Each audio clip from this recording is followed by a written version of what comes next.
Hey everyone, I sincerely appreciate your support.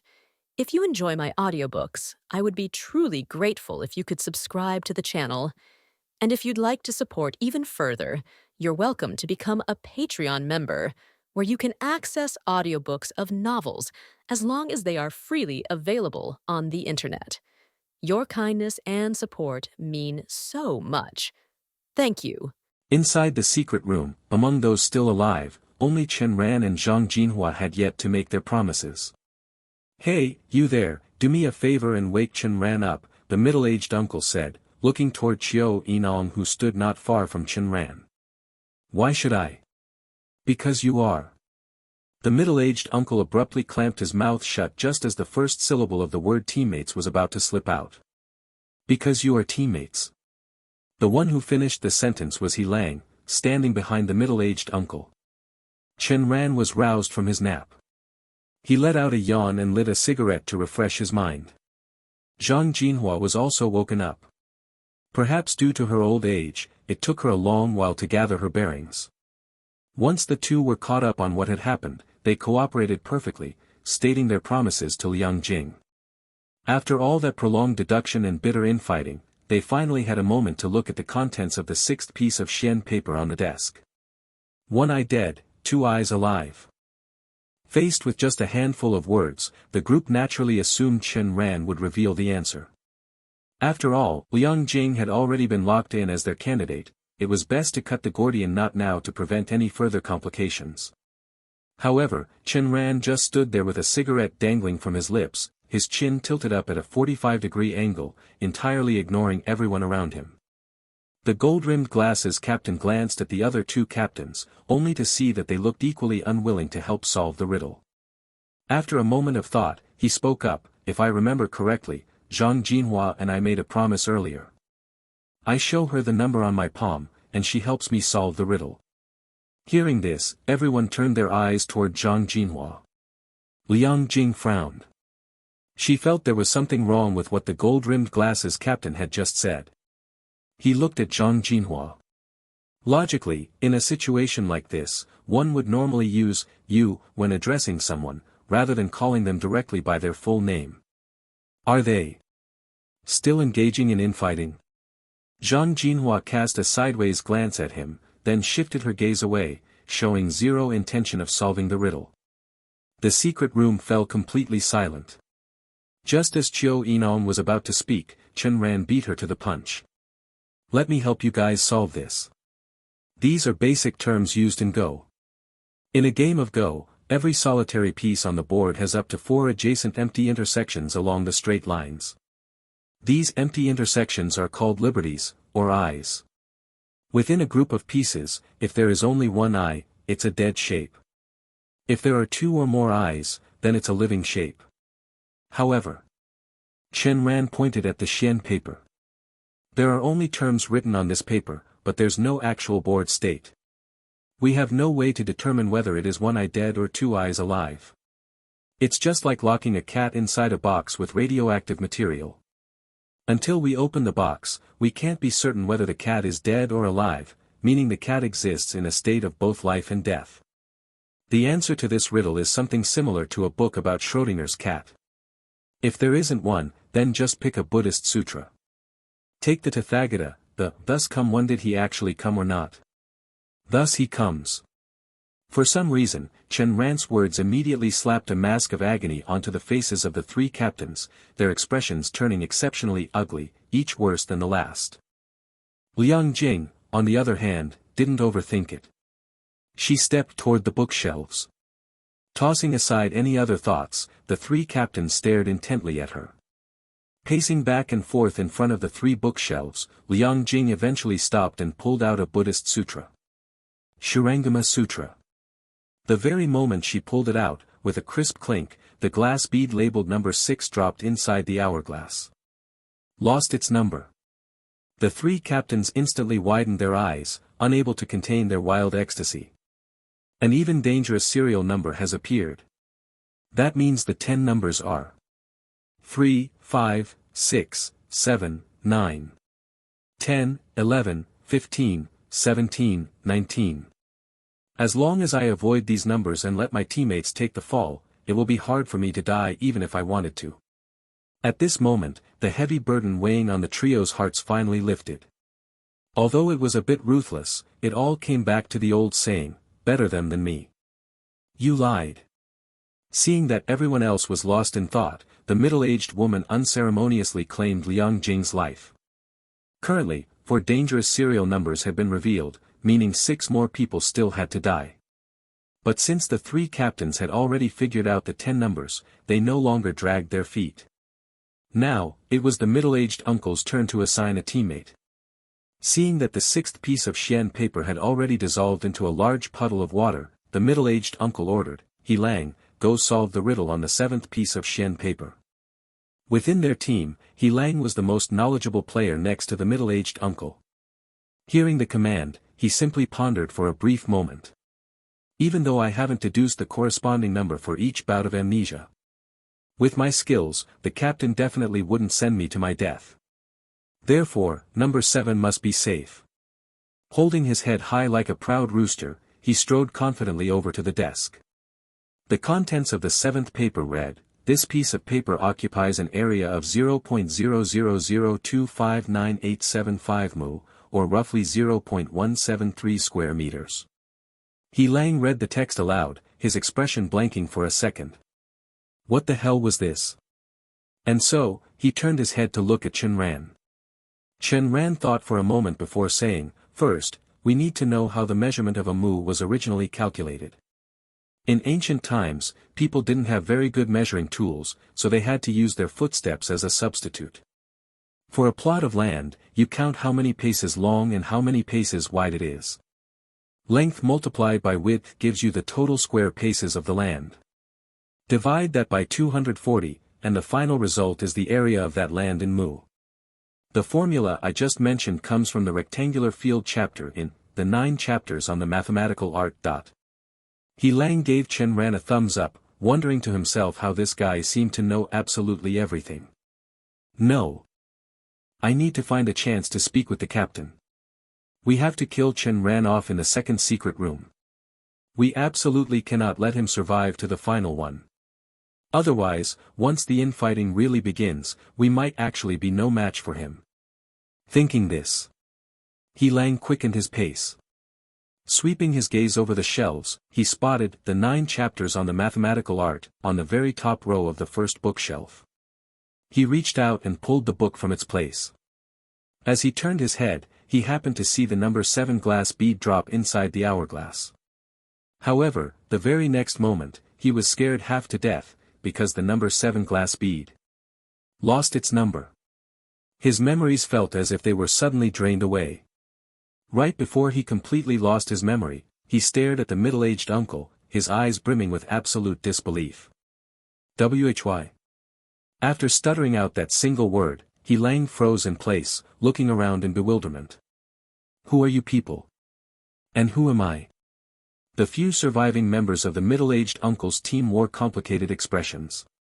They couldn't figure it out either. Why He Lang? In their team, whether in terms of deduction or reserves of knowledge, the middle-aged uncle was the strongest, followed closely by He Lang.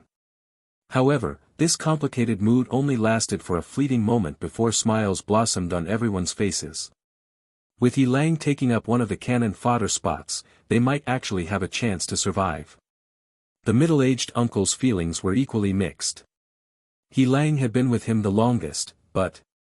He looked at He Lang and asked, "What words are written on the book in your hand?" "I don't know them." "You lied." Several judgment commands rang out almost simultaneously. He Lang was instantly shot into a sieve. Qiu Yinong furrowed her brows. Thankfully, these people had engaged in a lie judgment before judging He Lang, otherwise, she would have started doubting if something had gone completely wrong. There shouldn't be any problem. Those 4 might harbor some sort of suspicion in their hearts, but it's nothing more than suspicion. Chen Ran stepping in so quickly to solve the riddle was highly likely an attempt to muddy the waters. Qiu Yinong scanned the group. She realized that the players randomly matched into this 1-star instance were of truly exceptional quality. The middle-aged woman furrowed her brows. Strange. Just now, He Lang seemed very surprised that he was chosen to be cannon fodder. In other words, in his subconscious, he believed there was a much weaker member in the team. What would make the middle-aged uncle skip the weakest member of his team and send He Lang directly to his death? It is just like playing cards. You only have singles in your hand, and you are the first to play. You could easily play a 3, yet you insist on playing a king. That means there is a problem with the king. He Lang only spoke 2 sentences this entire time. The first sentence, because you are teammates. The second sentence, why. The issue must lie in the first sentence. At that time, the middle-aged uncle wanted Chen Ran's teammate to wake Chen Ran up. In response, Chen Ran's teammate asked, on what grounds? The middle-aged uncle did not dare to answer that, but He Lang could not keep his mouth shut and replied, because you are teammates. In other words, it was this exact sentence that caused the middle-aged uncle to sentence He Lang to death. If there was nothing wrong with that reckless comment, He Lang would not have died. This proves that his statement was highly likely a lie. Because you are teammates. That was a lie. Which means the truth is, you are not teammates. At this thought, the middle-aged woman looked toward Chen Ran's teammate. Her hair was completely white, and her aged face was covered in deep wrinkles. Rengo S. Chen Ran's teammate has looked exactly like this from the very beginning. She hasn't changed at all. There is no problem with her. Could the problem be with Chen Ran? She then shifted her gaze to Chen Ran. His frail build, handsome face, and the way he smoked his cigarette remained completely unchanged. There is no problem with Chen Ran either. Since neither of them is the problem, that means the one with the problem is, me. My memories or my perception of reality must have been tampered with. When exactly was my memory or cognition altered? When Wang Yan died. At that time, 4 gunshots rang out, yet Wang Yan was only hit twice. 2 people used a skill. One of them was me. Who was the other? It seems that doesn't matter. What matters is that I had no other choice when I used my Liar Slayer skill. Even though I secured the right to cut in line during the gambling game, if I couldn't deduce which numbers were dangerous, I could still easily die. Furthermore, during the 10 cycles of amnesia, I didn't record the numbers from each memory loss. Therefore, my only option was to use my Liar Slayer skill to peek at the numbers hidden in the palms of Chen Ran or his teammate.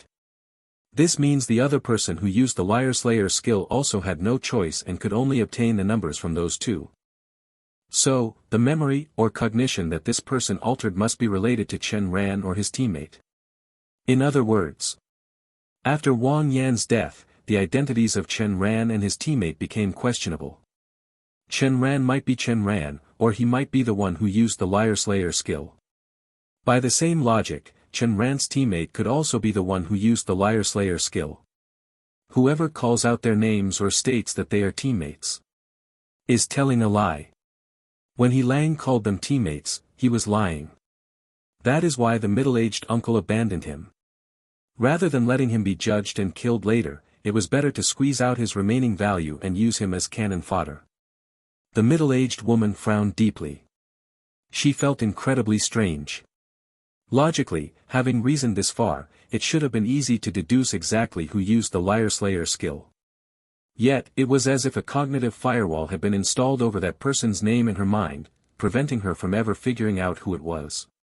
Who it is doesn't matter. Why am I having this thought again? To alter cognition to this extent, what a terrifyingly strong Liar Slayer skill. Wait. The method to break this wall seems very simple. Since that person has a cognitive firewall, I just need to bypass it.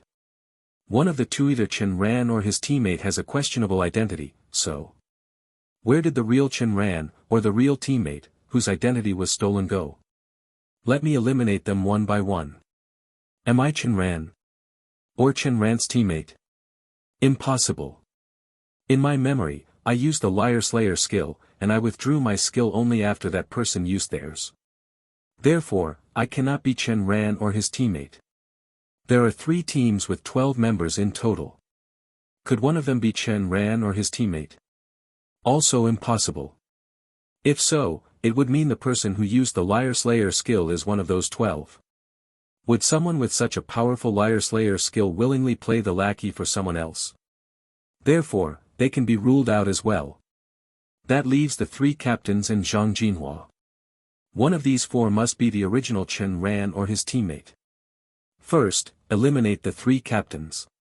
When assigning the cannon fodder, they all called out their cannon fodder's names. If one of them was Chen Ran or his teammate, they absolutely wouldn't be able to name them. So, there is only one answer left: Zhang Jinhua is Chen Ran, or Zhang Jinhua is Chen Ran's teammate. Which means, the person using the Liar Slayer skill is, this doesn't matter. Damn it, I've deduced this much, yet the cognitive firewall is still there. I must keep bypassing it. Since Zhang Jinhua is Chen Ran, or his teammate, I will look directly for a breakthrough from Zhang Jinhua. How could this be? The middle-aged woman suddenly widened her eyes, staring in horror at the 3 captains and Chen Ran. Just now, when the cannon fodder Liang Jing was trying to solve the puzzle, those 4 clearly didn't want to help. Then, the gold-rimmed glasses captain smoothly brought up the promise Zhang Jinhua made to help him solve the puzzle after he showed her the 5 numbers recorded in his palm. Simply put, whoever helped Liang Jing solve the puzzle would be, this doesn't matter. Simply put, whoever helped Liang Jing solve the puzzle is the one who used the Liar Slayer skill. It can't be. Those 4 figured this out a long time ago. They coordinated flawlessly to smoke out, this doesn't matter. To smoke out that person.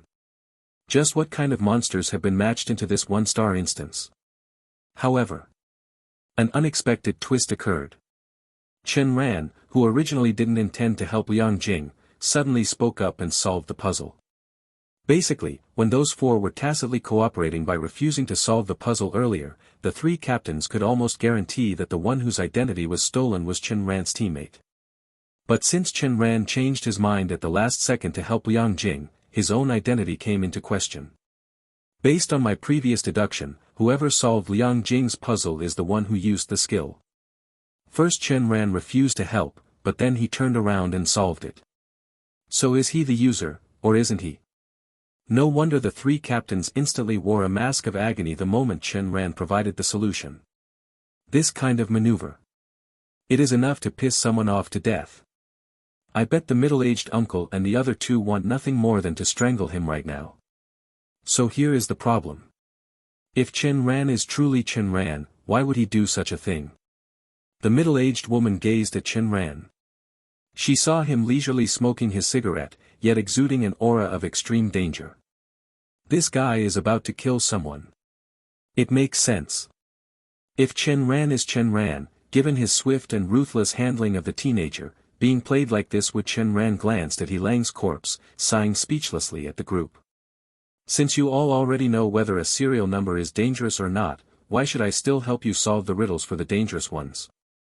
Discuss it amongst yourselves and decide who will answer the contents of which Xian paper. The crowd understood his meaning perfectly. If it was a safe serial number, he would help solve the riddle. But if it was a dangerous serial number, he would refuse to lift a finger. This meant that the 3 captains could no longer trick the cannon fodder into drawing books. After all, if Chen Ran did not help the cannon fodder solve a riddle, it inherently meant the number was dangerous. Why would the cannon fodder obediently go draw a book knowing that? Unless an agreement was reached between the 2 sides where the 3 captains could satisfy the cannon fodder's dying requests. Lu Xing pondered in silence. Judging from the previous riddles, the required scope of knowledge is extremely broad. If Chen Ran washes his hands of this, solving the later puzzles is going to be a huge problem. The 3 captains exchanged a glance and nodded at one another. Just as they were about to speak, Zhang Jinhua suddenly interjected coldly, "Did you forget that there is still someone with priority queue jumping privileges?" Startled, the 3 of them glared furiously at Chen Ran, who was leisurely smoking a cigarette. This guy. He wants to wipe us all out in one fell swoop. To establish an order for solving the puzzles, we absolutely have to make promises to each other and state a future lie to prevent anyone from changing their mind at the last second. However, based on our previous agreement, Zhang Jinhua has the right to cut in line. If she jumps the queue, our entire established order will be thrown into chaos. Which would result in all of us technically telling a lie. How ruthless. Don't look at me like that. From the beginning of these puzzles up until now, I have yet to see what actual use any of you are, Chen Ran said, meeting their gazes directly. Fine, fine, fine, the middle-aged uncle hissed through gritted teeth. Are you saying you will only help us solve the riddles after we finalize the order? He demanded a definitive answer. Exactly. Chen Ran confirmed. Then we should first determine Zhang Jinhua's serial number. With that, the middle-aged uncle turned to look at Zhang Jinhua. Make your choice. Zhang Jinhua pulled a piece of chewing gum from her pocket, tore off the wrapper, and popped it into her mouth. She chewed slowly, remaining silent for a long time before finally speaking. Alpha Omicron Beta. Is number 20 safe? Yes, Lu Xing answered quickly. I do not trust the answer you deduced. I want Chen Ran to answer. Number 20 is absolutely safe. Are you saying you want to solve the riddle on the 20th Xian paper? Chen Ran asked, sounding uncertain. Seeing that Zhang Jinhua did not reply. The three captains also chimed in, confirming their own deductions showed that number 20 was definitely safe. Zhang Jinhua frowned slightly. To tell you the truth, I am not certain if I am actually Zhang Jinhua, and I imagine you all are not completely sure of my identity either, are you? Her words shattered the delicate illusion they had been maintaining. Everyone's expressions became highly colorful. In reality, the identities they were least certain of belonged to Chen Ran, Zhang Jinhua, and Zhang Jinhua's teammate. Moreover, thinking back on it, they realized that Zhang Jinhua had never explicitly admitted to actually being Zhang Jinhua. What are you suggesting? Zhang Jinhua swept her gaze across the crowd, her chewing motion pausing for a moment. Two options. The first is to have that person retract their skill. The second is to have all three people with doubtful identities say out loud. If I am Zhang Jinhua, I will go answer the 20th Xian paper. The middle-aged woman felt her heart skip a beat. The three people with doubtful identities? It seems this Zhang Jinhua has also deduced that there is a problem with the identities of herself, Chen Ran, and Chen Ran's teammate. But who exactly is who? Only. No, that doesn't matter. Only the person using the Liar Slayer skill truly knows. That is why Chen Ran deliberately suggested having those who haven't answered yet determine the order. Chen Ran and his teammate have already answered riddles, while Zhang Jinhua has not. Therefore, as long as the order is established, she can be dragged out into the light. However, even if the order is confirmed, if that person keeps stalling and refusing to answer, it will trigger a chain of suspicion between Chen Ran and his teammate. They will start believing the other is Zhang Jinhua, or even begin thinking they themselves are Zhang Jinhua. They won't just confirm the order, I bet they will also enforce a strict time limit on drawing the books. The three captains looked at the trio. Seeing this, Qiu Yinong pretty much understood, these three had also deduced the three questionable identities. Acceptable, Qiu Yinong nodded. We must also set a time limit. After Chen Ran successfully solves the riddle, Zhang Jinhua must draw the book from the bookshelf within 1 minute, Zhang Jinhua added, still uneasy. Acceptable, Qiu Yinong nodded again. Immediately following that, Chen Ran, Zhang Jinhua, and Qiu Yinong consecutively uttered the future lie. If I am Zhang Jinhua, I will go answer the 20th Xian paper. Furthermore, after Chen Ran successfully solves the riddle, Zhang Jinhua must draw the book corresponding to the 20th Xian paper from the shelf within 1 minute. Having said that, the three captains felt relieved. Now that Zhang Jinhua's turn was locked in, it was time for them to arrange the sequence for the rest of the members. Bored out of his mind, Chen Ran drew his Liar Slayer from his waist, huffed a breath on it, and carefully wiped it clean. Beautiful, isn't it? He bragged to Qiu Yinong, showing off his pure white Liar Slayer. Qiu Yinong ignored him. Very quickly, the three teams arranged the remaining people into a set order. Previously, it had taken them several hours to sluggishly solve the first 7 Xian papers. But now that the order was set, their puzzle-solving speed skyrocketed. In the blink of an eye, the contents of the 8th and 9th Xian papers were successfully deciphered. What struck them as odd was that Chen Ran actually stepped in to help solve the riddle on the ninth Xian paper. It had to be noted that the ninth Xian paper corresponded to the dangerous number 9. It had to be noted that the ninth Xian paper corresponded to the dangerous number 9. Chen Ran said before that he would only help solve the safe serial numbers. No, wait. He only asked, why should I still help you solve the riddles for the dangerous ones? He never explicitly stated that he wouldn't help solve them. What exactly is he playing at with this maneuver? The cannon fodder. By solving the dangerous serial number, the cannon fodder will falsely assume it's a safe one and cheerfully go draw the book. That will trigger the trap and lead to complete amnesia. What a cunning scheme. The puzzle on the 10th Xian paper was solved. The book drawing also concluded. Clink.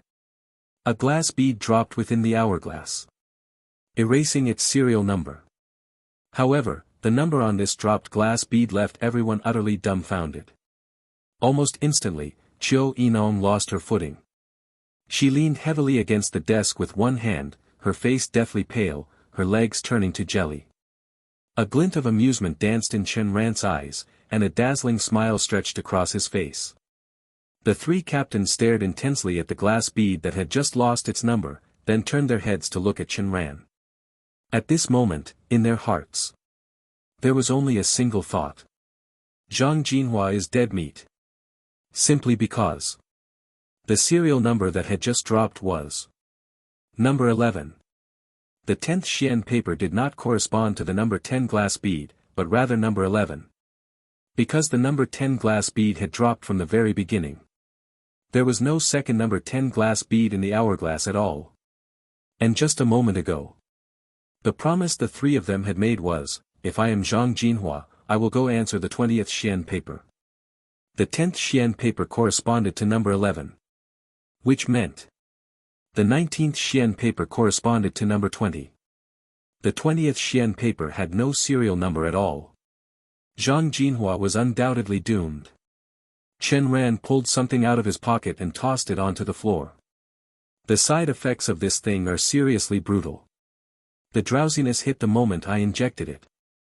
Zhang Jinhua tossed out a similar item, her brow furrowed. I was incredibly sleepy just now as well. I wonder if the commercial district sells higher grade versions. The items both of them discarded were syringes. The liquid inside had been completely emptied, but a label on the side of each bore one word, Qiu Yinong, no, it should be the real Zhang Jinhua to be exact, looked in disbelief at the two syringes of sedative on the ground. Sedatives have massive side effects. Aren't you afraid of being tricked into telling a lie while half asleep? Even if you can guarantee that no one will trick you into lying, aren't you afraid of being killed by the various dangers that appear in the instance? How dare you? Any normal player wouldn't dare use a sedative so lightly. Facing Zhang Jinhua's rapid-fire questioning, Chen Ran smirked. What's with all the fuss? We've been in hell for less than 2.5 days. How would we know so many unspoken rules? You say sedatives have massive side effects, so we'll just be more careful next time. Why are you being so aggressive? Be more careful next time. Zhang Jinhua was so choked up by Chen Ran's words that she couldn't catch her breath. Not long after I used my liar hunter skill, Chen Ran fell asleep. In other words, he had already injected the sedative at that time, and by the time he woke up, he had already broken my skill. He knew I wasn't his teammate, but he kept quiet about it. Was he just laying the groundwork to decipher the 20th Xian paper? When deciphering a problematic serial number, whether you pull the right book or the wrong one, it triggers a trap that causes complete amnesia. The corresponding Xian paper will also develop massive water stains and melt away.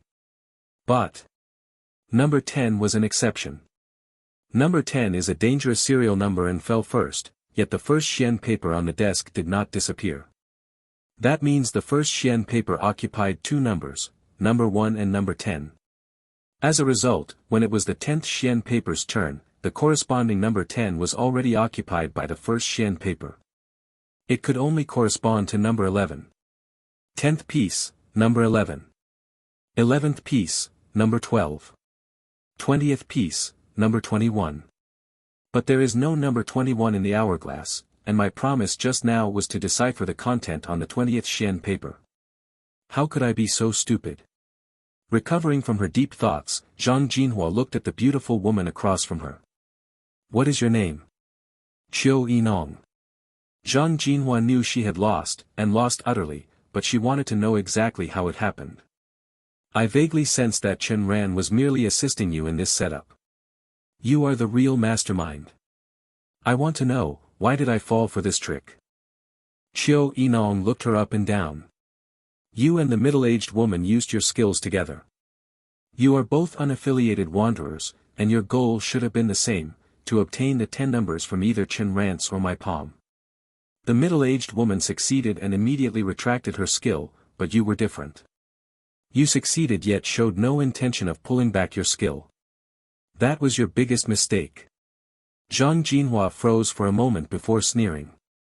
Don't tell me the main reason for my failure was not retracting my skill right away. Pretty much. Qiu Yinong nodded earnestly. Because you didn't retract your skill in time, I deduced that the serial number you mentally expected to obtain was number 20, Nigerian Naira Beta.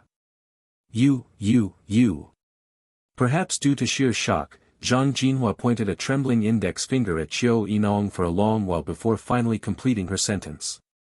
Why you? How did you know I wanted number 20? Is it that hard to guess? You had priority to cut in line, and you obtained the numbers from Chen Ran's palm.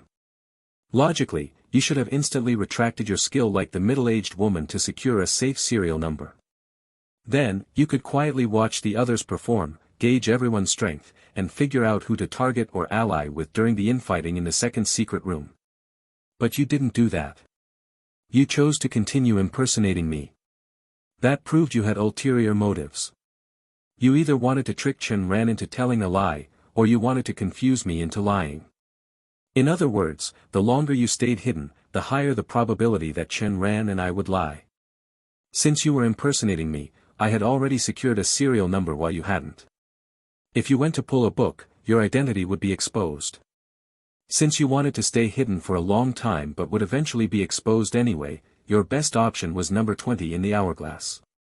Qiu Yinong spoke very slowly, even choosing her words carefully with every sentence to avoid telling a lie.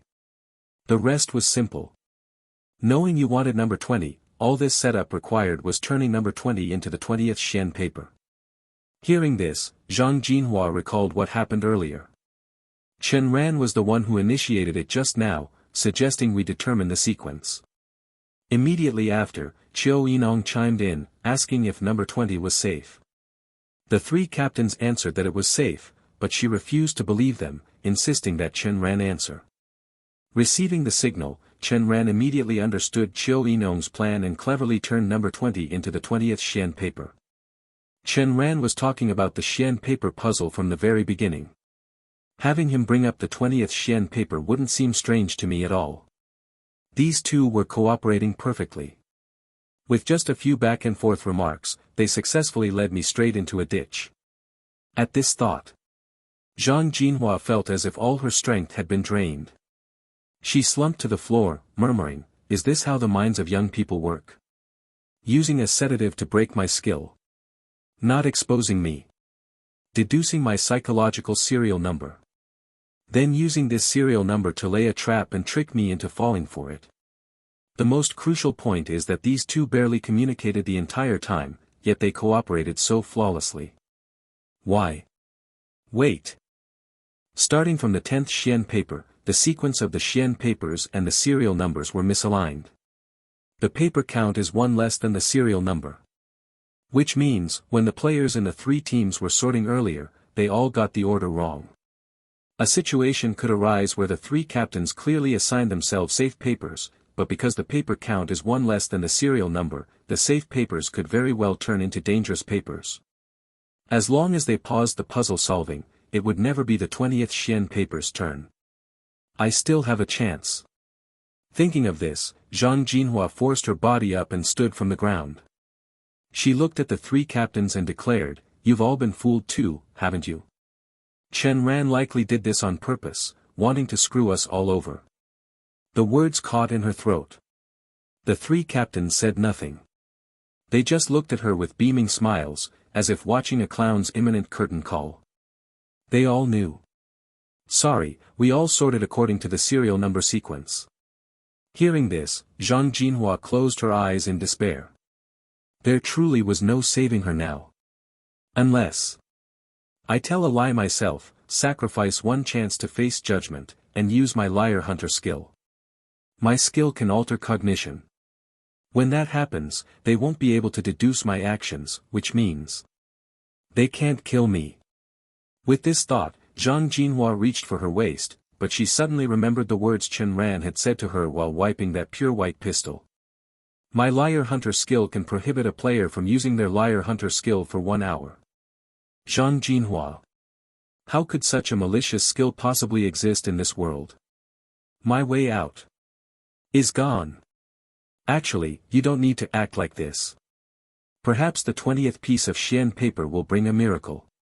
Chen Ran remarked unhurriedly. Everyone. First, drive people to despair. Then, give them hope. With hope, Zhang Jinhua wouldn't resort to the desperation of a cornered dog. He manipulated her perfectly. Looking at the entire layout, Chen Ran and Qiu Yinong not only took care of Zhang Jinhua but also made the cannon fodder willing to go to their deaths. Having resolved the two major uncertain factors, the subsequent puzzle solving became much simpler. Following the previously arranged order. One by one, the cannon fodder approached the desk trembling with fear, listening carefully as Chen Ran solved the puzzles. Whenever they felt sure he was explaining seriously, they would assume it was a safe number. After all, Chen Ran had said before. Why would I still help you decipher the dangerous serial numbers? Human nature was just like that. Once given hope, they would cling to it until the final results were revealed, acting exactly along the predetermined path. You lied. You lied. You lied. One by one, after losing their memories completely, the cannon fodder were tricked by the others into telling common-sense lies. Soon, they reached the 18th piece of Xian paper. Inside the hourglass, there were still 2 numbers left. Number 19 and number 20. There were 8 corpses on the ground.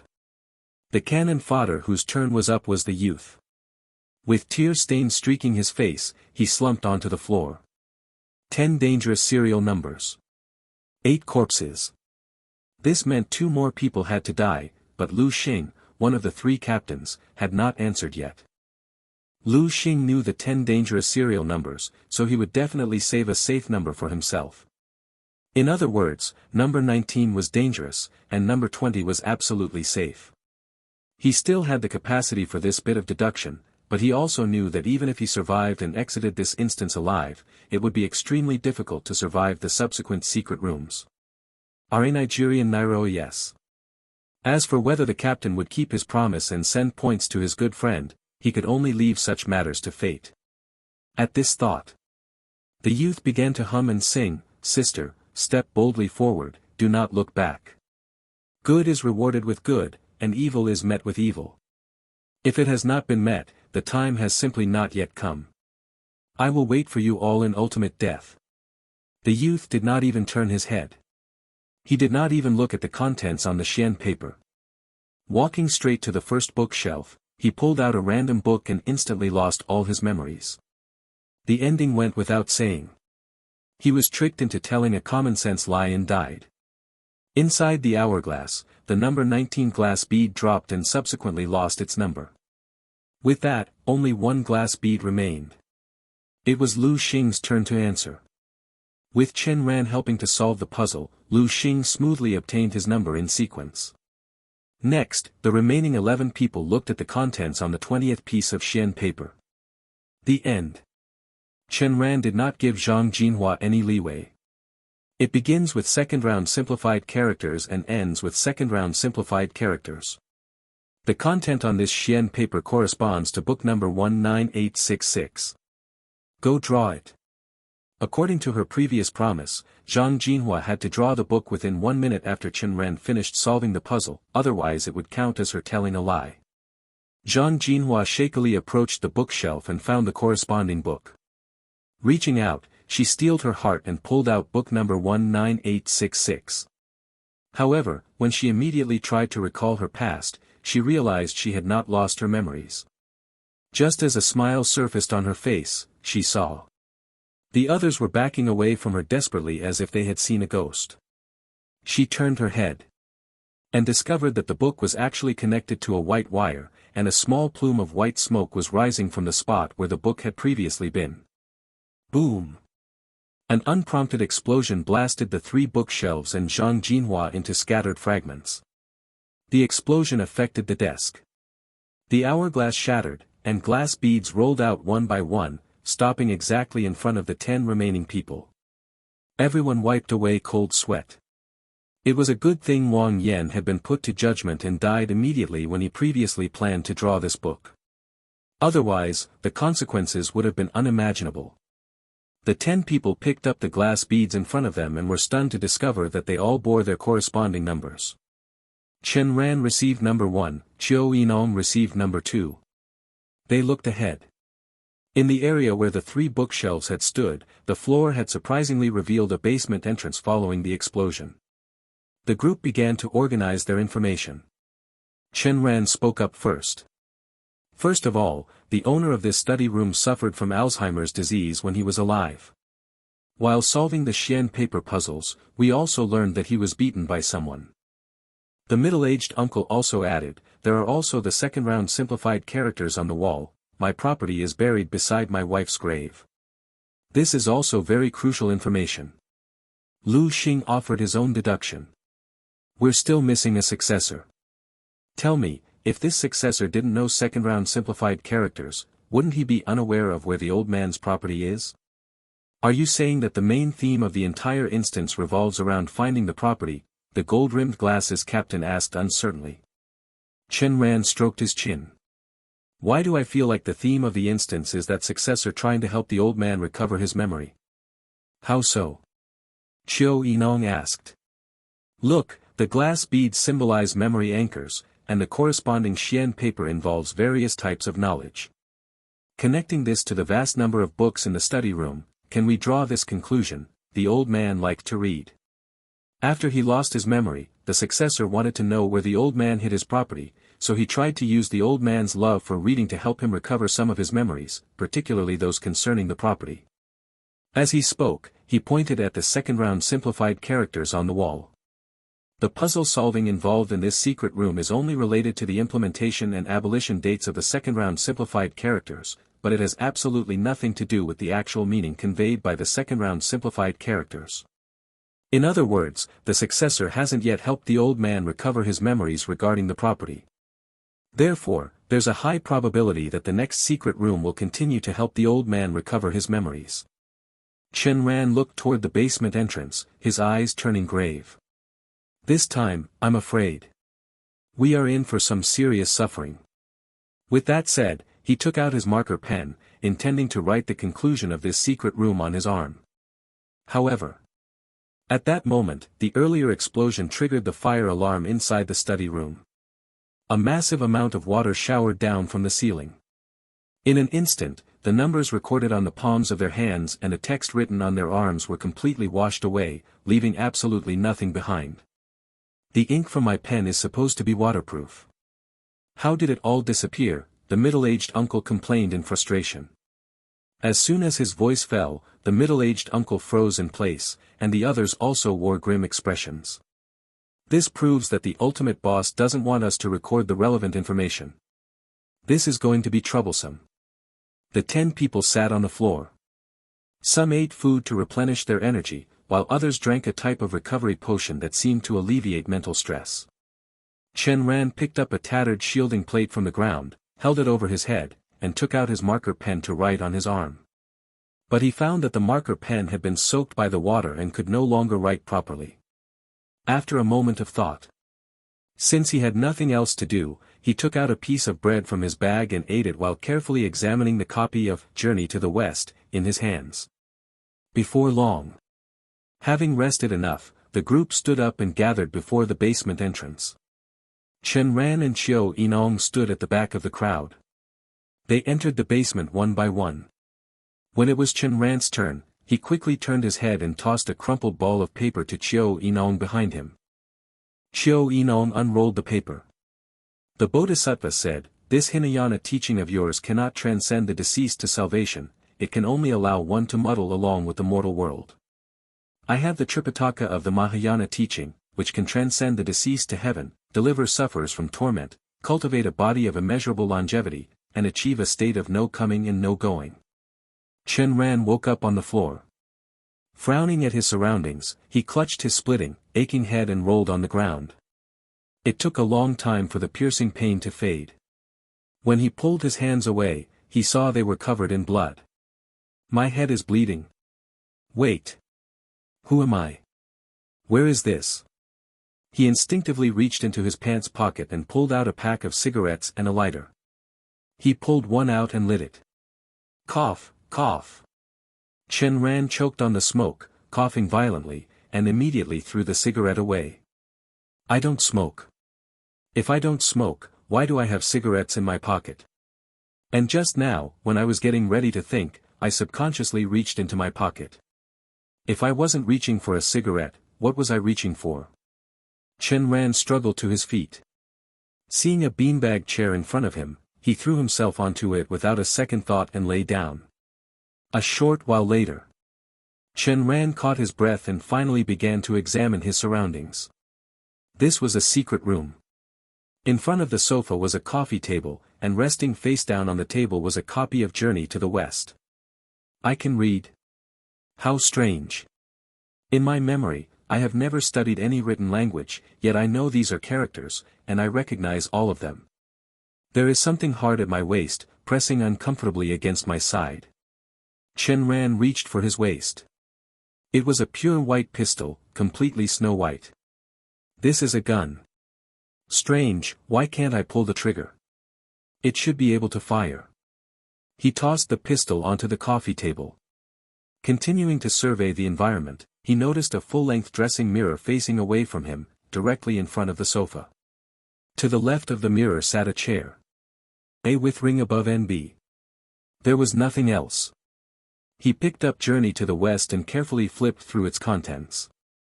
Chapter 12, Why has a small portion been torn out?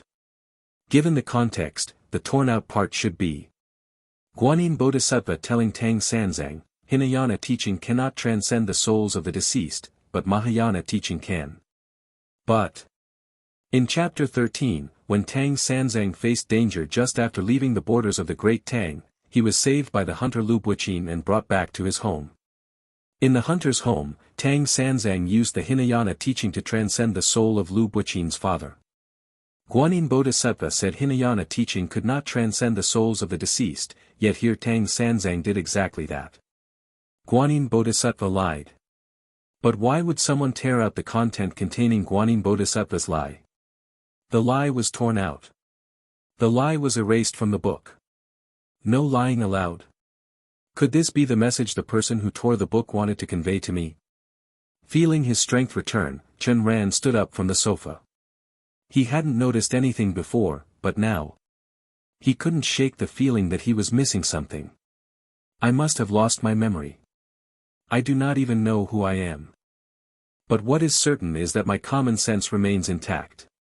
For example, I can read characters, I know a cigarette is a cigarette, and a lighter is a lighter. At the same time, my habits are highly likely still there. Just like earlier, when I wanted to think about a problem, I subconsciously reached into my pocket. Chen Ran began searching for clues. First, he dumped everything from his backpack onto the coffee table in one go, taking inventory item by item. It was all just food and medicine. He reached into his pocket again and pulled out a numbered glass bead. The number was number 1. There is nothing special about the food and medicine. The keys are the glass bead and the pistol. The pistol symbolizes judgment, which is easy enough to understand, but what does the glass bead mean? Take it slow. Just now I deduced from the book that lying is forbidden. What happens if someone lies? They will be punished. The pistol symbolizes judgment, so lying must be linked to the pistol. Lying will get you shot. However, I can't break the no-lying rule myself, I need to find someone else to test it on. With this in mind, he glanced around the secret room again, but unfortunately, there was no one else here besides him. Stretching his limbs, he walked over to the chair, which looked like something used for interrogating prisoners. He turned to look at the mirror. The mirror reflected his appearance, a frail body, a delicate and handsome face, and several bloody streaks on his head. At the same time, he noticed 2 paragraphs of crimson text on the mirror, seemingly written with the blood flowing from his head. The first paragraph. The chair has the effect of the great memory restoration technique. Sitting on it instantly restores your memory. Chen Ran did not believe it. I am the only one in this secret room. How did I get this head injury? 9 times out of 10, it has something to do with this so-called great memory restoration technique. The second paragraph. I finally looped back. Anyone who doesn't want to die, sit on the chair. Also, according to my deduction, the glass beads we carry can store 1 memory anchor. Glass beads? Chen Ran took out the glass bead again. Only then did he realize he was still holding that copy of Journey to the West. He casually tossed the book aside, but the sound it made when it hit the floor wasn't quite right. Sensing something was off, he looked at where he had thrown the book, and his pupils immediately shrank. Nearby that exact spot lay a total of 5 copies of Journey to the West. They were positioned very cleverly. If one looked from the front of the sofa, these 5 books were completely hidden by the upright dressing mirror. He picked up the books and flipped through them one by one. In every single book, the lie told by Guanyin Bodhisattva to Tang Sanzang in chapter 12 had been torn out. How could this be? A loop? In other words, do I throw a book here every time I loop? I've thrown it exactly 5 times.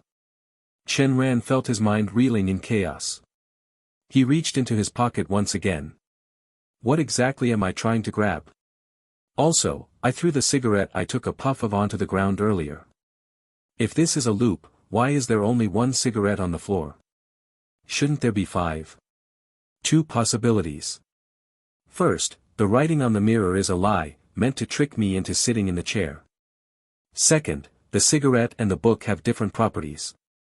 The cigarettes cannot loop, but the books can. He glanced at the chair, then returned to the beanbag chair to start organizing the information. First, I have lost my memory, and this body feels completely wrong for me. It probably isn't mine. This is confirmed by the fact that I do not smoke yet have a pack in my pocket, and the feeling that something is missing from my body and pockets. Second, someone else previously occupied this body and left words on the mirror. And they occupied it twice. This is confirmed by the 2 separate paragraphs written on the mirror. Finally, the person who occupied this body twice likely has not deduced the answer yet. After all, the text left by that person mentions, I've finally looped back. Based on the current situation, I am trapped in this secret room, and my primary goal is to escape. The fact that person was here before means they were also trapped. But the message left by them states they finally looped back, not that they finally escaped this room. Therefore, it's highly probable that person hasn't figured out the way to escape either. Or rather, that person already knows how to escape the secret room, but they can't do it alone and need our help. Help? The glass bead. The writing mentioned that the glass bead is a memory anchor. In other words, that person wants to obtain the glass bead we carry to retrieve their memories. But the problem is, if they wanted to get our glass bead, why would they remind us that it functions as a memory anchor? Unless. Realizing something, Chen Ran rushed over to the 5 copies of Journey to the West and quickly flipped through them. Just as he thought. With an answer in mind, he walked over to the chair and immediately sat down. The moment he sat down, 4 fixed handcuffs emerged from the chair, firmly locking his limbs in place. The next moment, he felt something cover his head. Immediately after, he was knocked unconscious by an electric shock, blood continuously seeping from his forehead. Xiao Yinon woke up on the ground. She clutched her splitting, aching head and rolled on the floor. It took a long time for the sharp pain to fade before she finally looked at her hands. Blood? Did someone crack my skull open? Who am I? Where am I? At this thought, she let out a yawn and reached into her pocket, finding a few pieces of chewing gum. She pulled one out, peeled off the wrapper, and tossed it into her mouth, chewing away as she continued to yawn endlessly. Then she spat the chewing gum out. Struggling to her feet, she spotted a beanbag chair not far away and threw herself onto it without a second thought, lying flat on her back. Something is poking me. She pulled the hard object from her waist. It was a solid black pistol, its dark surface gleaming with an iridescent sheen. However, the trigger could not be pulled. She casually tossed the pistol onto the coffee table. Besides the pistol, there were 5 books about the textile industry on the table. I cannot remember who I am. Which means I have amnesia. But my basic common sense is still intact. I know a pistol is a pistol. This is a secret room. So my primary task is to escape this secret room. In situations like this, there are usually clues. Strange, why is my reasoning so smooth? I guess, it is because I am just that smart. Dumping out the contents of her backpack, she found nothing but food and medicine, so she emptied her pockets entirely as well. A few pieces of chewing gum, 1 glass bead, and a crumpled little ball of paper. She unrolled the slip of paper. The Bodhisattva said, "Your Hinayana teaching cannot transcend the deceased, it can only mix with worldly matters. I have the Mahayana teaching, the Tripitaka, which can transcend the deceased to heaven, deliver suffering people from torment, cultivate a body of infinite longevity, and achieve a state of no coming and no going, A with grave B." This is from chapter 12 of Journey to the West, when Guanyin Bodhisattva was fooling Tang Sanzang. But she was slapped in the face with the truth in chapter 13, when Tang Sanzang successfully transcended the spirit of the hunter's father. Guanyin Bodhisattva was lying. What is the meaning behind tearing out the passage where Guanyin Bodhisattva tells a lie from Journey to the West? And leaving it on me? Is it a warning to be careful about lying? Wait. How did I know this was from Journey to the West? Unless I was so deeply familiar with Journey to the West in the past that it had practically become my common sense. Just like the pistol. It is highly likely that I saw pistols often in the past, which is why I know a pistol is a pistol even after losing my memories. Be careful about lying. Who should be careful about lying? I should be careful about lying. Is lying prohibited? If I break this rule. Chiu Enong looked at the pistol on the table. In common understanding, a pistol symbolized righteous judgment. Will I be shot to death for lying? This is just my deduction. Although I cannot get a confirmation, I still need to be careful and avoid lying as much as possible. She crumpled the paper back into a ball, adopted a shooting posture, and tossed it in a high arc. Where the paper ball landed, there were 4 other paper balls. Chiu Enong's pupils shrank instantly at the sight. She stared intently at the 5 paper balls on the floor. She realized that all 5 paper balls were identical in both size and how they were crumpled. Let me get this straight. Does this mean someone else threw paper balls exactly like I just did? But everyone's strength and throwing techniques are different. How could 5 people possibly throw them into the exact same spot?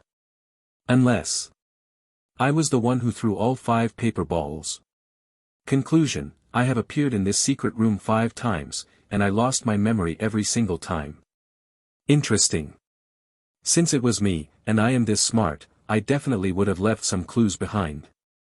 Chiu Enong slowly stood up and began searching the secret room for the clues she had left for herself. Soon enough, she walked directly in front of the beanbag chair, where she found a proper chair and a mirror. In the mirror, Chiu Enong had several bloody scratches on her forehead, but that was unimportant. What was important was that on the surface of the mirror, there were 2 passages of blood-red text. The first passage read, "The chair has the effect of the great memory restoration technique, sitting on it will immediately restore your memories." Like hell I would believe that. Do I really look incapable of deducing how I got these head injuries? But, this handwriting. The second passage read, "This body is not mine. This is the 4th loop. The future me must figure out why I ended up in this body during the 4th loop. Also, the glass bead should be a memory anchor." Chiu Enong carefully examined the words written in fresh blood on the mirror. Pondering for a moment, she walked over to the coffee table and wiped a bit of blood from the wound on her head with her finger. She copied the 2 passages from the mirror onto the table, only to discover the handwriting on the mirror and the handwriting on the coffee table were completely identical.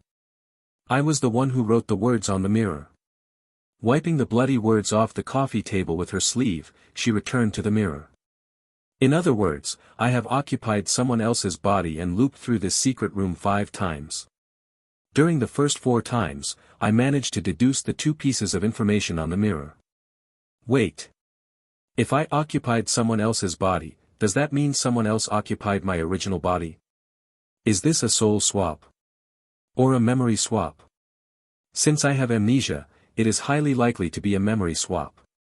After all, a soul swap would not necessarily affect memories. Which means that at least 2 people have had their memories swapped. If there are more people, it becomes even more troublesome. If we assume there are 5 people and memories swapped during every loop, then it means I would have to loop 5 times before I could return to this body. Then this would not be the 5th loop, but the 25th loop. If there are 10 people, then it is the 50th loop. At this thought, Xiao Yinong habitually picked up a piece of chewing gum from the table. Without even tearing off the wrapper, she pinched it between her index and middle fingers, miming the motion of smoking a cigarette. She brought it to her lips and took a deep drag. She inhaled absolutely nothing. Looking down at the chewing gum in her hand, something suddenly clicked in her mind, and she hurriedly looked at the floor. There is only 1 piece of chewed gum on the floor, not 5. This proves that the chewing gum cannot loop, but the paper balls can. Meaning the chewing gum and the paper balls have different properties, one exists within the loop, while the other does not. Since that is the case, then. She looked back at the items on the coffee table, her gaze locking onto the pistol and the glass bead. The glass bead was labeled with the number 2. The solid black pistol gleamed with an iridescent sheen. These 2 items look completely out of place next to the food and medicine on the table. Is it possible that these 2 items, or at least one of them, are also part of the loop? It is the glass bead. After all, the writing on the mirror never once mentioned the pistol. Plus, I just deduced that the pistol is meant for shooting liars. Xiao Yinong picked up the glass bead. Since this thing is a memory anchor, how am I supposed to use it? Wait. If the glass beads can loop, then why do I only have 1 on me? Should I not have 5? There are 2 possibilities. 1. The previous 4 beads have already been used. 2. If a glass bead is not used, it will not loop. There are no instructions on the mirror on how to use the glass bead. How did the past me know that the glass bead was a memory anchor? The answer lies in the first passage. The chair has the effect of the great memory restoration technique. How did I know that? Unless, during the last loop when I occupied another body, I used a glass bead to preserve my memories for the next loop. Which means I deliberately omitted the method of using the glass bead, wanting myself or others to deduce the answer. Simply put, let us assume there are 4 people looping, A, B, C, and D. The first time, my memory appeared in A's body. I used the glass bead to save all the memories of everything that happened to me while in A's body. Because of this, when my memories were transferred to B, I still retained my memories from when I was in A's body. While in B's body, I possessed the memories from A's body.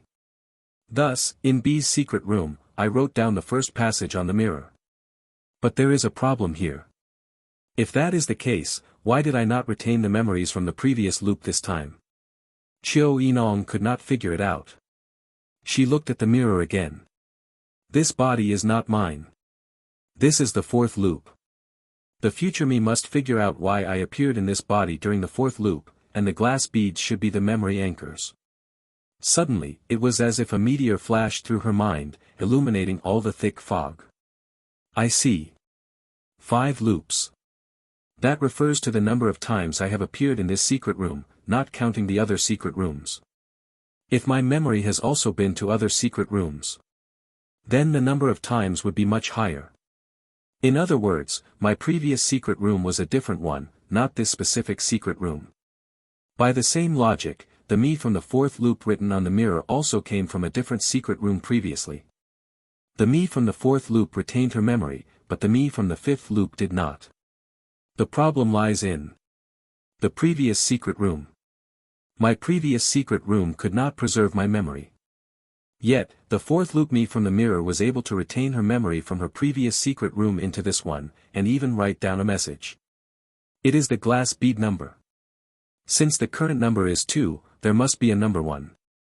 And if there is a 1 and a 2, there might be other numbers as well. Number 2 belongs to this body I am currently in. It does not belong to me. I need to find my own body and my own number to retain my memory.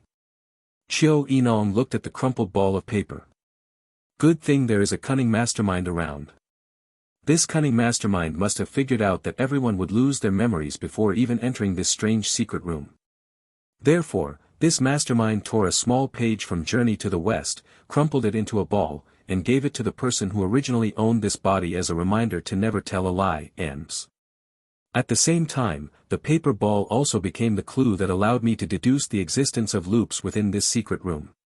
That means no matter how many secret rooms there are, only she and I can be the first to deduce the secret room loop mechanism. There is a high probability that this cunning mastermind is me. Conclusion: the book Journey to the West is in the secret room where my real body is located. The small paper ball is in the secret room where her real body is located. As long as the two of us can exchange memories, I can return to my own body, and she can return to this body. Of course, the prerequisite is ensuring that at this very moment, I am in her body, and she is in my body. Only then can we properly connect. How do we exchange memories? The chair. The chair is a memory eraser, but it is also a memory converter. As long as two people sit in the chairs during each loop, not only will their memories be erased, but they will also exchange memories with each other. Now, the only problem is, how can I be sure she is inside my body at this exact moment? As for whether she can deduce things up to this point, there is actually no need to worry. I would definitely have left enough clues for her to figure it out. It seems I can only take a gamble. With that thought in mind, Chiu Enong walked up to the mirror, but she realized that the blood on her head had already dried. She bit her finger and wrote the following passage on the mirror. Do you like chewing gum? If you do, take your memory to the other secret rooms and help the others find their own bodies. However, the time we sit in the chair must be spaced far apart, otherwise, we will just end up exchanging memories again. I will sit first, you sit 2 hours later. This way, even if I lose my memory and arrive here next time, I can use this third passage on the mirror to quickly deduce the loop mechanism for all the secret rooms. After finishing the message, she restored the items on the coffee table to their original state. Only then did she walk over to the chair without hesitation and sit down. 4 handcuffs emerged from the chair, locking her securely in place. Immediately after, a metal contraption resembling an electroshock therapy helmet descended over her head. Chiu Enong was jolted by a numbing electric shock. Blood flowed continuously down her forehead as she completely lost consciousness. A short while later, the handcuffs released automatically. Her entire body rolled out of the chair, crashing onto the floor in the middle of the secret room. Then, her fingers twitched. Chiu Enong woke up on the ground. She surveyed her surroundings and instinctively reached into her pocket. Feeling the chewing gum, she tore open the wrapper and popped it into her mouth. She instantly felt revitalized, her mind becoming sharper and more active. It was exactly the same as before. She still went about searching for various clues, though there were minor differences. For instance, after seeing the contents of the crumpled paper ball, she did not throw it away, but placed it back into her pocket instead.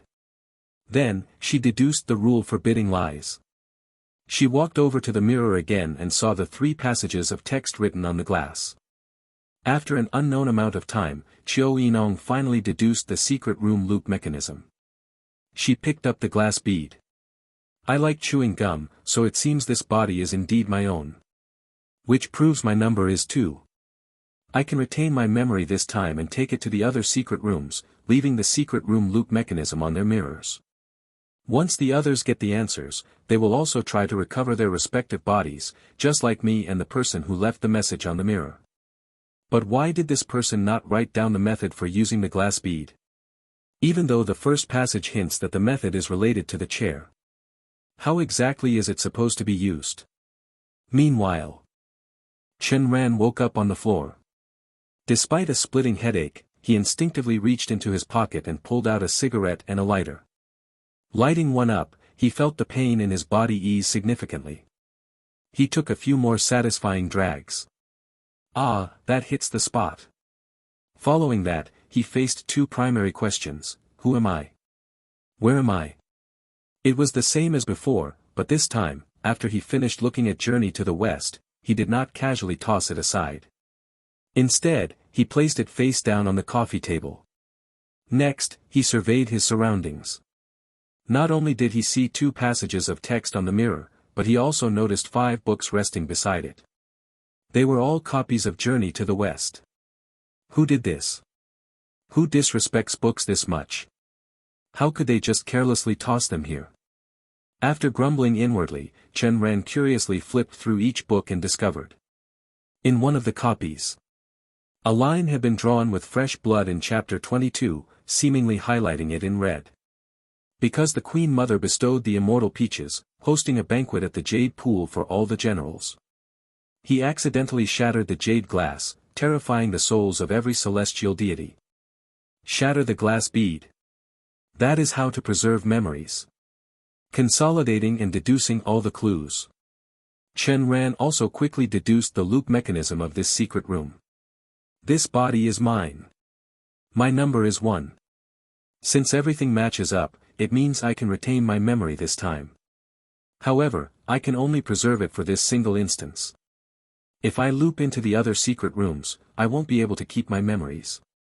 Unless I can loop back to this specific secret room, into my own body, at which point I will be able to preserve my memory once again.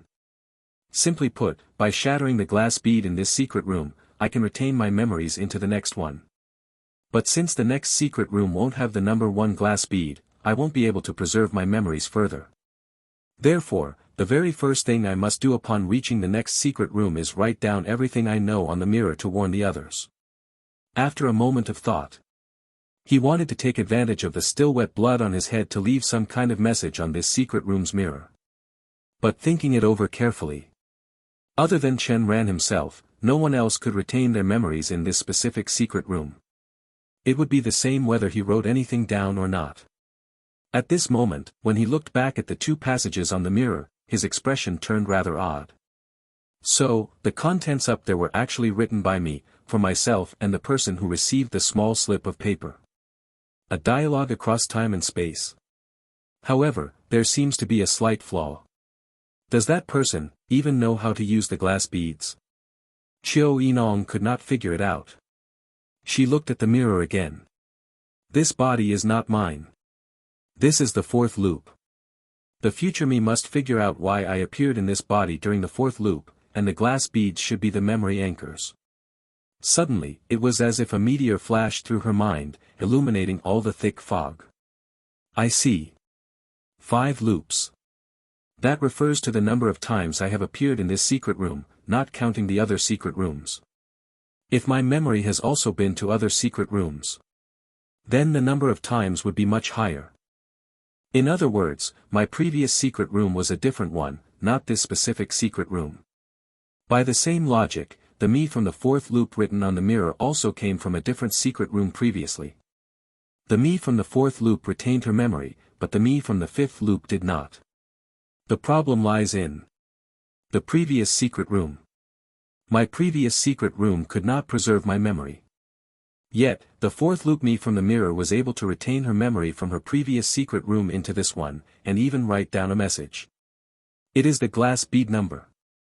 Since the current number is 2, there must be a number 1.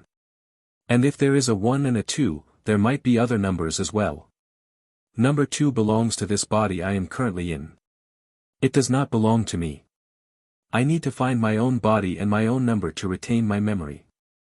Qiu Yinong looked at the crumpled ball of paper. Good thing there is a cunning mastermind around. This cunning mastermind must have figured out that everyone would lose their memories before even entering this strange secret room. Therefore, this mastermind tore a small page from Journey to the West, crumpled it into a ball, and gave it to the person who originally owned this body as a reminder to never tell a lie. At the same time, the paper ball also became the clue that allowed me to deduce the existence of loops within this secret room. That means no matter how many secret rooms there are, only she and I can be the first to deduce the secret room loop mechanism. There is a high probability that this cunning mastermind is me. Conclusion: the book Journey to the West is in the secret room where my real body is located. The small paper ball is in the secret room where her real body is located. As long as the two of us can exchange memories, I can return to my own body, and she can return to this body. Of course, the prerequisite is ensuring that at this very moment, I am in her body, and she is in my body. Only then can we properly connect. How do we exchange memories? The chair. The chair is a memory eraser, but it is also a memory converter. As long as two people sit in the chairs during each loop, not only will their memories be erased, but they will also exchange memories with each other. Now, the only problem is, how can I be sure she is inside my body at this exact moment? As for whether she can deduce things up to this point, there is actually no need to worry. I would definitely have left enough clues for her to figure it out. It seems I can only take a gamble. With that thought in mind, Chiu Enong walked up to the mirror, but she realized that the blood on her head had already dried. She bit her finger and wrote the following passage on the mirror. Do you like chewing gum? If you do, take your memory to the other secret rooms and help the others find their own bodies. However, the time we sit in the chair must be spaced far apart, otherwise, we will just end up exchanging memories again. I will sit first, you sit 2 hours later. This way, even if I lose my memory and arrive here next time, I can use this third passage on the mirror to quickly deduce the loop mechanism for all the secret rooms. After finishing the message, she restored the items on the coffee table to their original state. Only then did she walk over to the chair without hesitation and sit down. 4 handcuffs emerged from the chair, locking her securely in place. Immediately after, a metal contraption resembling an electroshock therapy helmet descended over her head. Chiu Enong was jolted by a numbing electric shock. Blood flowed continuously down her forehead as she completely lost consciousness. A short while later, the handcuffs released automatically. Her entire body rolled out of the chair, crashing onto the floor in the middle of the secret room. Then, her fingers twitched. Chiu Enong woke up on the ground. She surveyed her surroundings and instinctively reached into her pocket. Feeling the chewing gum, she tore open the wrapper and popped it into her mouth. She instantly felt revitalized, her mind becoming sharper and more active. It was exactly the same as before. She still went about searching for various clues, though there were minor differences. For instance, after seeing the contents of the crumpled paper ball, she did not throw it away, but placed it back into her pocket instead. Then, she deduced the rule forbidding lies. She walked over to the mirror again and saw the 3 passages of text written on the glass. After an unknown amount of time, Chiu Enong finally deduced the secret room loop mechanism. She picked up the glass bead. I like chewing gum, so it seems this body is indeed my own. Which proves my number is 2. I can retain my memory this time and take it to the other secret rooms, leaving the secret room loop mechanism on their mirrors. Once the others get the answers, they will also try to recover their respective bodies, just like me and the person who left the message on the mirror. But why did this person not write down the method for using the glass bead? Even though the first passage hints that the method is related to the chair. How exactly is it supposed to be used? Meanwhile, Chen Ran woke up on the floor. Despite a splitting headache, he instinctively reached into his pocket and pulled out a cigarette and a lighter. Lighting one up, he felt the pain in his body ease significantly. He took a few more satisfying drags. Ah, that hits the spot. Following that, he faced 2 primary questions: who am I? Where am I?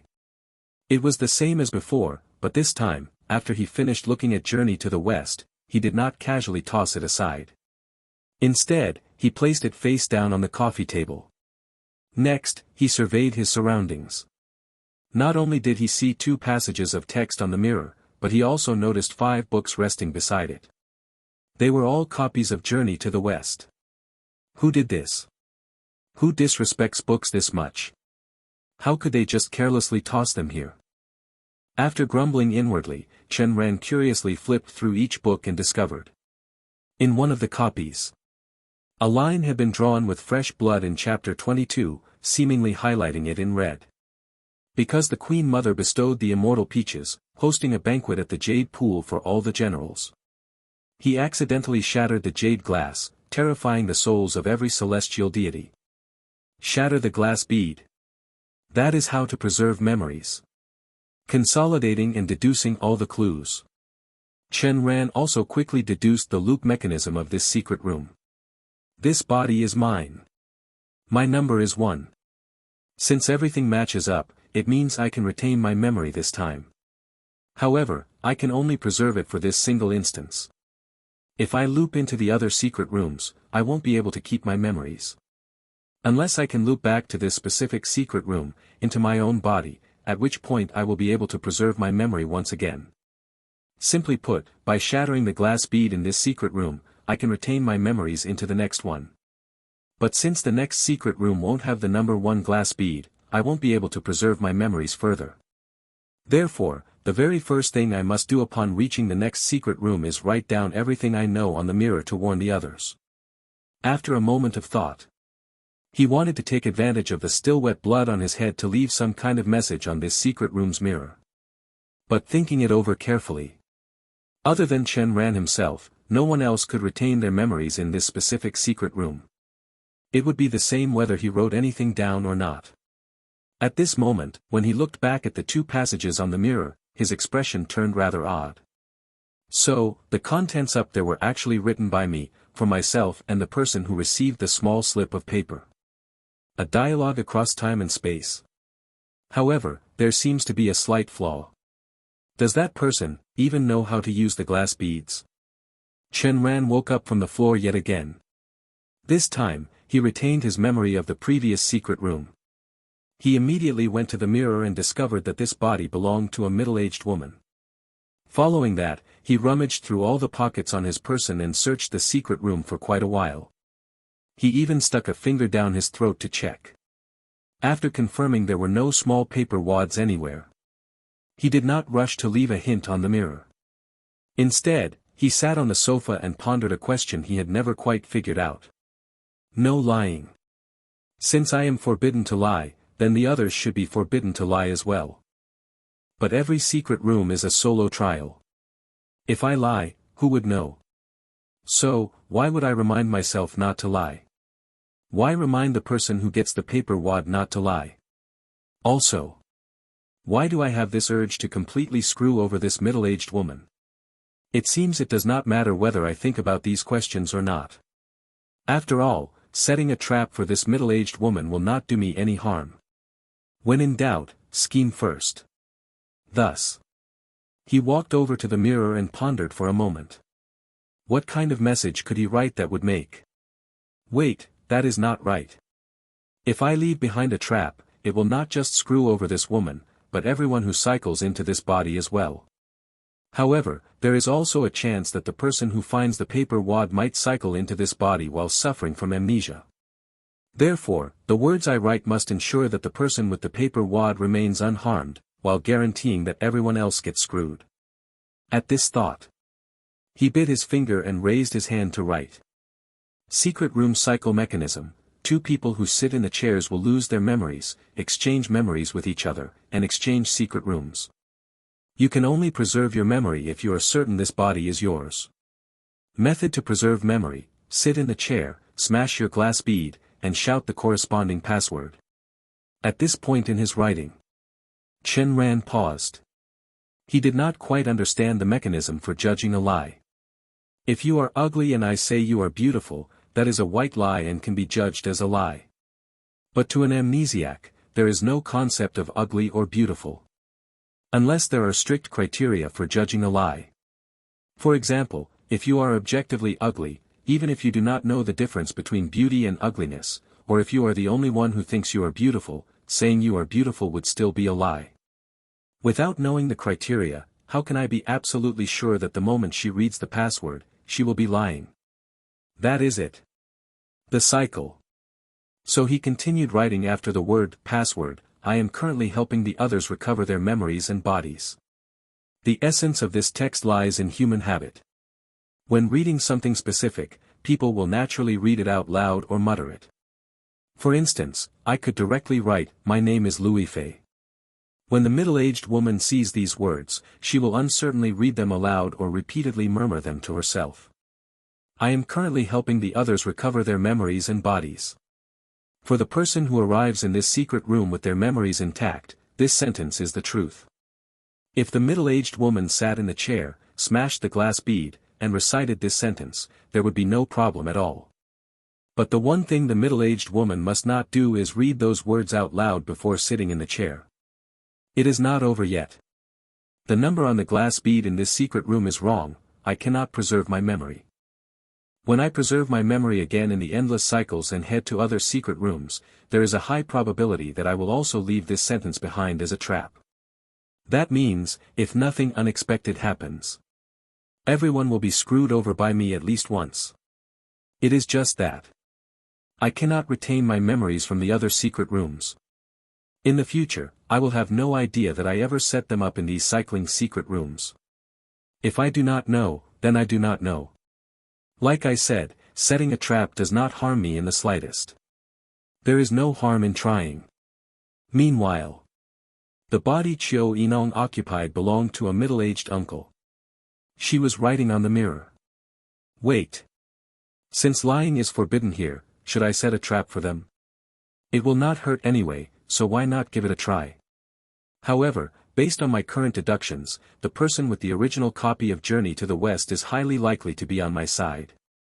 If they have amnesia, there is a chance they might cycle into this secret room as well. Therefore, the message I leave behind must not constitute a lie if that person reads it aloud. For anyone else, though, reading it out loud will mean they are lying. No matter how many times the secret rooms cycle, I will always be judged as being in the process of helping the others recover their memories and bodies. The person with the Journey to the West book should be the same. So, she added on the mirror. When using the glass bead, you must recite the following incantation, I am currently helping everyone recover their memories and bodies. Any normal person seeing this will unconsciously read it aloud and ponder the sentence over and over. Moreover, neither I nor that person would be lying by reciting this. As for the rest of them, they can pray for their own good luck. It seems I must have been an absolutely wicked woman in the past. I feel zero guilt writing such a malicious trap, instead. I am a little excited. These two insidious traps began appearing in various secret rooms throughout the endless cycles. Except for the secret rooms the two of them were currently in, the mirrors in all the other secret rooms featured a password or incantation that needed to be read aloud. Except for the secret rooms the two of them were currently in, the mirrors in all the other secret rooms featured a password or incantation that needed to be read aloud. After an unknown number of cycles, Chen Ran once again returned to the secret room containing the Journey to the West book. It was the usual routine. First, a splitting headache, followed by smoking a cigarette, and finally the realization, who am I, and where am I? He lay on the sofa, taking inventory of his belongings. He read the book, but this time was a little different from his previous visits. When he walked over to the mirror, the words written on it were different from before. Secret room cycle mechanism, two people who sit in the chairs will lose their memories, exchange memories with each other, and exchange secret rooms. You can only preserve your memory if you are certain this body is yours. Method to preserve memory, sit in the chair, smash your glass bead, and shout your own name, my name is Zhang San. My name is. Suddenly, Chen Ran sharply recalled the information he had just obtained from Journey to the West. No lying. He hurriedly went to the coffee table, bit his finger, and wrote down the words from the mirror onto the table. The handwriting on the mirror is different from the words I just wrote on the coffee table. This means the words on the mirror were not written by me. Since the secret room induces cyclic amnesia, how could the person who wrote this know my name is Zhang San? It is a trap. That was close. I almost unconsciously read it out loud. Which bastard is doing something so completely devoid of conscience? However, since my memories have returned to my own body, and someone left behind the secret room cycle mechanism, it proves that someone else understands how the mechanics work. I do not need to cycle anymore. I will let the person who knows the answer go and help the others. Chiu Enong woke up on the floor. Within her body resided the memories of the middle-aged woman. Without a second thought, she walked up to the mirror to establish the secret room's looping mechanism. However, she paused when she noticed that the text written on the mirror was completely different from what was in her own secret room. I knew it. Why else would we need to chant that weird command when shattering the glass bead? So the command was fake all along. But why would the person who left the message in my secret room do such a thing? Looking at it now, I only chanted it while sitting in the chair and receiving the electric shock. Which means my statement I am helping others recover their memories and bodies, was true. It perfectly matched my situation at the time, so saying it aloud shouldn't have caused any issues. But if I had chanted it before sitting in the chair, that would have been a massive problem. I see. The middle-aged woman wiped away all the existing text on the mirror and replaced it with the exact words Chen Ran had written in her secret room. However, when she reached the part about the command, she changed "I am helping others recover their memories and bodies" to "My name is Wang Cuifan." Either the person in this secret room is trying to screw me over, or someone in another room is. Now it is my turn to return the favor. The wings of the butterfly fluttered just like that, causing the command in every single secret room to be continuously rewritten. The ultimate result of this manipulation was that almost everyone managed to deduce the truth. If this is an amnesiac soul exchange, how did the person who wrote these words know my name? There is definitely something fishy going on. Consequently, those whose memories matched their bodies no longer dared to sit in the chair to exchange memories again. Meanwhile, those whose memories did not match their bodies gritted their teeth, ignored the commands entirely, and continued sitting in the chair to swap. Gradually, Number 1's memory aligned with their body. Number 2's memory aligned with their body. Number 4's memory aligned with their body. Number 8's memory aligned with their body. The initially chaotic scramble of bodies and memories across every secret room miraculously corrected itself. Furthermore, it completely deterred anyone from recklessly venturing into other rooms. A with grave NB. Until finally, number 18 and number 20 found their correct match as well. All 10 individuals had their memories fully restored, including the ones they had lost during the continuous loops. At the exact same time, the 10 secret rooms merged into one, bringing everyone together into a single, unified space. This secret room. It contained 10 chairs, a single mirror, a sofa, and a coffee table. Resting on the coffee table were 10 books. The group stared at each other in shock, but before anyone could speak, the secret room plunged into pitch-black darkness. 4 gunshots rang out. Liar Slayer, Grain in the Ocean. Liar Slayer, Autumn Begonia. Liar Slayer, Skillfully Guiding. Liar Slayer, Rising Step by Step. 4 Liar Slayer skills were activated simultaneously. The remaining 6 players frantically tried to recall the faces and attire of everyone present the moment the 10 secret rooms had merged. Chen Ran furrowed his brows. What is going on? Why do I only remember the faces of 8 people in my memories? Who is the 9th person? That means one of the 4 skills just used has the ability to erase the wielder's appearance from the minds of other players, or severely diminish their presence. Sigh, what a disaster. During my amnesia, I left deceptive commands in 4 different secret rooms. Chiu Enong must have done the exact same thing. Which means out of the 8 players, 4 fell for the trap and spoke a lie. Terrified that we would notice the clues and invoke judgment upon them, those 4 struck first and activated their Liar Slayer skills. Shortly after, the secret room was bathed in light once more, but the sight that greeted them was enough to make their eyelids twitch uncontrollably. Inside the secret room, there were suddenly over 100 more people. Chen Ran did a quick count. Good lord, there were 5 exact replicas of him. Including his original self, there were 6 Chen Rans in total. Out of the 10 people, 9 had been duplicated 5 times over. Only one person remained entirely uncopied. However, the moment anyone noticed him, they would immediately forget him the very next second. They would look at him again, register his appearance, and then forget him in the blink of an eye. Completely and utterly wiped from their minds. The group frowned. They had only managed to identify the effects of 2 liar-slayer skills. What about the other 2? Right at that moment. Everyone, tell me, since we arrived in hell, how do you think our living relatives, close friends, and lovers are faring? The speaker was obscured by the numerous phantom images, making it impossible to distinguish who was talking. But a moment later, Chen Ran's eyes widened.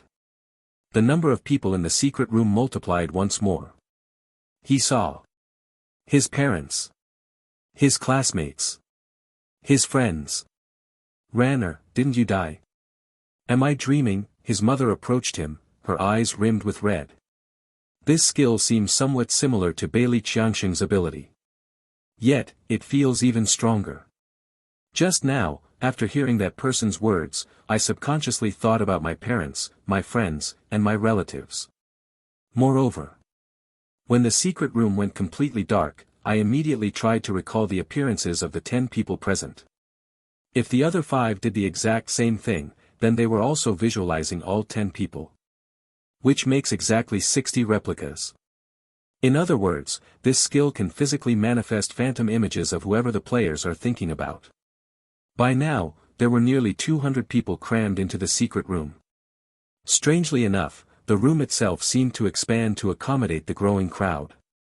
At that moment, Qiu Yinong leaned in close, frowning as she whispered, "What should we do?" Chen Ran completely ignored her.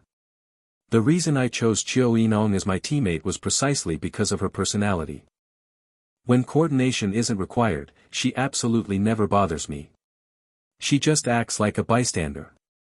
But when we do need to work together, a single glance from me is enough for her to catch on instantly. The real Qiu Yinong would never sidle up to me to helplessly ask, "What should we do?" Chen Ran turned a blind eye to the illusion of his mother standing right in front of him, keeping his gaze firmly locked onto the one person who didn't have any phantom images surrounding them. Stare at him. Wait, why am I staring at him? Keep staring at him. Who is he? Stare at him. Stare at who? Chen Ran continuously forced reminders onto himself, his hand subtly sliding toward his waist. Jiang Qing felt entirely numb as he realized that every single person was glaring straight at him. Not knowing exactly who he should be mad at, he simply cursed out loud, "Screw you, you absolute moron. How the hell do you have a skill like this? It makes me look like an idiot, doesn't it? I'm honestly so done." He was suffering a complete mental breakdown. Jiang Cheng's skill, grain in the ocean, reduced his overall presence. Whether it was other players or other liar-slayer abilities, it was incredibly difficult to detect him. But someone had just unleashed a skill capable of manifesting phantom images of imagined people. This made things incredibly awkward. Every other person was surrounded by illusions of their imagined friends and family. He was the sole exception. No matter how low his presence was, standing out like a sore thumb in a crowd made it practically impossible for him to go unnoticed. Looking down the barrels of 90 liar-slayers aimed directly at his chest, Jiang Qing sighed in exasperation and slowly raised his middle finger at the crowd. "A bunch of morons. You lied." 90 voices recited the command as 90 fingers simultaneously pulled their triggers, yet only 9 distinct gunshots echoed through the air. The number of players is back to 90 again. It's probably because the 3 people who just used their liar-slayer skills thought of the 10 original people once more. Otherwise, they would be far too easily exposed. At that moment, a voice broke the tension. "Swear a future lie promising not to invoke judgment upon anyone who lied during the memory loops, and we will retract our skills.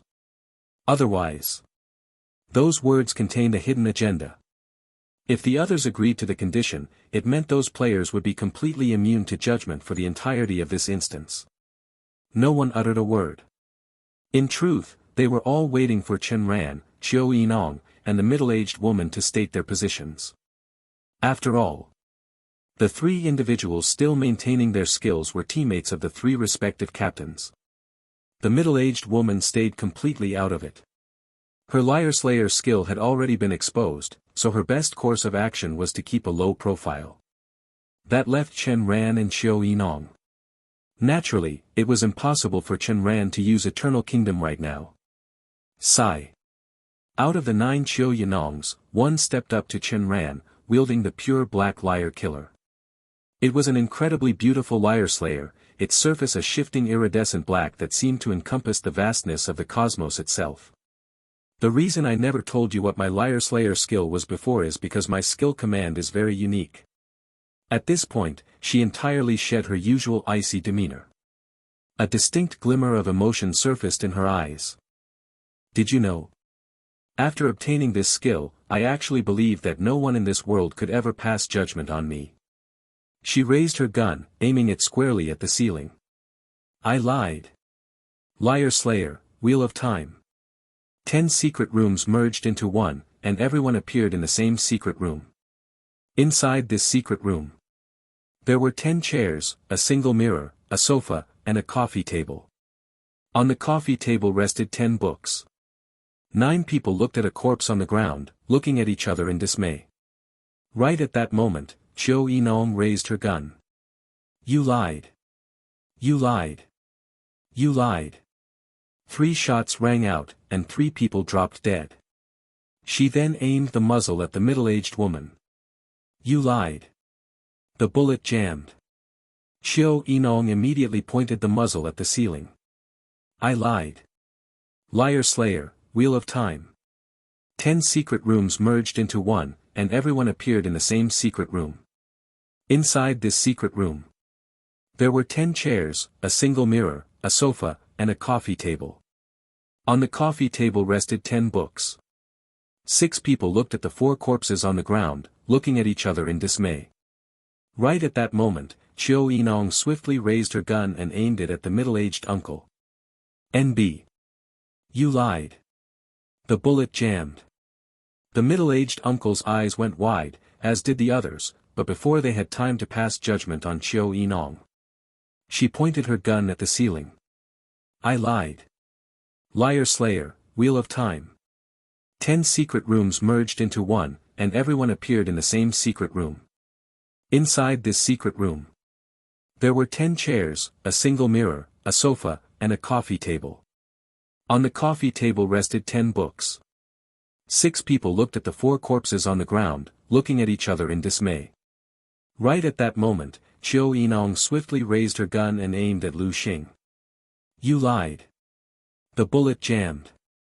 She immediately pointed the gun at the ceiling and said coldly. I lied. Liar Slayer, Wheel of Time. The middle-aged woman and the 3 captains were subjected to judgment one by one during the time reincarnation, but these 4 had indeed never told a lie. Every attempt ended in a failed judgment. I lied. Liar Slayer, Wheel of Time. Stop. 10 secret rooms merged into one, and everyone appeared in the same secret room. Inside this secret room, there were 10 chairs, a single mirror, a sofa, and a coffee table. On the coffee table rested 10 books. 6 people looked at the 4 corpses on the ground, looking at each other in dismay. Just as they were about to ask questions, several segments of memories suddenly flooded their minds. The first memory, all 10 people were present. For used their liar hunter skill, and after various mental battles, Xiao Yinong used hers. The second memory, Xiao Yinong killed 3 people, failed the judgment on the middle-aged woman, and used her liar hunter skill again. The third, fourth, and fifth memories, Xiao Yinong failed every judgment and used her liar hunter skill each time. Dead silence filled the secret room. The 3 captains and the middle-aged woman were startled at first, then horrified, and soon their bodies were trembling uncontrollably. Chen Ran lit a cigarette and took a deep drag, the smoke obscuring the shock in his eyes. Let me get this straight. Her command phrase is, I lied. The subtext being, I lied, and you had better not have lied. Through continuous time reincarnation, she can single out and subject everyone to judgment one by one, even if she is not sure whether the target is lying. Just pass judgment first and ask questions later. If the judgment fails, she simply sacrifices one opportunity to cast judgment on herself and uses the wheel of time to reset time again. If she dares to do this, it means no one else can pass judgment on her lie. Why is that? It is the timeline. Simply put, a player may have told lies when they were alive, but players in hell cannot pass judgment on the lies told during their past lives. All because the timelines are different. By the same logic, the previous few timelines no longer exist, and in this current timeline, Qiu Yinong has never told a lie. In other words, the only ones who could pass judgment on her are our past selves from the timeline where she actually lied. On the timeline where she hasn't lied, there is absolutely no way we can successfully pass judgment and kill her. This skill is invincible. However, that invincibility comes with a catch. As the ancient saying goes, the laws of the universe are never absolute, there is always one path left to exploit. Just like my skill, which also seems invincible. But once it is used, I am forced to compete with my opponent purely on intelligence, mindset, and knowledge. Her skill must be the same. The flaw lies in the command phrase. If someone knew her skill and command phrase in advance, and passed judgment on her the exact moment she uttered, "I lied," she would die. Of course, that hinges entirely on grasping the perfect timing. If she is given even a split second to fully activate her skill, not even a bullet of judgment already in mid-air would be able to harm a single hair on her head. If the first judgment fails to kill her, any subsequent attempts would be even more impossible. The reason is: suppose she resets time, rolling it back 5 minutes. Our memories, thoughts, emotions, common sense, and feelings would also be temporarily reset to 5 minutes ago.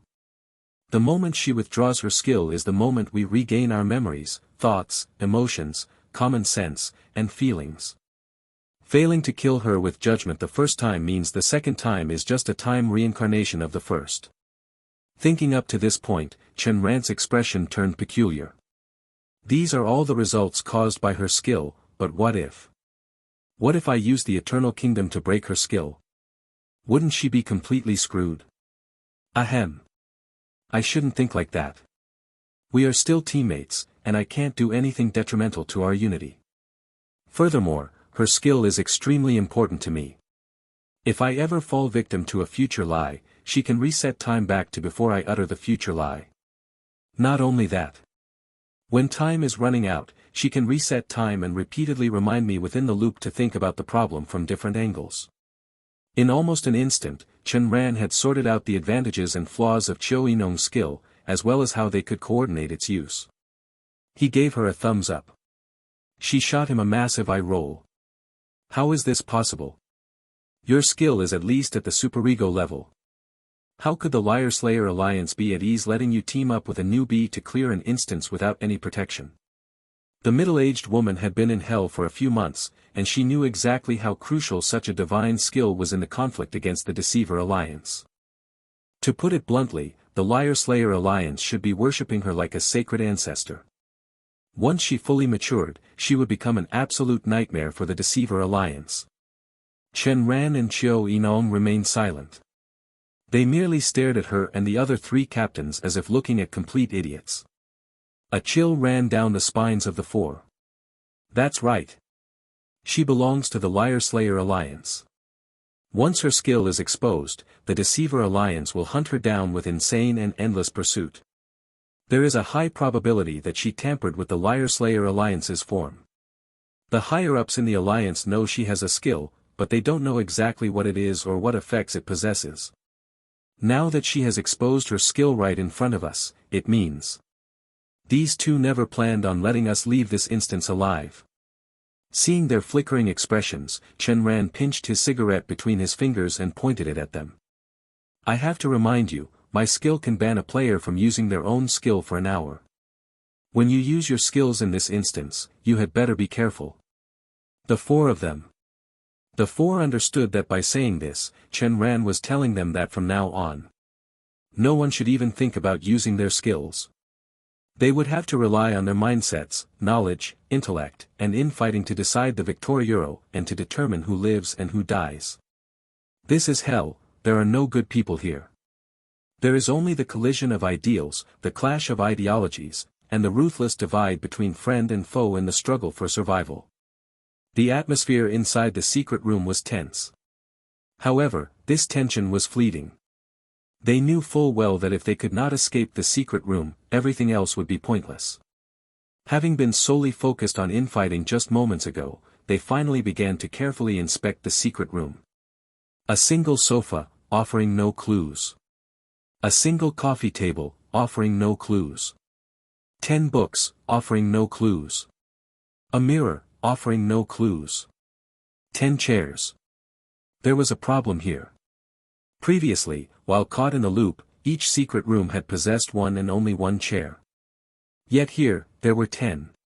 Logically speaking, since the loop had ended, the electroshock memory recovery method should have also concluded, rendering the chairs meaningless. The fact that the chairs had not vanished, but instead multiplied by 9, was completely unreasonable. Click. Clack. The 4 people, immersed in their thoughts, were jolted awake by the sound of 2 glass beads dropping. Looking toward the noise, they saw 2 glass beads on the floor in front of the beanbag sofa. The beads rolled forward a short distance before coming to a halt. The numbers on the 2 glass beads were number 1 and number 2. These belonged to Chen Ran and Qiu Yinong. Realizing something, the 4 hurriedly searched the room for the 2 of them, but unfortunately, it was too late. Chen Ran and Qiu Yinong were nowhere to be found in the secret room. It was as if they had vanished into thin air. Shameless. Those 2 must have deduced the method to escape the secret room and quietly slipped away while we were distracted. The glass beads must have fallen from the beanbag sofa.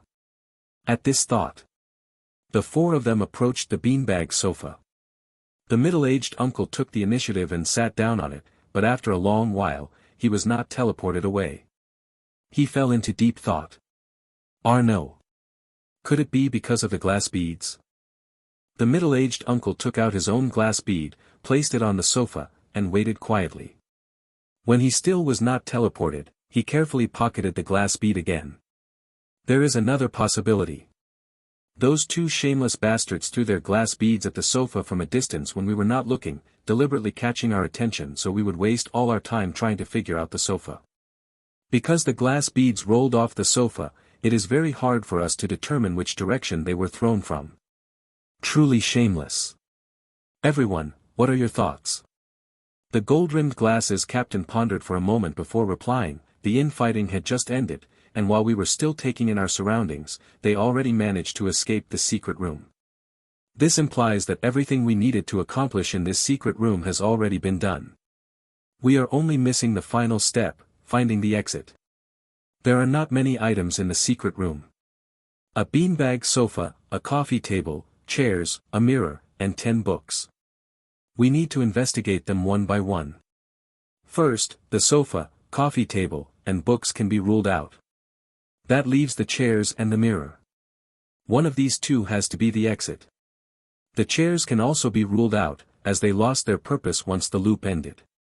However, there is another possibility regarding the chairs. What is it? The 3 of them stared at him eagerly. They had the distinct illusion that ever since Chen Ran and Qiu Yinong vanished, this 4-eyed fellow had suddenly become much more formidable. First, we need to clarify the entire process of how the old man was abused. The successor initially used the books to help the amnesiac old man recover his memory. That attempt failed. Losing patience, the successor beat the old man, but that still failed to help him regain his memory. Consequently, the successor went completely insane. He dragged the old man into the basement, tied him to a chair, and administered electric shocks to his head. In the first secret room, the information we gathered indicated that the old man suffered wet paper face covering and suffocated to death. The fact that the successor killed the old man suggests he successfully obtained the information he wanted. That information was the message written in the second round simplified characters from the first secret room: "My fortune is buried beside my wife's grave." Can any of you guess where the old man ultimately died? Lu Xing looked toward the chairs. Wet paper face covering was a torture method invented by the Eastern Depot during the Ming Dynasty. First, the prisoner's limbs would be secured to a restraining bed, and then wet paper would be layered over their face, sheet by sheet. During the loop, the moment we sat in the chairs, our limbs would immediately be restrained. On the chair. Exactly, the gold-rimmed glasses captain said, pointing at the chairs. The appearance of 10 chairs here means their significance hasn't ended. What other purpose could they serve? For the old man, the electrocution was followed by torture. Since we were also electrocuted, don't you think there might be a torture waiting for us too? Pausing here, he spoke with solemn gravity. If we are even slightly careless, we might very well experience rain-watering plum blossoms. Rain-watering plum blossoms? Surprised by the sudden appearance of this novel term, the middle-aged woman asked in confusion. It's the elegant, ancient euphemism for the torture of wet paper face covering. Interrupted by her question, gold-rimmed glasses completely lost his rhythm of deduction. He shot the middle-aged woman a look of displeasure. As I was saying, the remaining significance of the chairs is rain-watering plum blossoms. Therefore, from this moment on, we cannot afford to make a single mistake. If the chairs represent punishment, then there is only one possible exit left, the mirror. In the Compendium of Materia Medica, there is a passage that reads, "A mirror is the essence of metal and water, bright on the inside and dark on the outside. The inside of the mirror is light, while the outside is dark. Us being trapped in the secret room is the darkness, and escaping the secret room is the light." Hearing this, the three of them frowned. They had to admit that the gold-rimmed glasses captain had incredibly strong deductive reasoning skills, far surpassing their own. But it still felt a bit far-fetched. Lu Xing carefully organized his words. First of all, I agree with your earlier deductions. However, I can't quite get behind your logic regarding the mirror. A mirror is the essence of metal and water, bright on the inside and dark on the outside. There are plenty of classical texts with similar quotes. What makes you so certain that the mirror in this secret room specifically corresponds to the Compendium of Materia Medica? The gold-rimmed glasses captain looked at Lu Xing as if he were staring at an idiot. Do you even hear yourself? Haven't you noticed that, based on common sense, there is no rain in this secret room for the rain-watering plum blossoms? Lu Xing frowned. In rain-watering plum blossoms, the rain refers to the water used to soak the paper. There really is no water in this secret room. Wait. A mirror is the essence of metal and water, meaning a mirror is formed from the condensation of metallic and aquatic essences. In other words, if we trigger the punishment of rain-watering plum blossoms, the mirror will turn into water. But that defies science. No. That's not right. In the first secret room, the books on the 3 bookshelves were almost entirely works of literature. In other words, this instance doesn't have to obey the laws of science, but it absolutely must adhere to the literature associated with the secret room. What the hell? Just listening to someone else's deductions makes it feel like my brain is frying. How on earth did Chen Ran and Xiao Yinong deduce the answer in an instant? Are you suggesting that the side plot of this secret room has 2 possible endings? One is to suffer rain-watering plum blossoms, and the other is a safe escape. Lu Xing asked uncertainly. Exactly. The evidence, the middle-aged uncle asked. The gold-rimmed glasses captain sighed. Are you kidding me? Do you guys never summarize the clues we find? In the first secret room, the old man placed 3 layers of encryption on his will, second round simplified characters, typewriting, and scrambling the order.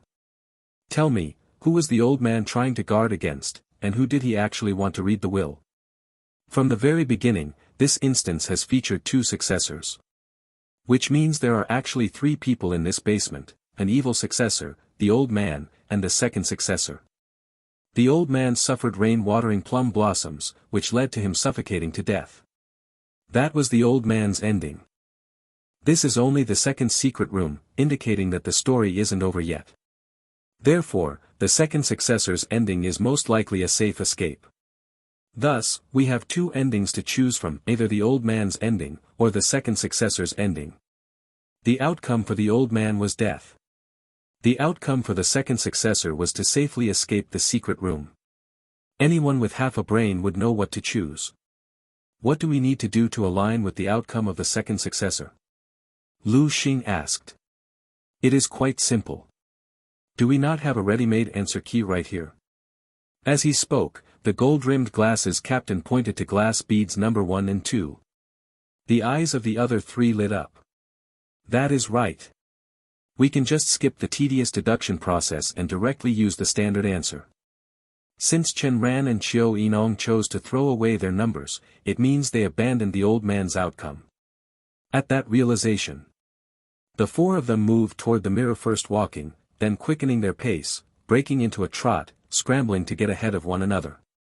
But oddly enough, all 4 stopped about 2.5 meters away from the mirror. It was a pity. The impulsive teenager had already been tricked to death in the first secret room. Such clumsy baiting tactics would not fool any of them. None of them were fools, and no one wanted to be the guinea pig who led the charge. The reason was simple. Deducing from the process would definitely yield the correct result, but deducing from the result would not necessarily reveal the correct process. What was even more terrifying was the possibility that the result itself was completely wrong. The 4 of them fell into an awkward silence.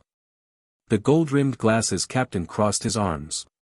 Chen Ran and Qiu Yinong threw away the glass beads, then passed through the mirror to escape the secret room. No one disagrees with this conclusion, right? The other 3 nodded. The exit is right in front of us, but none of us dare to try it lightly. I think. Seeing him fish out a coin again, the 3 of them rolled their eyes at him. The middle-aged uncle looked thoughtful before suggesting, since we currently have no way to verify whether this result is right or wrong, and we cannot deduce the correct process. I have a proposal. He pointed to the 10 books resting on the coffee table. Flipping a coin or playing rock-paper-scissors is unreliable, so how about drawing lots? How would we draw them? One person acts as the referee. The referee tears 3 pages from a book, marking 2 with an X and 1 with a. The remaining 3 people then take turns drawing lots on OES. Whoever draws the becomes the referee for the next round, and the other 3 continue drawing lots in the same manner. The one who draws the will serve as the referee for the next round, leaving the remaining 2 to draw lots. In the 3rd round, whoever draws the X will go and test out the result of our earlier deduction. However, to prevent cheating, the rest of us must turn our backs while the referee writes the and X's. Also, everyone must reveal their paper immediately after drawing it. After each round, the new referee must make a fresh set of lots. The middle-aged uncle continued to speak eloquently and confidently, laying out what he considered to be the most equitable method. However, the middle-aged woman quickly spotted a loophole. I am adding a rule: the person acting as the referee cannot hint to the people drawing lots in any way. Let us do it this way: when we draw, the referee must turn their back. I will add one too. The person who wins cannot give hints to the ones drawing either, the gold-rimmed glasses captain chimed in. Obviously, all 3 of them leaned toward resolving the issue by drawing lots. Soon after, the 4 of them swore a future lie regarding these rules. Whoever broke them would be lying at that very moment, and thus could be judged and executed. First round. Referee, gold-rimmed glasses captain. While he prepared the lots, the other 3 turned their backs. They had no idea which book he tore pages from, nor which wad of paper he would mark with the I am done. Hearing this, the trio turned around to look at the 3 crumpled balls of paper on the table. Finding nothing unusual, Lu Xing volunteered, I will go first. He grabbed the 3rd paper ball.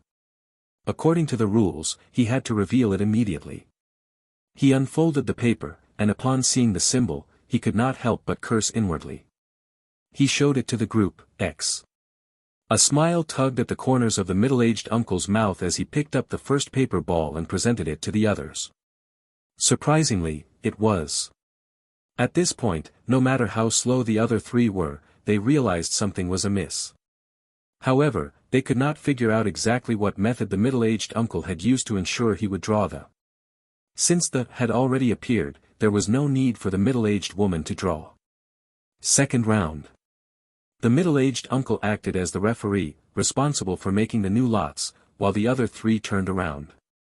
They used this time to rack their brains, trying to figure out how the middle-aged uncle had managed to draw them on his first try.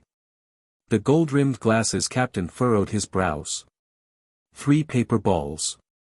Logically speaking, no matter how you draw, the chance of getting the is 1/3. There should be absolutely no way to game the system. Wait a minute. The rules state that everyone who finishes drawing lots must reveal their result to the group immediately. Could that be where the trick lies? Suppose the 3 paper balls are numbered 1, 2, and 3. Lu Xing drew first. But while he was picking, the middle-aged uncle mentally selected number 1. Lu Xing picked up number 3, and showed everyone that its result was an X dot. Then, out of the remaining numbers 1 and 2, one of them is definitely the dot. So that is how it works. That explains it. Simply put, the middle-aged uncle first chose a number in his head. For example, if he mentally picked number 1, the probability of number 1 being the was 1/3. At this point, he treated numbers 2 and 3 as a single entity. Let us call it group 2-3. In other words, he visualized the 3 paper balls as just 2. Paper ball 1 had a 1/3 chance of being the dot. Group 2-3 had a 2/3 chance of containing the dot. The drawing began. Lu Xing took number 3 from group 2-3, and it turned out to be an X dot. Group 2-3 had a 2/3 chance of containing the. Now that number 3 within this group was definitively proven to be an X, the remaining number 2 inherits that entire 2/3 probability of being the exclamation point. At this moment, all the middle-aged uncle needed to do was switch his mental choice from number 1 to number 2. By doing so, his odds of drawing that jumped from 1/3 to 2/3. Holy crap. I just learned a new trick. But wait, I think I have seen this kind of manipulation somewhere before. It is the Monty Hall problem. In the game show, there are 3 doors. Only one door has a car behind it, while the other 2 hide goats. When you choose one of the doors, the host opens another door to reveal a goat, eliminating one wrong answer, and then asks if you want to switch your choice. You absolutely must switch, because doing so increases your chances of picking the car from the original 1/3 to 2/3. He adapted the Monty Hall problem into a game of drawing 3 lots. It is the exact same concept wrapped in a different package. It is impossible to defend against such a trap. Having figured out the core of the trick, the gold-rimmed glasses captain felt much more at ease.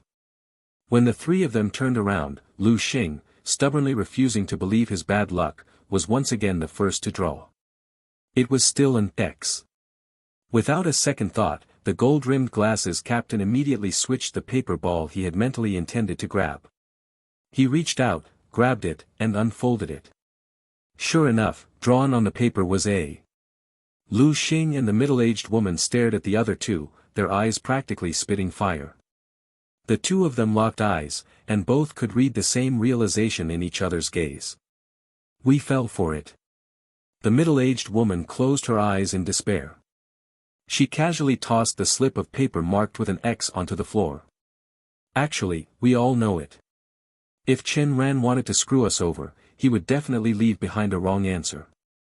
This so-called drawing lots is just because our deductions hit a bottleneck, so we're sending out cannon fodder to test the wrong answers and figure out the correct logical flow, she declared. No one refuted her words. From the perspective of human nature, if they were Chen Ran, they would have also left behind a false clue. The middle-aged woman took a deep breath and stepped toward the mirror. I hope you guys give me a quick death later, she murmured as she walked. Arriving before the mirror, she discarded her number 4 glass bead and walked straight into the glass. The moment her body touched the surface, she was sent flying backward, landing perfectly in the 3rd chair from the left. Her liar slayer slipped from her waist and fell to the ground. Before she could react, 4 handcuffs snapped out from the chair, locking her firmly in place. At the same time, the backrest tilted backward at a 45-degree angle, forcing her into a half-reclined position. Panic seized the middle-aged woman. Her body trembled with fear, but the desperate desire to live drove her to scream, "Hurry up! Deduce the correct answer." The gold-rimmed glasses captain ignored her. He stared at the mirror, deep in thought. Chen Ran and Xiao Yinong abandoned their numbers and escaped through the mirror. The middle-aged woman also abandoned her number, yet she couldn't escape. This means there is a missing step in between, or perhaps some action that triggers a mechanism. What's missing? The middle-aged woman is locked to the third chair, while the numbers Chen Ran and Xiao Yinong abandoned were 1 and 2. Is it related to order? What kind of order? It seems I need to recall everything that happened in the first 2 secret rooms. Suddenly, he looked up and turned to the other 2, who were also deep in thought. Do either of you remember the order in which Chen Ran read out the second round simplified characters? He asked. Yes. The middle-aged uncle, who had a relatively good memory, pondered for a moment before answering, of, wealth, buried, at, wife, grave, beside, property, child.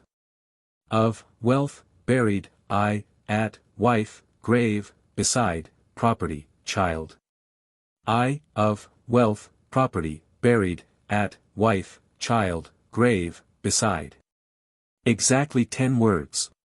In the first secret room, there were exactly 10 people who obtained glass beads. The game to acquire the glass beads began and ended based on the implementation and abolition of the second round simplified characters. In the second secret room, recovering our memories was also linked to the numbers on the glass beads. Damn it, so that's how it is. The will exists in 2 forms. First, the second round simplified characters. Second, memories. Because the second round simplified characters were encrypted, the evil successor couldn't understand them. Therefore, he or she abandoned the idea of finding the answer through the characters. Instead, they targeted the old man's memory, with the glass beads serving as the old man's memory anchors. In the end, the evil successor obtained the information they wanted, which was the old man's memory anchors. Regardless of what form the will takes, one thing is certain, the content is identical. Therefore, the glass beads are equivalent to the second round simplified characters. At the same time, the sequence of the second round simplified characters is identical to the order in which the glass beads were obtained. In other words, the 10 numbers we acquired, in ascending order, correspond to of, wealth, buried, at, wife, grave, beside, property, child. Chen Ran is number 1, so his corresponding second round simplified character is of. The correct sequence is of wealth, property, buried at, wife, child, grave, beside. And in the correct sequence, of is in the second position. Coming to this realization, the gold-rimmed glasses captain turned his head to look at the middle-aged woman. At this moment, she was locked in the third chair, her eyes fixed intently on the 3 men deep in thought. Seeing the gold-rimmed glasses captain look over, she immediately asked in a panic, "How is it? Have you figured out the answer?" The gold-rimmed glasses captain ignored her. The middle-aged woman is locked to the third chair, and her number is 4. But judging from the order in which the glass bead numbers were acquired, she was the third person to get one. That means she corresponds to the word buried in the jumbled second round simplified characters sequence. And the word buried in the correct sequence, of wealth, property, buried at, wife, is the 5th word. In the previous secret room loop, the chairs had the function of exchanging each other's memories. The final result was that our jumbled memories and bodies were restored to normal through the chairs. In that case, the 10 chairs here can also convert the wrong order back into the correct one. The middle-aged woman's glass bead number corresponds to the word buried in the wrong order, and buried is the 5th word in the correct sequence. Therefore, she should have sat in the 5th chair to correct the jumbled sequence of the glass bead and the second round simplified character before passing through the mirror. However, she tried to pass through the mirror and leave the secret room without correcting the sequence, which triggered the trap. No wonder Chen Ran and Xiao Yinong threw away their glass beads. They had already corrected their sequences, so the glass beads naturally became useless to them. Thinking up to this point, the gold-rimmed glasses captain hesitated no longer. He glanced at his own number, 12. Among the 10 numbers, 1, 2, 4, 8, 12. In the first secret room, I was the 5th person to obtain a number of wealth, buried, at, wife, grave, beside, property, child. In the incorrect sequence, my corresponding word is at. I, of, wealth, property, buried, at, wife, child, grave, beside. In the correct sequence, at is the sixth word, so. The words are read from left to right, and the order of the chairs should also be from left to right. There's no flaw in this logic. With that in mind, he sat down on the sixth chair without hesitation. After waiting for a long time without triggering any traps, a wave of ecstasy washed over him. It worked. Immediately after, he approached the mirror and carefully reached his hand into it. Water. The moment he made contact with the surface, it felt as though his hand was touching a body of water. Simultaneously, he discovered that his hand could easily phase straight through the glass. Just as I thought. The mirror is the exit to the secret room. The gold-rimmed glasses captain was in no rush to escape. Instead, he pulled his hand back. There are 4 corpses on the ground. Moving them to the correct chairs is easy enough. The problem is, the middle-aged woman is still alive. Moreover, she's locked into the 3rd chair. She's occupying someone else's spot, and I have to move her. But how do I unlock the handcuffs? During the secret room loop, after we were shocked by electricity, the 4 handcuffs on the chairs automatically unlocked. If this secret room is divided into 2 phases, then phase 1 was the old man being electrocuted, and phase 2 was the old man suffering rain watering plum blossoms. In the first phase, the handcuffs unlocked automatically after we were electrocuted. Then, in the second phase. Fuck. Does it really have to be this cruel? MMPH. The middle-aged woman was immobilized, half lying in the chair, with wet book pages plastered over her face. She struggled, thrashing her head from side to side in a desperate attempt to shake off the objects on her face. However, the soaked pages acted like facial masks, adhering perfectly to the contours of her face and making them impossible to throw off. In stark contrast to her utter despair, the other 3 captains appeared completely relaxed. The middle-aged uncle tore the books apart, passing the ripped pages to the next person. The gold-rimmed glasses captain took the pages and submerged them into the mirror. When he pulled them back out, the pages were entirely soaked through. Lu Xing stood in front of the chair, receiving the wet paper and adjusting the angle before laying it flat over the middle-aged woman's face. I have a question. During the drawing lots earlier, Lu Xing went first. If he had picked the number you wanted, wouldn't your cheating method, which is similar to the Monty Hall problem, have completely failed? Gold-rimmed glasses asked, looking at the middle-aged uncle.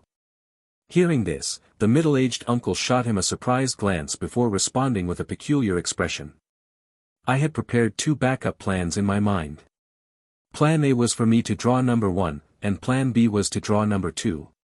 This means that whether Lu Xing drew 1, 2, or 3, it wouldn't have affected me at all. The core concept of the Monty Hall problem lies in switching, not in the initial selection. With that said, the middle-aged uncle turned his head to look at Lu Xing, who was currently applying the facial masks to the middle-aged woman. I have a question as well. Lu Xing, you clearly looked like a desperate gambler who had lost everything earlier. Even I thought you were going to lose. So why did you end up drawing the checkmark? Lu Xing smiled but remained silent. At that moment, the handcuffs restraining the middle-aged woman automatically clicked open, and her body slid off the chair onto the floor. The 3 men looked toward the spot where the middle-aged woman's liar slayer had previously fallen. Seeing that the liar slayer had vanished, they confirmed she was dead. They picked up her corpse and placed it on the correct chair. Then, they moved the 4 bodies by the coffee table and positioned them in their corresponding spots. Chen Ran and Qiu Yinong had aligned themselves properly, the 3 captains had aligned themselves properly, and all 5 corpses were now aligned perfectly. After confirming there were no issues left, the trio stepped through the mirror, escaping this secret room. A wave of intense dizziness washed over them, and in their dazed state, they heard that familiar voice. My dear enemies, welcome to my home turf. The 5 players opened their eyes. First, they verified their numbers and appearances with one another, and then they began taking in the surroundings of this new secret room. As The secret room was incredibly spacious and empty. In the center stood a long table. Two people, a man and a woman, sat at opposite ends of it. They both held guns, staring each other down as if they were engaged in some kind of standoff. The five cautiously approached the table. They found poker chips, chest plates, and a notice board laid out on the surface. There were 20 poker chips in total, 10 for each person, and every single one had a face value of 100 million. There were also 20 chest plates, with 10 placed in front of each seated individual. The chest plates in front of the young inheritor were all blue badges, while the 10 in front of the young heiress were all red badges. The notice read: Rules of the heir game. Rule 1, before the game begins, everyone must choose either the red or blue camp. The difference in the starting number of players between the two camps cannot exceed 1. Rule 2, for each round of the game, both camps will send one person to participate. The inheritors cannot wager more than 2 poker chips per round. Rule 3, during the games, the winner will plunder the loser's chest plate. Those who lose their chest plates may choose a camp once again. The 2 inheritors looked at the 5 contemplating players. The young inheritor spoke up. Can you hurry up? Does it really matter to you which inheritor killed the old man in this game? Upon hearing this, the eyes of the 5 players lit up. That is right. There are 20 billion worth of poker chips on the table. That means the old man's fortune was found after all. They both have a gun in their hands, and the muzzles are pointed at each other.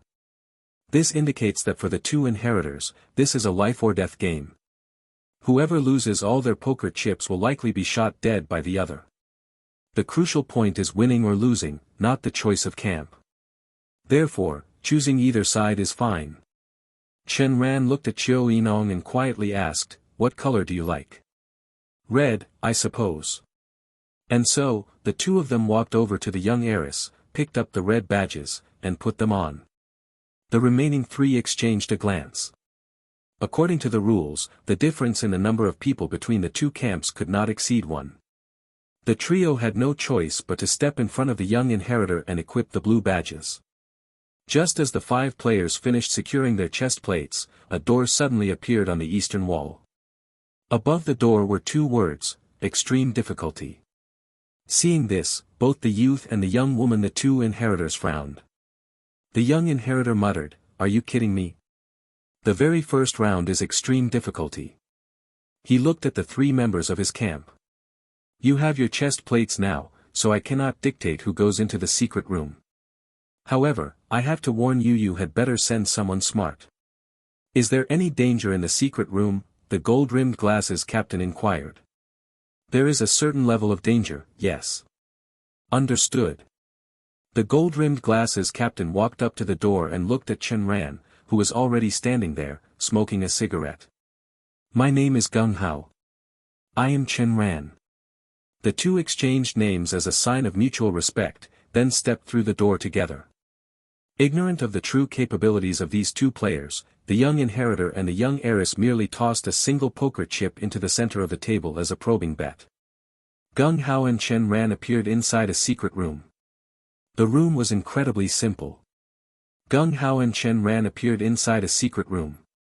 The room was incredibly simple. There were only 2 chairs. Perhaps due to the psychological trauma left by their previous trials, just looking at chairs gave them both a headache now.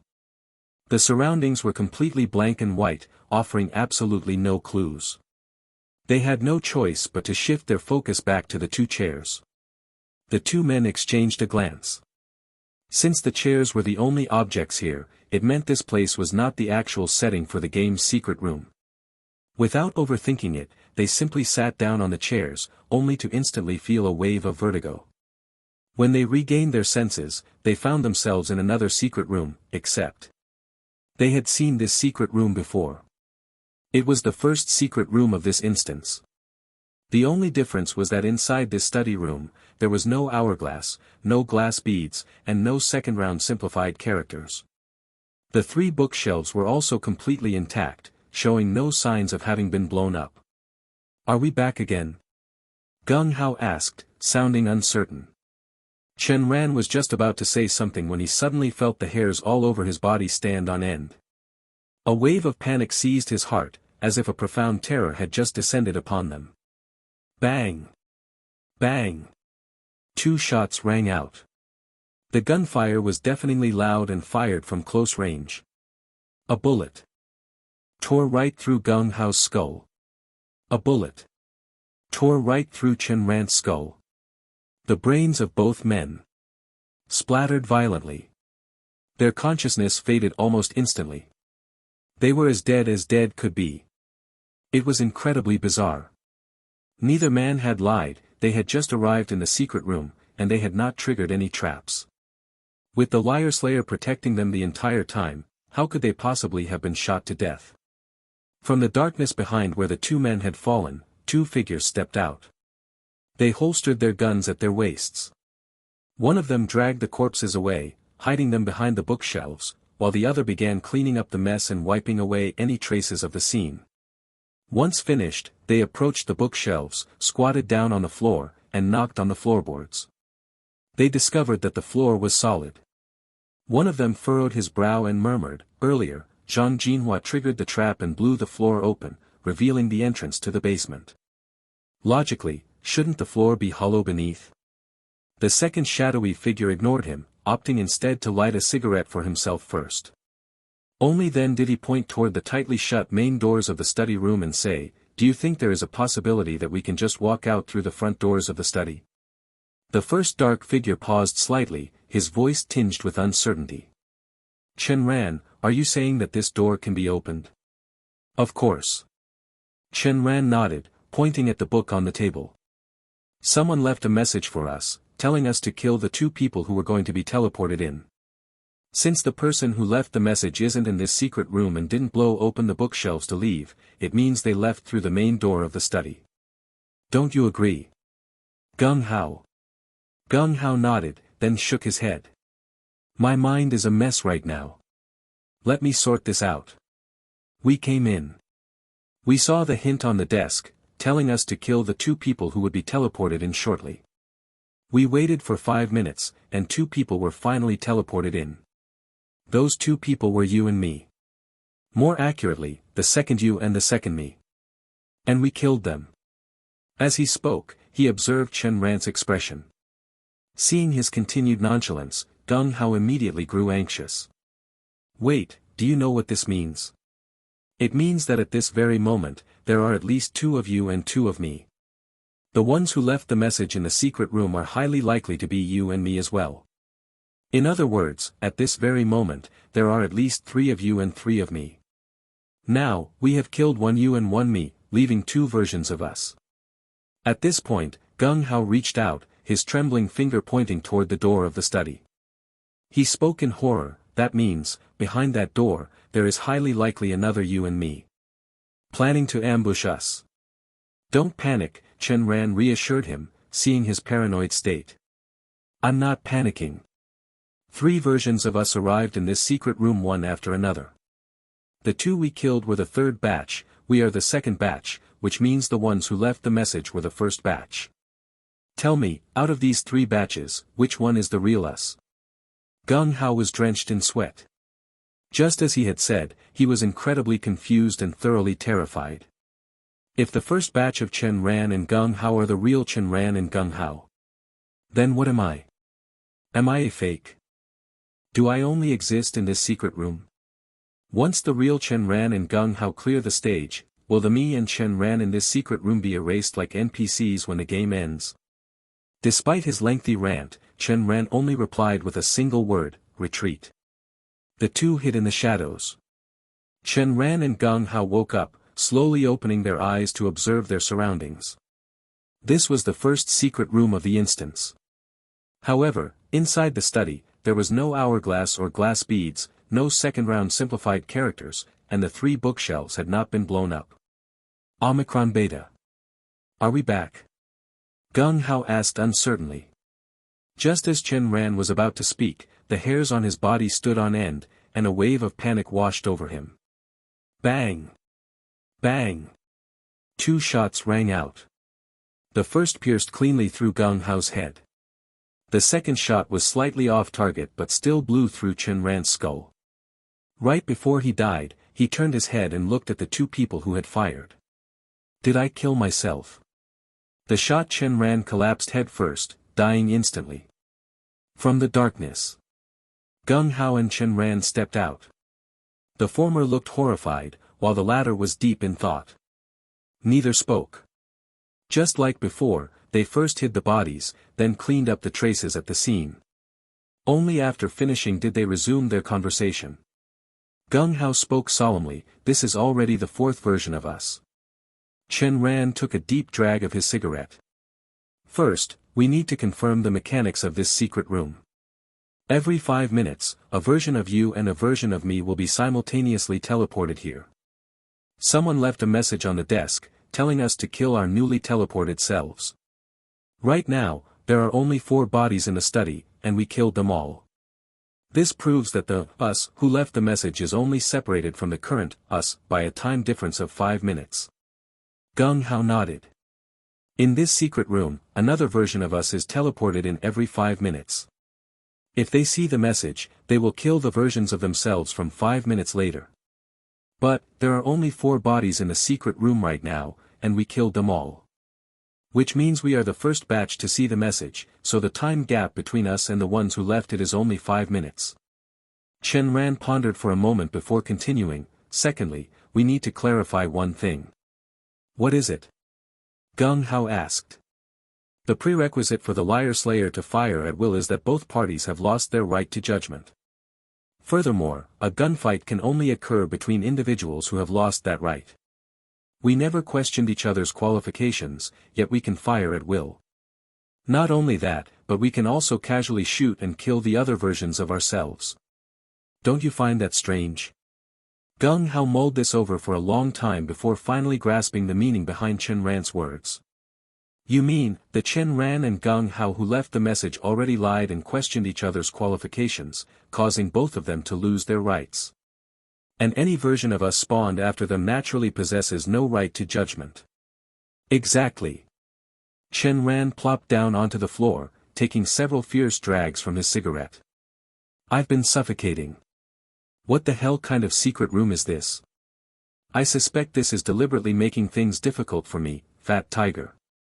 For a 21st century youth, being in a hell where lying was forbidden was pure torture. Naturally, upon learning that the Chen Ran from 5 minutes ago had lied, thereby causing the version of himself 5 minutes later to lose the right to judgment as well, Chen Ran began speaking much more freely. Why are you looking at me? Is the answer written on my face?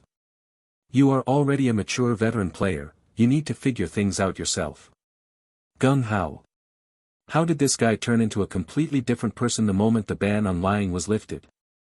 In other words, this secret room is actually about us fighting ourselves. Exactly. Chen Ran nodded. They left a message and intentionally lied. It's obvious they want the versions of us spawned later to slaughter each other. But why would they do this? Forget about why for now. We first need to figure out whether we are the real Chen Ran and Gung Hao. We aren't. Those 2 words choked Gung Hao, rendering him speechless for a long time. But thinking about it carefully, it's like the chicken and egg paradox. From the perspective of genetics and mutation, the egg definitely came first. The real Chen Ran and Gung Hao had to exist first. Only by using them as templates could the subsequent versions of Chen Ran and Gung Hao be hatched. Which means, the first duo to arrive in this secret room are, the real Chen Ran and Gung Hao. Since we're fakes. Stop right there. Chen Ran, knowing what he was about to say, asked in return, do you still remember that before we came here, we sat on chairs first? Gung Hao nodded. Look here. When the game started, we went through that door and saw 2 chairs. We sat on the chairs and were teleported here. Did you notice that the process of sitting on the chairs could have been completely omitted? Entering the door didn't directly teleport us here, instead, there was an intermediate process of sitting on chairs. Totally unnecessary. Unless sitting on the chairs is some sort of necessary ritual. In the second secret room, our memories were subjected to an exchange while sitting on the chairs. Are you implying that we are currently in a virtual world? That should be the case. Chen Ran surveyed their surroundings, his gaze landing on the bookshelf where 4 corpses were hidden behind. If this isn't a virtual world, do you really think a mere boss of a 1-star instance could manage to duplicate us every 5 minutes? Since this is a virtual world, it means the consciousnesses of the real Chen Ran and Gung Hao have also entered this virtual world. Kill them, replace them, and we can seize their bodies. Both of them looked toward the study door at the exact same time. They moved to the left and right sides of the door, pressing their backs against the wall as Chen Ran reached out to turn the doorknob. The door opened. He gently pushed the door open. After waiting a long while without hearing any movement, the two cautiously poked their heads out to peer outside. Just a single glance. They froze in place, as if turned to stone. Outside the door was another secret room, and it was the study from the first secret room of the instance, completely identical to the study they were currently standing in. However, this secret room was filled with the corpses of Chen Ran and Gung Hao. Aside from a narrow aisle and the desk, everything within sight was covered in dead bodies. Every single Chen Ran and every single Gung Hao wore expressions of shock from their final moments. The pungent stench of blood assaulted Chen Ran and Gung Hao's senses. While the two were still reeling in shock, another Chen Ran and Gung Hao suddenly sprang from either side of the wall behind the door. Without any warning, they aimed their guns at the stunned pair and instantly pulled the triggers. Bang! Bang! Chen Ran and Gung Hao collapsed to the ground at the sound of the gunshots. Before he died, Chen Ran muttered, "No wonder there were no bodies in the first study at the very beginning. You dragged them all into the second study." The Chen Ran and Gung Hao of the second study skillfully dragged the 2 corpses, along with the 4 other bodies hidden behind the bookshelves, into the second study and closed the door once again. Chen Ran lit a cigarette. "When we were eavesdropping on their conversation behind the door just now, I realized that their dialogue and train of thought were exactly the same as ours when we were in the first study. But when they opened the study door, they ran right into us. Yet when we opened the study, there was no one alive inside, only corpses." Gung Hao rubbed his temples, trying his best to keep his thoughts from spiraling into chaos. "Are you saying that when we opened the door, the Chen Ran and Gung Hao of the second study had just left and headed forward into the third study?" With that said, he turned to look at the back door. This study had 2 doors, front and back. The front door led to the first study, while the back door led to the third study. That is highly probable.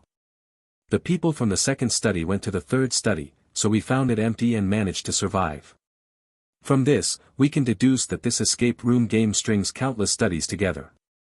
In the first study, a Chen Ran and a Gung Hao are spawned every 5 minutes. Chen Ran and Gung Hao will continuously explore forward, appearing in various secret rooms. In other words, within these infinitely connected studies. A.B.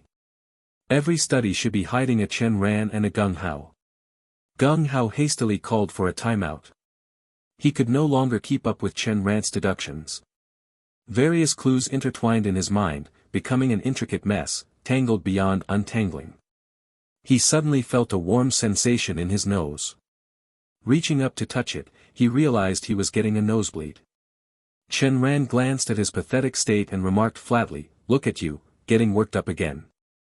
Gung Hao fell speechless. The true Chen Ran and Gung Hao should be in the very first study of these infinitely connected rooms. During the tutorial instance, I encountered veteran players tricking newbies. They had the first player in line lie to the second player. Through this word-of-mouth chain, almost all the players in line ended up telling a lie. If I were the true Chen Ran, I would also use this method to force the first batch of fake Chen Rans and fake Gung Haos into lying. If those 2 lie, every subsequent fake Chen Ran and fake Gung Hao born after them will also lie. Therefore, the key to this escape room game does not lie with us. It lies in the mental game played between the 4 of them, the true Chen Ran and Gung Hao, and the first batch of fake Chen Ran and Gung Hao.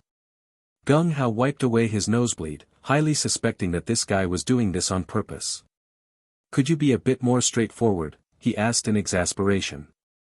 Simply put, the true Chen Ran and Gung Hao arrived at the first study. They dawdled for 5 minutes and discovered That another Chen Ran and Gung Hao had appeared out of thin air in the study. Since all four of them had never lied, none of them could execute judgment on the others. However, they realized that a third batch of Chen Rans and Gung Haos would likely be born. If the third batch also had never lied, then the six of them wouldn't be able to kill anyone. Following this logic, countless Chen Rans and Gung Haos would be spawned, and no one would be able to kill anyone else. This scenario is an unsolvable dead end. To avoid this dead end, Chen Ran and Gung Hao would join forces with the first batch of replicated Chen Ran and Gung Hao. The four of them would work together. They would trick the second replicated batch into telling a lie. Judging from the results, since we can ignore judgment and fire our guns directly, it proves that the second batch of fakes lied. This caused every subsequent batch of fakes born after them to lie as well. Then, we can deduce that the replication principle uses the previous batch as a template to copy the next batch. Gung Hao was silent for a long moment. Could you make it even simpler? Gung Hao asked, still only half understanding. Even simpler, then. It means someone will come from the third study into our second study and shoot at us very soon. We won't be able to shoot back at them. In short, we are just waiting to die. Gung Hao grew even more bewildered. Why would the four who didn't lie turn back to kill us? Chen Ran spoke in a ghostly tone. The reason we are inherently born as liars stems from the common sense of the liar slayer in hell. We can shoot each other at will. That proves we have told a lie before, and have even lost our qualification for judgment. If I were in the first study and left behind a rule, liar hunter skills can be used freely in the escape room game. And then, I killed the Chen Ran of every batch who excels at deduction, leaving only the Gung Hao who cannot figure out the mechanics of the secret room. What do you think the escape room game would turn into in the end? Gung Hao's eyes widened. Ghost Whisperer. Using a Ghost Whisperer to break the flaw that every spawn Chen Ran and Gung Hao inherently carries a lie, causing the four masterminds to be unable to cast judgment upon them. Unless those four masterminds can prove that guns cannot be fired freely in the escape room game. If the current Chen Ran can think of this problem, then the true Chen Ran and the first fake Chen Ran would have definitely thought of it too. To prevent this from happening, the four of them will make a surprise return attack and eliminate us in advance. As if to confirm this thought, the back door of the second study was violently kicked open. Two Chen Rans and two Gung Haos slowly walked in. Seeing this, the Gung Hao of this secret room immediately raised his gun, preparing to shoot at the four of them. However, he couldn't pull the trigger. This made Gung Hao instantly realize that these four were the true Chen Ran and Gung Hao, along with the first batch's Chen Ran and Gung Hao. Only the four of them had never lied, retaining their qualification for judgment. You lied. You lied. The true Chen Ran uttered the command. With 2 shots, he executed judgment on this Chen Ran and Gung Hao from who knows which batch, killing them instantly. The time rewound to 1 hour ago. Chen Ran and Gung Hao appeared in the first study. While keeping their guard up against one another, they carefully surveyed this secret room. This is the first dungeon chamber. This is also an escape room game. Gung Hao and I sat on the chairs, and then we arrived here. The chairs were in the second secret room and had the function of transferring memories, but right now, our bodies and memories perfectly match. This means our memories haven't been transferred. So, what exactly is the purpose of those chairs? Could this be a virtual world? As Chen Ran reached this point in his deductions, he realized all his clues had completely snapped. He noticed Gung Hao lightly tapping the floorboards in front of the bookshelf. Judging from the sound of the knocks, the floor beneath was solid, meaning there was no basement here. The two men immediately shifted their attention, their gazes landing on the study door. Should we take a look? Gung Hao asked. No rush, Chen Ran replied. There is no hourglass here, no glass beads, and no basement. Yet, we appeared in this room. That means something else is likely going to happen. Let's wait. About the time it took to smoke 2 cigarettes passed.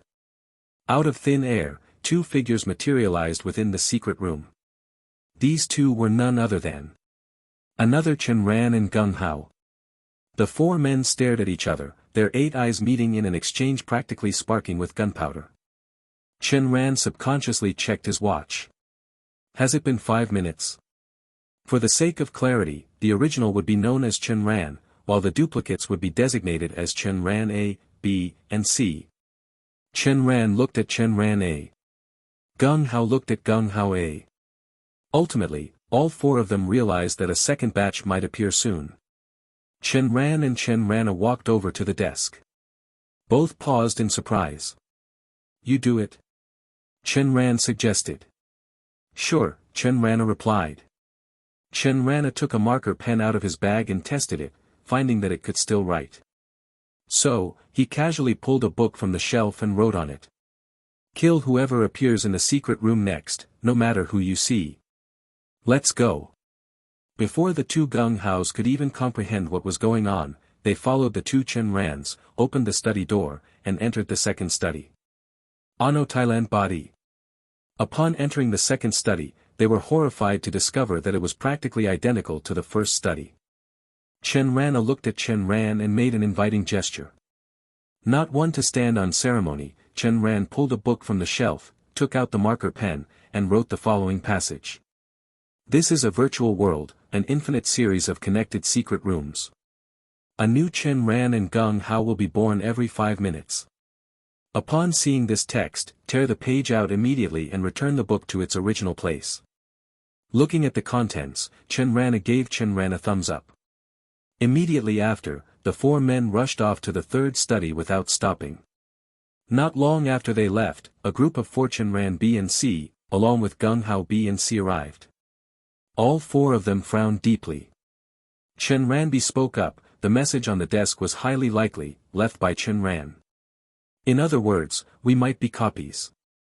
But no one has told a lie yet, so how do we kill anyone? Chen Ran C shot him a glance, sharply catching on to the keyword, highly likely. If it was left by the real Chen Ran, it's impossible for him not to know that for players to slaughter each other, they must first induce someone to lie. This Chen Ran in front of me arrived at the first secret room before us. The message on the desk was probably left by him.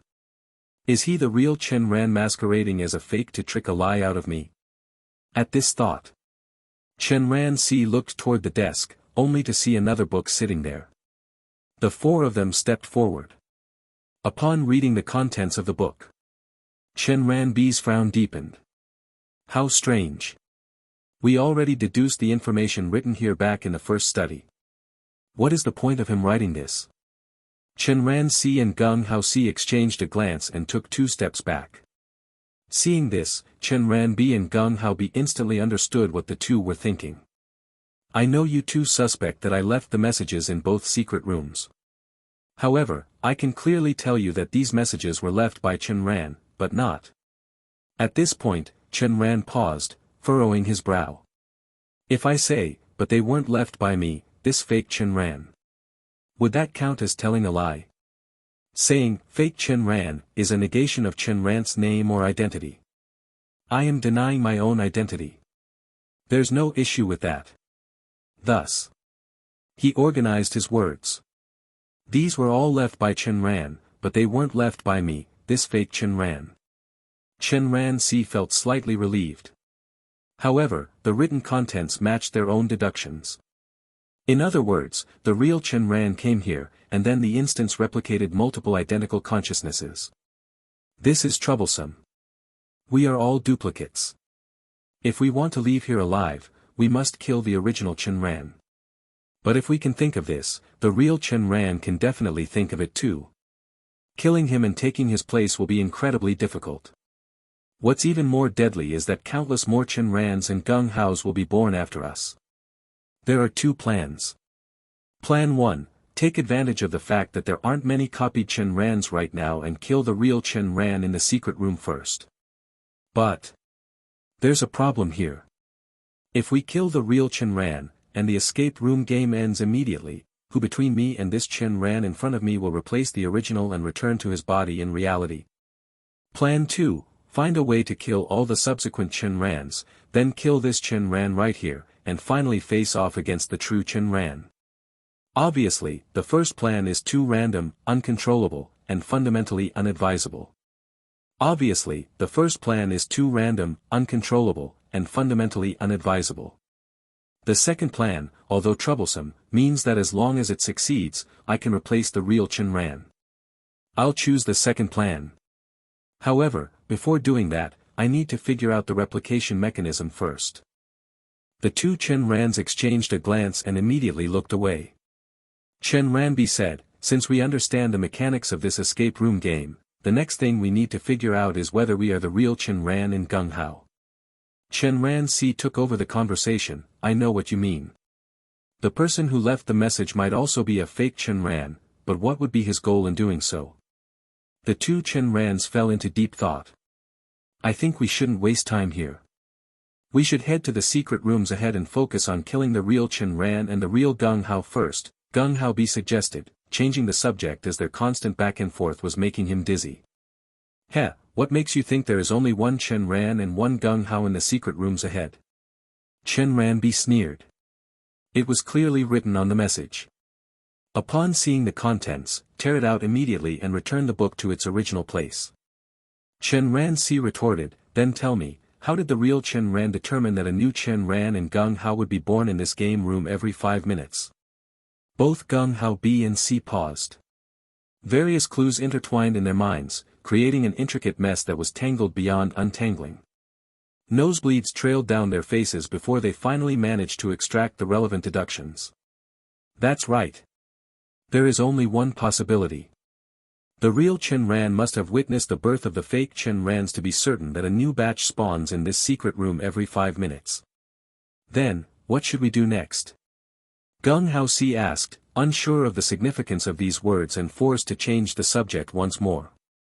Hearing this, almost imperceptible smiles surfaced on the lips of both Chen Ran and Chen Ran.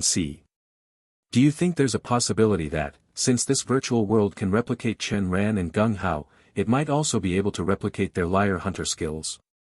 Chen Ran suddenly shifted the dynamic, abruptly drawing his liar slayer without any warning and aiming the gun directly at the already dizzy Gung Hao. Chen Ran mirrored the action exactly, leveling his gun at the equally dizzy Gung Hao.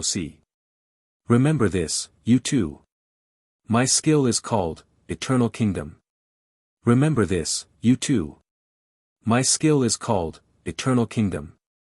This sudden change terrified Gung Hao and C, who were already reeling in confusion. Flailing in a panic, they also drew their guns, aimed at the two Chen Rans, and simultaneously pulled their triggers. Click, click. Two distinct clicking sounds of jamming weapons echoed, exceptionally harsh in the quiet secret room. "You bastards tricked me. You bastards tricked me." As the two Gung Haos finally realized what had happened, they blurted this out, their eyes practically spewing fire despite their lingering shock. However, immediately after, the color drained entirely from both their faces. The two Chen Rans bore extremely peculiar expressions. It actually worked. I only planned to give it a try. Who knew it would succeed so easily? I knew it. Even someone with immense self-control like me finds it agonizing to hold back from cursing. In hell, everyone is a person guilty of a heinous crime. How could they possibly not want to swear? So it turns out.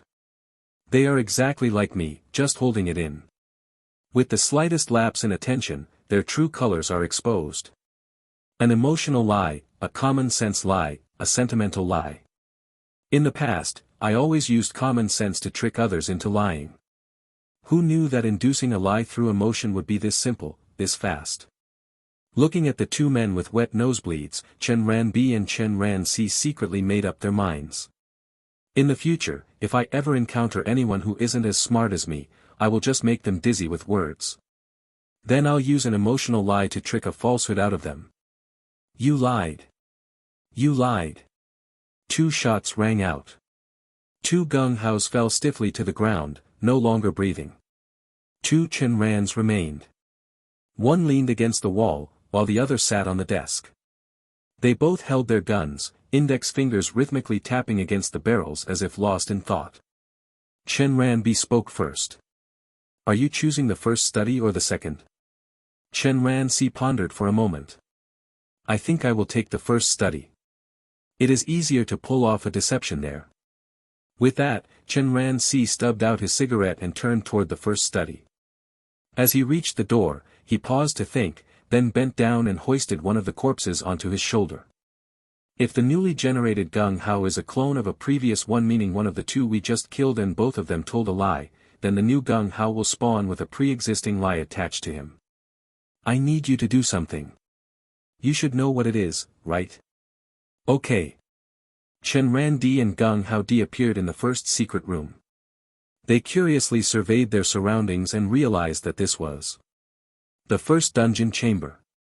It was the study room of the first chamber, though there was no hourglass here, and no glass beads. However, right at that moment, the secret room plunged into darkness without warning. In the pitch black, their eyes widened instantly. They went on high alert, their minds racing with countless questions. There is someone else in the secret room. And this person is a player. From the novice instance until now, every secret room has had ambient light without a visible source. This design prevents players from turning off light switches to fake the activation of a liar hunter skill. Therefore, for the secret room to suddenly go dark, someone must have used a liar hunter skill.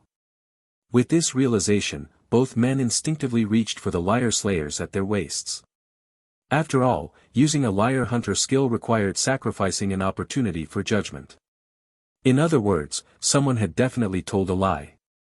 Soon after, the light in the study room returned. The sight before them made their pupils shrink sharply. An additional Gung Hao and another Chen Ran had appeared in the room. The extra Gung Hao lay on the ground, his head pierced by a bullet, dead beyond any doubt. The two Chen Rans looked at each other, first in shock, then in absolute disbelief. Who are you? Who are you? They both froze for a second before continuing in unison. I am Chen Ran. Who are you? I am Chen Ran. Who are you? Immediately after, as if realizing something at the exact same moment, both turned to look at Gung Hao. One of the Chen Rans spoke coldly. You are Gung Hao, right? Do not tell me this is your liar hunter skill. Gung Hao quickly waved his hands in denial. No, this is not my liar hunter skill. How will you prove that? Unless you immediately use your liar hunter skill right here and now. The two Chen Rans glared at him coldly. If he successfully activated his skill, it would prove that his previous statement, this is not my liar hunter skill, was a lie. If he failed to activate his skill, it would prove that his previous statement, this is not my liar hunter skill, was the truth.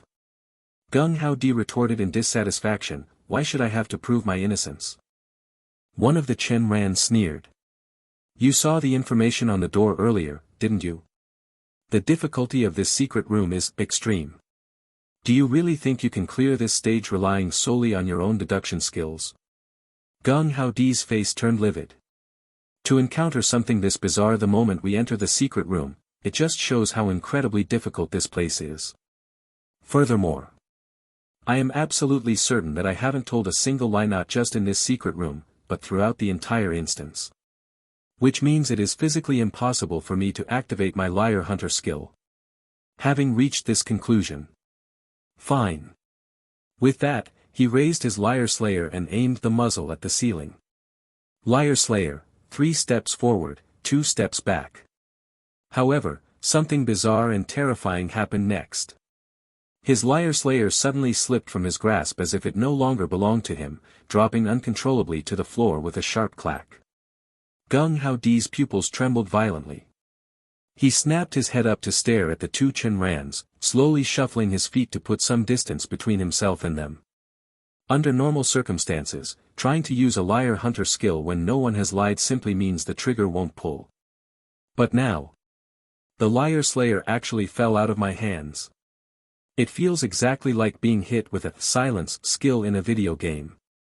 I remember Chen Ran saying that his liar hunter skill prohibits anyone else from using their own liar hunter skills for 1 hour. It is Chen Ran. That liar hunter skill earlier. Chen Ran must have been the one who used it.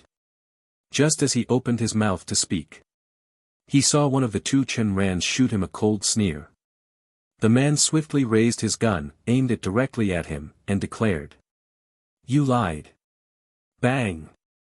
A bullet shot out, striking him dead center between the eyebrows. Even in death, Gung Hao Di couldn't understand when exactly he had ever told a lie. Chen Ran holstered his gun, only to turn and find Chen Ran pointing his own muzzle right back at him. What is the meaning of this? Chen Ran asked. Chen Ran spoke with an odd tone. Since you were able to speak the judgment command and successfully executed the judgment, it proves that you truly exist in this study room at this very moment. Not only that, but you are completely identical to me. This makes things very interesting. First of all, from what I know, failing to use a skill is not judged as telling a lie. There are two possibilities for Gung Hao failing to use his skill. 1. It was a genuine failure. 2. He was banned from using skills by Eternal Kingdom. 1. A genuine failure. This would mean that Gung Hao truly had never told a lie. However, you just judged him to death, which proves he definitely did tell a lie earlier. This creates a contradiction. Therefore, the first possibility can be completely ruled out. 2. He had told a lie earlier, and the only reason he couldn't use his skill just now was because. When the secret room went dark a moment ago, it was because you activated your liar hunter skill. Namely, Eternal Kingdom. Eternal Kingdom forbade him from using a liar hunter skill, which is why his gun fell. Upon hearing this, Chen Ran's face went ashen. His body subconsciously shifted backward. Swallowing hard, he tried to argue his way out. Your deduction has obvious flaws. Using Eternal Kingdom requires sacrificing one chance for a guaranteed judgment. Since you are also me, you should know perfectly well that I am not the type of person to sabotage myself by telling a lie just to set a trap for someone else. Chen Ran said nothing. Instead, he simply pointed a finger at Gung Hao's corpse on the floor. True, he said indifferently. You aren't the type to doom yourself to screw over someone else, but the fact remains that you definitely used your liar hunter skill. Which proves you sacrificed a chance for a guaranteed judgment. This opportunity could not have come from the Gung Hao who just died. After all, you executed him with judgment just now, which means you didn't give up your chance to judge him. As for the Gung Hao who died earlier, his judgment opportunity vanished the moment he died. It is impossible for you to have sacrificed your chance to judge him either. To sum it all up, there is one and only one possibility. During your battle of wits with the very first Gung Hao who died, you accidentally allowed him to trick you into telling a lie, and you tricked him into telling one as well. The two of you had a shootout, and he died. The color drained entirely from Chen Ran's face, leaving him deathly pale. He raised a trembling index finger and pointed it at Chen Ran. You cannot kill me. You are Chen Ran. And I am Chen Ran too. Aren't you afraid that killing me might bring some horrible curse down upon yourself? Chen Ran couldn't be bothered to waste any more words on him. Staring right at him, he enunciated every single syllable clearly. You lied. Click. The bullet jammed. Chen Ran widened his eyes, his mind going completely blank. In stark contrast, Chen Ran unhurriedly lit a cigarette. Do you know where you failed? Without waiting for Chen Ran to answer, Chen Ran pointed toward the rear door of the study room. The rear door to the study had quietly opened at some point. Chen Ran stood in the doorway, waving the liar slayer in his hand at Chen Ran. It was you. The one who used the Eternal Kingdom just now was not the Chen Ran standing in front of me, but you. Panic washed over Chen Ran as he realized he had made a fatal mistake. That mistake was recklessly passing judgment on someone without fully understanding the secret room. In truth, this reckless behavior was inherited from the original Chen Ran. In his previous secret rooms, whenever he caught someone lying, he would immediately execute a judgment. Naturally, these clones had inherited his recklessness as well. Chen Ran had simply exploited this very rashness to lay down an inescapable trap. Chen Ran reviewed the entire process in his head. First, they somehow knew for absolute certain that Gung Hao had lied. Then, the moment Gung Hao and I appeared, the Chen Ran at the rear door of the study used the Liar Slayer skill, Eternal Kingdom. After that, the Chen Ran standing before me pretended to be a construct created by the Liar Slayer skill. Next, they reasonably guided our deductive process, forcing Gung Hao to prove himself. This led me to a false conclusion, making me mistakenly believe that the Chen Ran in front of me was the one who cast Eternal Kingdom. Finally, my logical deduction naturally concluded that if the Chen Ran in front of me wanted to use a Liar Slayer skill, he had to give up a chance to pass judgment. Yet, he had just judged and killed Gung Hao. Therefore, I arrived at this conclusion: the judgment opportunity the Chen Ran before me gave up was the chance to judge himself, meaning he must have lied previously. Are Nigerian Nairabeta S. At that moment, there was absolutely no way for me to anticipate the existence of a third Chen Ran, nor that this third Chen Ran was the one who actually cast the skill. This third Chen Ran had given up his chance to judge the Gung Hao who appeared alongside me. I was completely fooled. Chen Ran let out a bitter laugh. We are all Chen Ran. Our intelligence is exactly the same. The only advantage you had to beat me was proactive strategic planning. Chen Ran formed his fingers into a pair of scissors. Exactly. I arrived at this secret room first. I understand the mechanics of this room, and you do not. That is the sole reason for your defeat. Speaking of which, he looked over at Chen Ran. How about it? Do you want to learn from the other players and spit out a few curses before you die? Boring, Chen Ran retorted. You lied. Seeing this, Chen Ran stated the trigger phrase without hesitation and pulled the trigger, blowing his head off. And with that, Gung Hao B, C, and D had all lied. Chen Ran had lied. Therefore, every Chen Ran and Gung Hao spawned from this point forward would be modeled after them, inherently carrying the attribute of having lied. If one spawned, they would kill one. If two spawned, they would kill the pair. However, Chen Ran BC simply did not have the time to deal with this group of inherent liars. Their true opponents were Chen Ran and Chen Ran A. Gung Hao and Gung Hao A. Chen Ran BC walked up to the desk, intending to leave behind a message that would force the subsequent clones of Chen Ran and Gung Hao to slaughter each other. Yet, when they saw the message Chen Ran had left behind earlier, they froze. Kill the people who will appear in the secret room shortly, no matter who they are. Is it a coincidence? Or perhaps, did Chen Ran and the first batch of clones already predict that we would find a way to make the subsequent clones lie? It does not matter anymore. With this message in place, the clones of Chen Ran and Gung Hao spawned later will all carry the lying attribute, meaning they can freely fire at one another.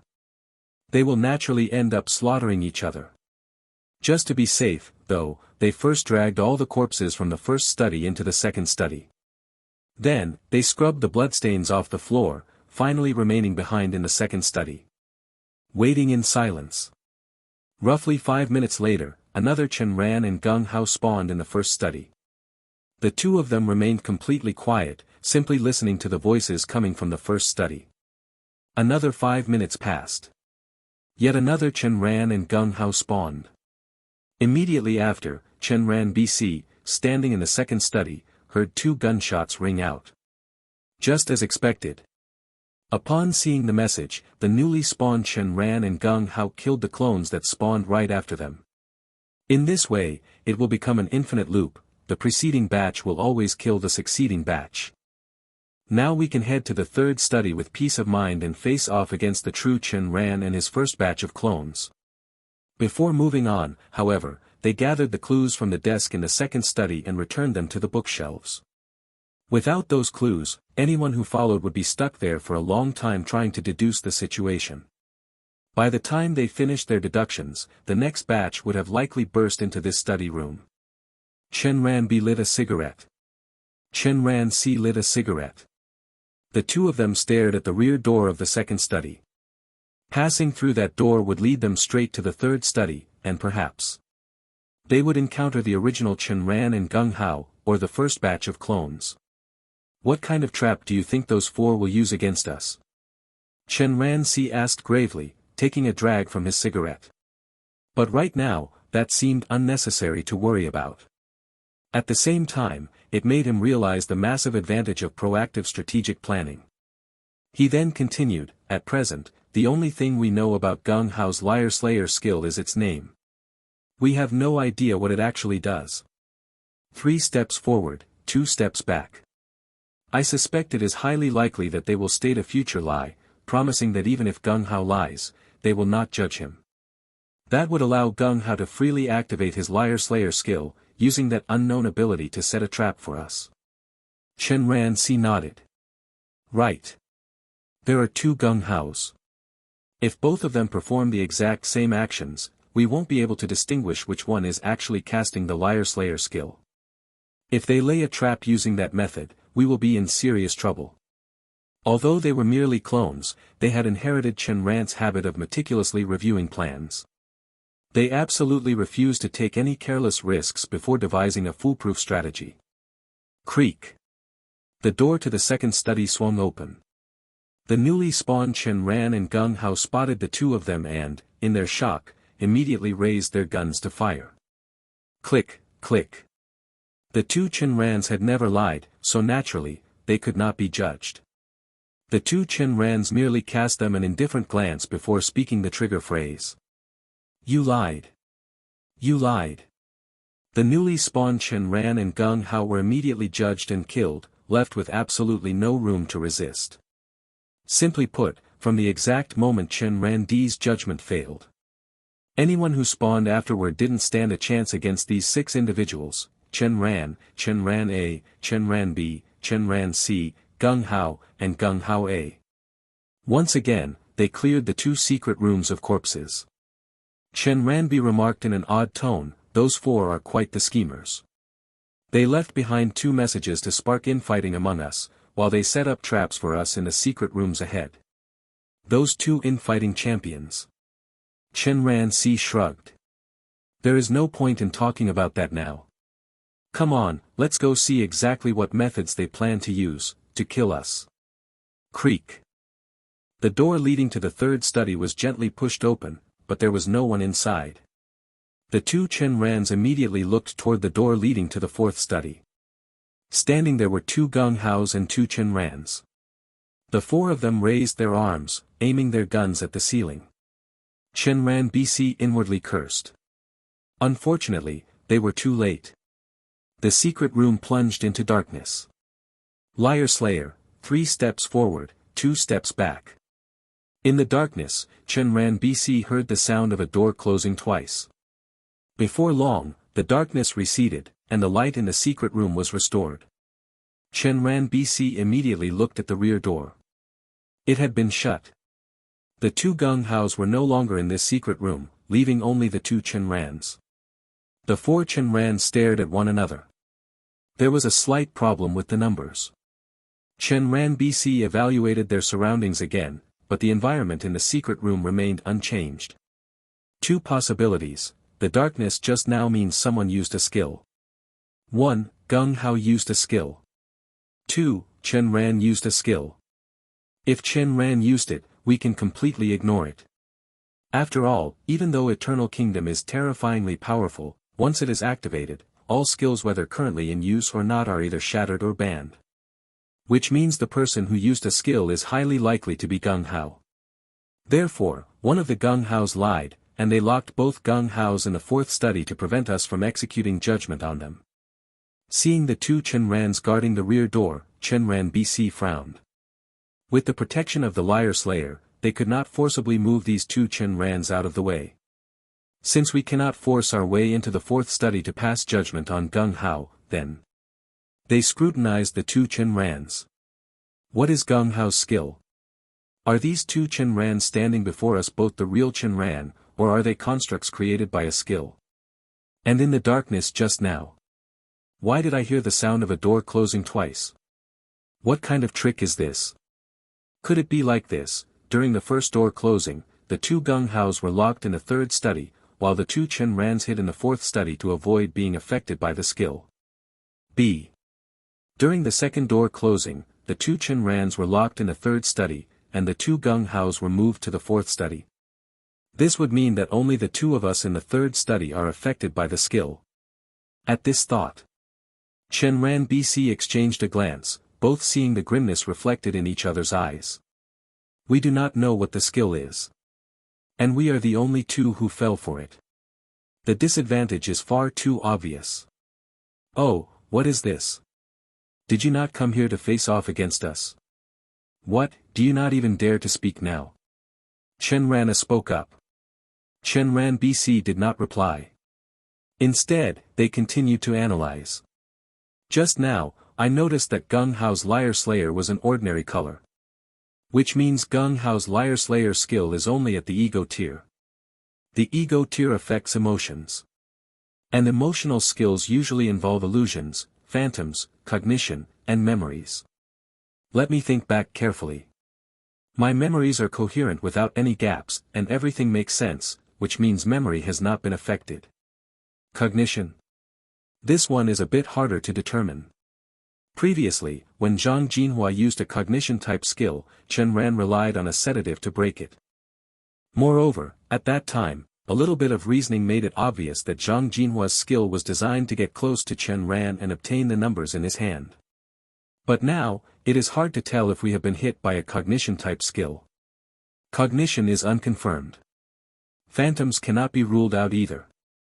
After all, it is possible that only one real Chen Ran stayed here, while the other is an illusionary construct. The same goes for hallucinations. Having reasoned to this point, Chen Ran BC already felt the urge to retreat. They urgently needed a newly spawned Chen Ran or Gung Hao with the lying attribute to cancel the skill they had been hit by.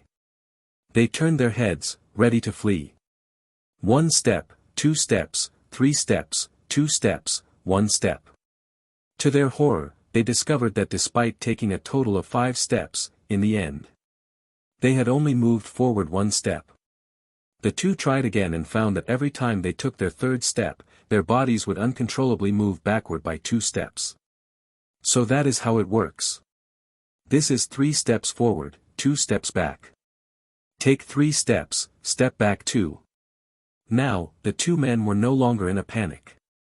Chen Ranbi pulled a cigarette case from his pocket, took out a cigarette, and pulled out his lighter. Chen Ranbi put the lighter back in his pocket, and then placed the cigarette back into the cigarette case. Looking at the cigarette case in his hand, Chen Ranbi froze for a moment before his eyes widened in realization. What a powerful skill! Gung Hao's skill must be among the absolute strongest in the ego tier. He put the cigarette back into his pocket, but strangely enough, this did not trigger 3 steps forward, 2 steps back. In other words, 3 steps forward, 2 steps back means that if the target performs 3 actions, they will reverse 2 actions, returning to the very first action. But if the target only performs 1 or 2 actions, Gung Hao's skill will not be triggered. Speaking is also an action. Does this mean that if I say 3 sentences, I will be forced to take back 2? How exactly does one reverse 2 sentences? After thinking it over, Chen Ranbi carefully arranged his words and said, "This skill is quite interesting. It is certainly unique. Gung Hao's skill can actually make a person reverse 2 out of 3 actions." He deliberately mentioned Gung Hao's skill in the 3rd sentence, afraid that reversing 2 sentences would leave the final sentence without a subject. After thinking for a moment, Chen Ranbi carefully organized his phrasing and said, Gung Hao's skill can actually force a person to reverse 2 out of 3 actions. Chen Ran B. Chen Ran C. What a terrifyingly strong skill. To think it can even reduce 3 spoken sentences down to a single one. However, it does not seem to have any real use. As long as all 3 sentences I speak contain no lies, no matter how they are cut down, it is impossible for me to lie. Furthermore, when Gung Hao activates this skill, if a player notices that the people and scenery haven't changed, they will naturally start considering other aspects and eventually figure out the skill's mechanics. In other words, this skill seems incredibly powerful, but it is actually quite average. Seeing this, Chen Ran Si also breathed a sigh of relief. No wonder the secret room turned pitch black every time a player used a skill. With all sorts of bizarre and unpredictable skills out there, if there were no blackout warning, players wouldn't even know a skill had been used that would be truly troublesome. Since they had tested and discovered the result. Chen Ran Si spoke up, speak up. How do we fight? You lay out the rules. How do we fight? You lay out the rules. You lay out the rules. Chen Ran exchanged a glance with Chen Ran A and pulled a coin from his pocket. A coin toss. Chen Ran BC thought about it. As long as there were not 3 continuous actions, it would not trigger Gung Hao's 3 steps forward, 2 steps back. Thus, they gladly accepted. You two come over here. It is too much of a hassle for us since we reverse 2 steps for every 3 we take. Chen Ran Si was somewhat speechless at this skill. However, as soon as these words were spoken, both Chen Ran and Chen Ran revealed smug, triumphant smiles. Chen Ran chuckled, do you know why we used Gung Hao's skill to set a trap for you? The reason is very simple. Because I tested it personally, I knew that I would definitely fall for it. Since I, the original, would definitely fall for it, by the same logic, you Chen Rans would definitely fall for it too. What do you mean? Chen Ran BC clearly sensed that something was wrong and frowned as they asked. 3 words, thinking too much. Tell me, is there a possibility that Gung Hao's skill is actually incredibly simple, and you are just overcomplicating it? The 2 Chen Rans drew their guns. The muzzles aimed directly at Chen Ran. The ones drawing their weapons were Chen Ran BC, and their target was the real Chen Ran. Chen Ran B chuckled. Are you trying to say that Gung Hao's Liar Slayer is the most common color, and its actual skill effect isn't taking 3 steps forward and 2 steps back, but rather deceiving the victim's memory? At this point, it was necessary to mention the judgment criteria for lies, the common sense lie. A common sense lie was not judged by subjective assumptions, but by objective reality. For example, if Gung Hao's skill was to deceive the victim's memory, the victim would remember taking 3 steps forward and 2 steps back, but in reality, they had only taken 1 step.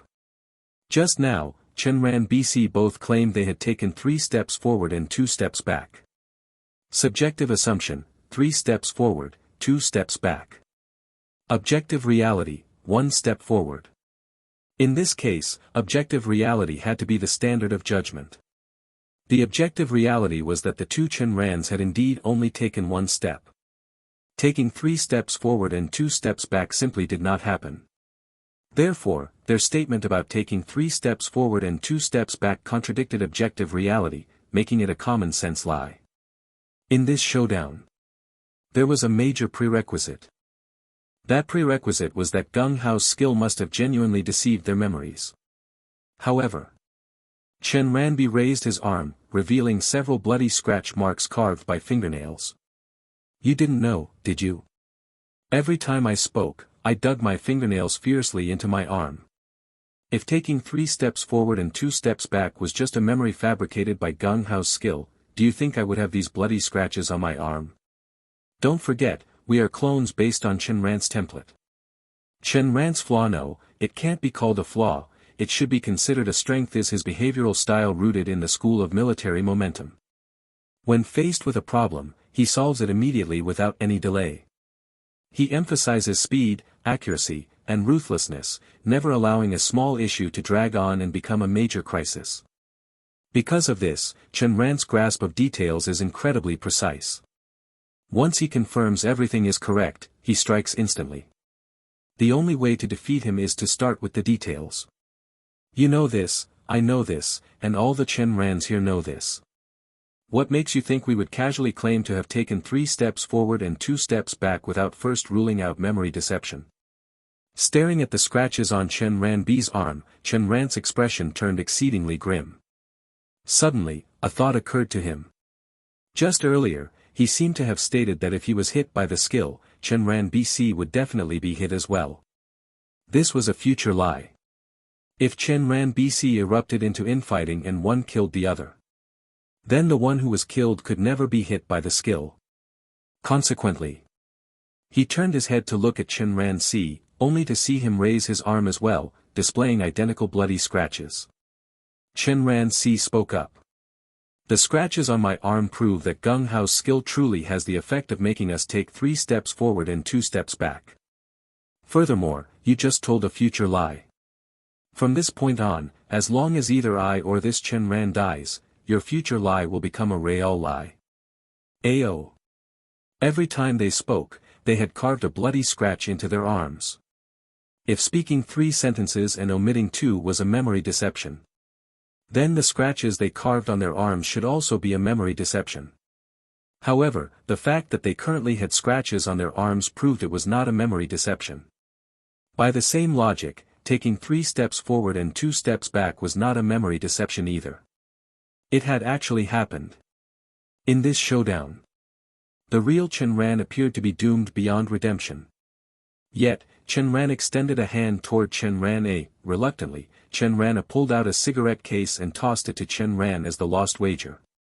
Catching the cigarette case, Chen Ran lowered his head, shook it with a faint smile, and pulled out a cigarette. I told you they would definitely fall for it, he teased.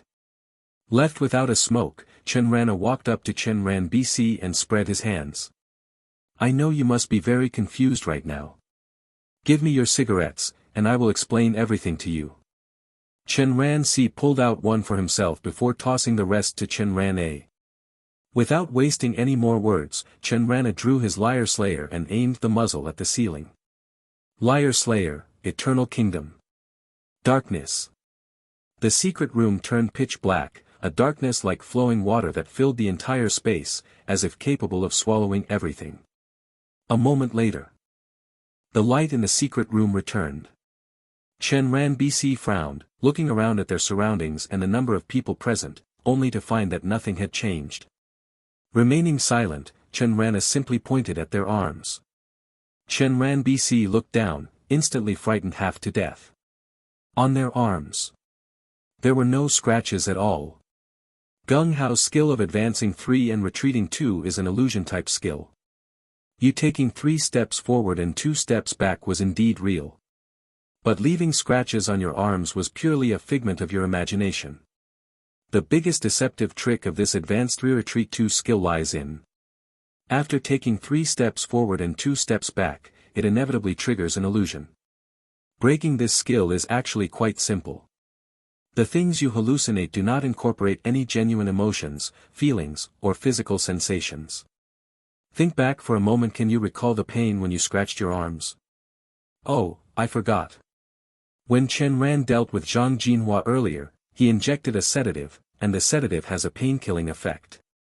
Therefore, you were bound to fall for it. At this point, he shot an odd look at Chen Ran, who was currently smoking, musing to himself that no wonder this guy wagered that the 2 of them would definitely fall for the trap. It turned out. At this point, he shot an odd look at Chen Ran, who was currently smoking, musing to himself that no wonder this guy wagered that the 2 of them would definitely fall for the trap. It turned out. The groundwork had been laid in the first secret room. The sedative's effects will last for 6 to 12 hours. That was why they were guaranteed to fall for it. Earlier, to ensure the plan would succeed, Chen Ran tested it out. He must have realized this the moment he was hit by Gung Hao's skill, yet he kept his mouth shut just to swindle my cigarettes. How shameless. Wait. If Chen Ran is shameless, doesn't that mean I am also shameless? Chen Ran BC deflated like punctured balloons. They never imagined they would lose because of a sedative. If they hadn't injected the sedative back then, they certainly would have noticed that there was no corresponding pain in their memories when they scratched their arms. If their previous scheme against Chen Ran D relied on proactive strategic planning, then Chen Ran's current scheme against them relied on utilizing prior knowledge to outmaneuver their hindsight. Chen Ran C lit his remaining cigarette and voiced the doubt lingering in his mind. I want to know, how did you convince Gung Hao to use his skill? For Gung Hao to use his skill, he had to tell a lie. Anyone with an ounce of sense wouldn't take such a massive risk. Simple. We took turns giving up our opportunity to pass judgment on him and use our skills. That means the lie he told no longer existed as far as the other 3 were concerned. There's a flaw in that. Chen Ran B was dissatisfied with the answer. Switching the study. Hearing this, Chen Ran B looked around the room and suddenly understood. The lying Gung Hao was in the 4th study, while the remaining 3 were in the 3rd study. They went to the fourth study one by one to abandon their chance at judgment and use their skills. This ensured that the skills of one Chen Ran and one Gung Hao wouldn't be banned from use for an hour by Eternal Kingdom. However, by doing this, the lying Gung Hao carried the attribute of being a liar, meaning any players spawned afterward could engage him in a gunfight. So that was it. The lying Gung Hao was a fake Gung Hao. He wouldn't participate in the subsequent infighting with Chen Ran. His opponent was only one person, the real Gung Hao. Meanwhile, anyone spawned after that would be left for the two Chen Rans to deal with. Essentially, they used a lie to buy a situation where they didn't have to engage in infighting with Chen Ran. How about it? Do you want to learn from the other players and curse a few times before you die? Hearing this, Chen Ran BC had weird expressions on their faces. They had asked Chen Ran D the exact same question earlier. It truly was karma. Bang! Bang! Chen Ran B and Chen Ran C, dead. Time returned to the present. 4 people rushed out of the third study, executing the Chen Ran and Gung Hao who had been conversing inside the second study through judgment. The 4 looked at the densely packed corpses piled up in the second study and felt their scalps tingle, especially since these dead bodies wore faces identical to their own. Following their previous agreement, Gung Hao and Gung Hao A would have their ultimate showdown here. Meanwhile, Chen Ran and Chen Ran headed to the first study, continuing their duel while simultaneously killing any newly spawned versions of Chen Ran and Gung Hao. Inside the first study. You lied. You lied. 2 newly generated clones, Chen Ran X and Gung Hao X, were immediately executed via judgment by Chen Ran before they could even figure out what was happening. Chen Ran A, having nothing to do, sat on the desk with his legs crossed. I'm curious, what kind of plan do you intend to use to kill me? Chen Ran A asked. When Chen Ran BC dealt with Chen Ran D, they had utilized proactive strategic planning. When Chen Ran and Chen Ran A dealt with Chen Ran BC, they used the advantage of foresight to trap those with hindsight. After all, they were all Chen Ran, conventional methods would never be able to deceive each other. Therefore, in the showdown between Chen Ran and Chen Ran A, if Chen Ran wanted to win, he also had to utilize the advantage of having the initiative. Chen Ran smiled brightly and said, "Tell me, is there a possibility that the number of spawn batches is limited? Or perhaps, the duration of the game has a time limit? In the air game, where there are bets, there are winners and losers. What do you think defines winning and losing?" Chen Ran pondered for a moment before replying, "There are 2 possibilities. The first is that the true Chen Ran and the true Gung Hao are judged by the number of spawned clones they kill in the escape room game. Whoever kills more is the final winner.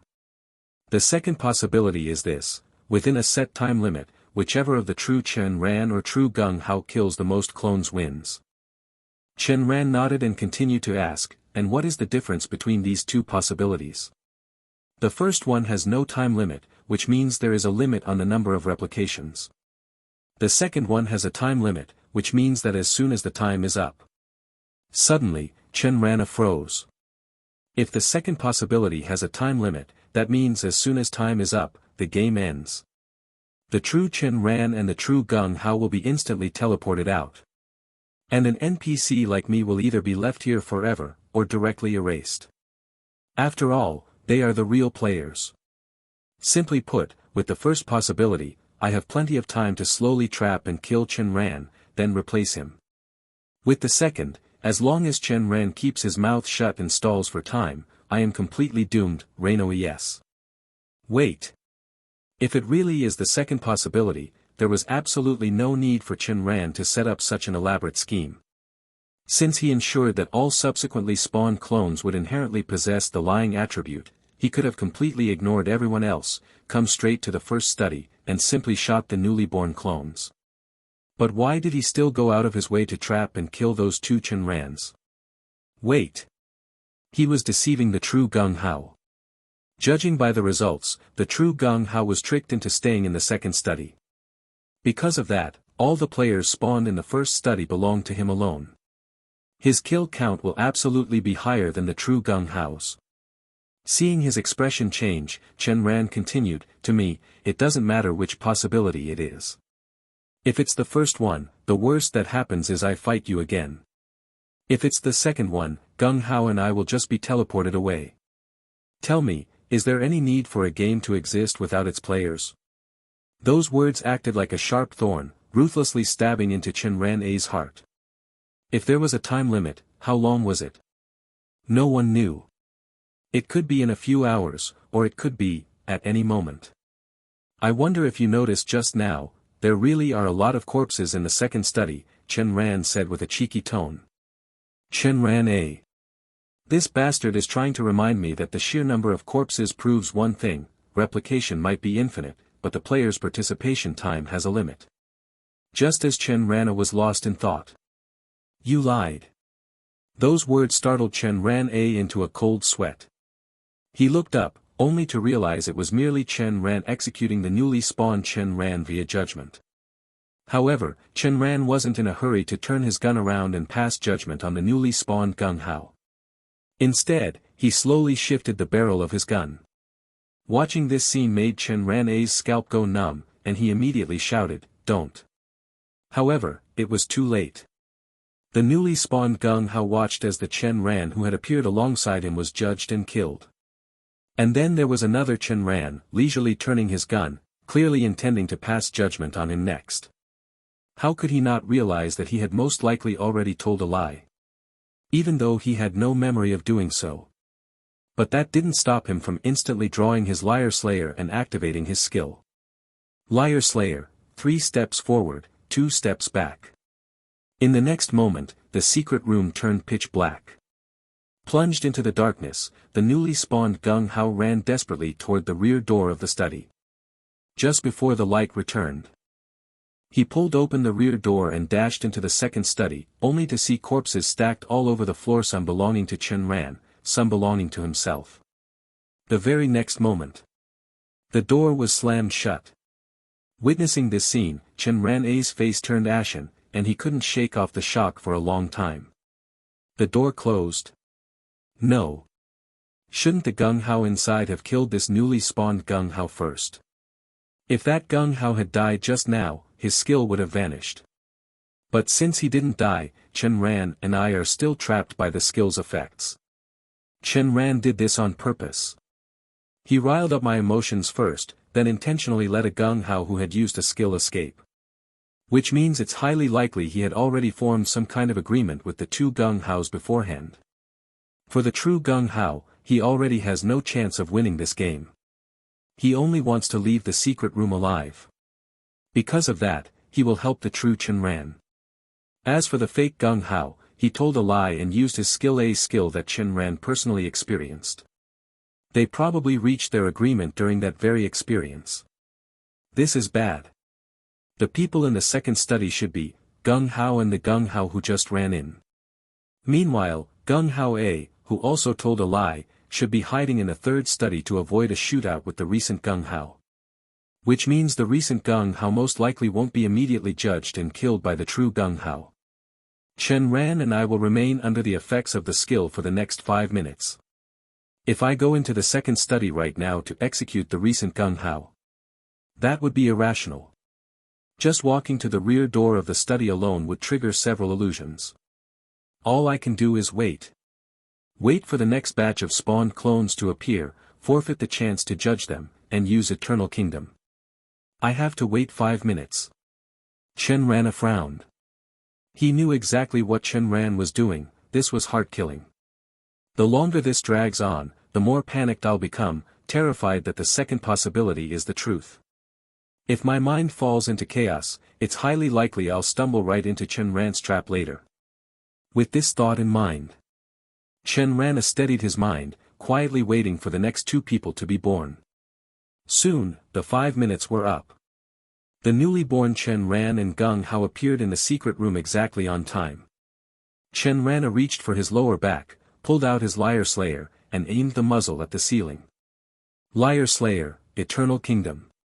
The secret room went pitch black, but in the darkness, Chen Ran furrowed his brows. Just a moment ago, I didn't fire. The light returned to the secret room, revealing the newly born Chen Ran and Gung Hao staring at the 2 of them. You lied. You lied. Chen Ran still killed on command. Chen Ran observed his movements, realizing that 3 steps forward, 2 steps back had indeed been lifted. Only then did he breathe a sigh of relief and begin to piece together the information. Just now, I reached for my gun, pulled it out, and raised it. 3 actions. I triggered 3 steps forward, 2 steps back. Because of this, I didn't have time to use Eternal Kingdom, and I also triggered an illusion. The secret room went dark just now. That means someone used a Liar Slayer skill. Who could it be? First, rule out the real Chen Ran. Just now, when dealing with Chen Ran BC, I broke Gung Hao's skill. The real Chen Ran was also present at the time, which means he was also hit by my Eternal Kingdom. An hour hasn't passed yet, so it's impossible for the real Chen Ran to use a skill. The newly born Chen Ran and Gung Hao haven't figured out the situation yet, so it's also impossible for them to use a Liar Slayer skill. Then, the only person with the ability to use a Liar Slayer skill is the real Gung Hao. There is a problem here. Since it wasn't the real Chen Ran who used Eternal Kingdom, who lifted 3 steps forward, 2 steps back. For some reason, Chen Ran felt his mind becoming a chaotic mess at this moment. However, just as he was preparing to carefully analyze the situation, Chen Ran spoke up, "Does it feel a bit chaotic?" Strangely, after saying this, Chen Ran paused for a long time before continuing, "I am very curious. I have been the one scheming against you this whole time. Why don't you scheme against me?" Chen Ran ignored him.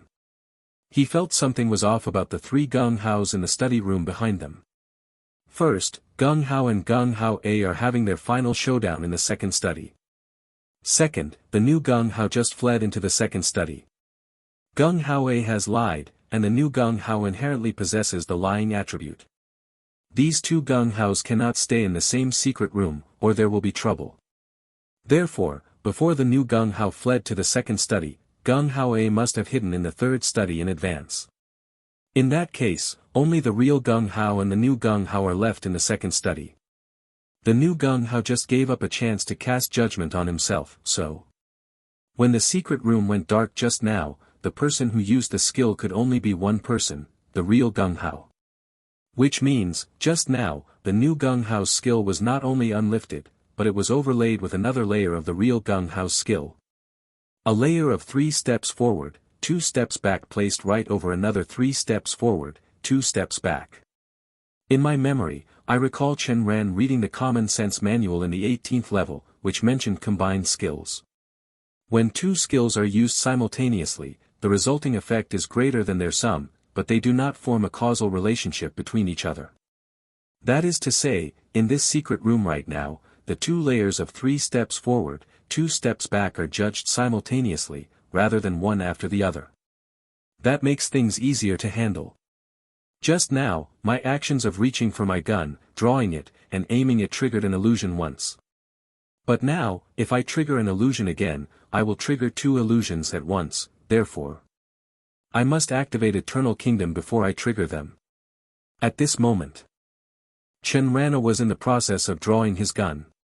He immediately pulled it out, aimed, and pulled the trigger. Liar Slayer, Eternal Kingdom. Darkness. The secret room plunged into pitch black, as if countless dark substances had filled the entire space. The light returned once more. Chen Ran gasped for air, his body half-crouched on the ground. Although he had only performed a few actions throughout the entire process, the intense psychological pressure and the high-load processing of his brain caused cold sweat to stream down his face. This damn 3 steps forward, 2 steps back. Gung Hao, ha.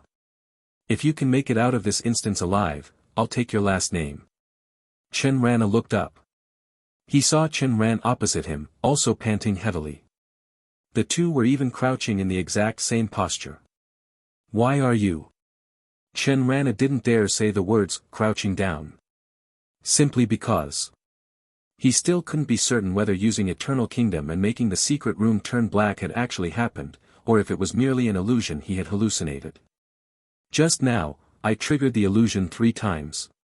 The first time, reaching for the gun, drawing it, and aiming it. It was triggered by these three actions. Because of 3 steps forward, 2 steps back, my final action was left at reaching for my gun. Next, I should draw it. The second and third times, drawing the gun, aiming it, and firing. Because I was hit by 2 layers of 3 steps forward, 2 steps back, these 3 actions caused me to experience 2 illusions. However, the moment I fired, Eternal Kingdom broke Gung Hao's skill. Which means, no matter what happened before, as long as I am certain that I truly used Eternal Kingdom, then everything that happened previously doesn't matter. Figuring this out, he looked at the half-crouching Chen Ran opposite him and coldly asked, "Why are you crouching here? Are you trying to trick me?" Chen Ran looked at him, tightly gripping his Liar Slayer in his right hand, and aimed it right at him. Liar Slayer, 3 steps forward, 2 steps back.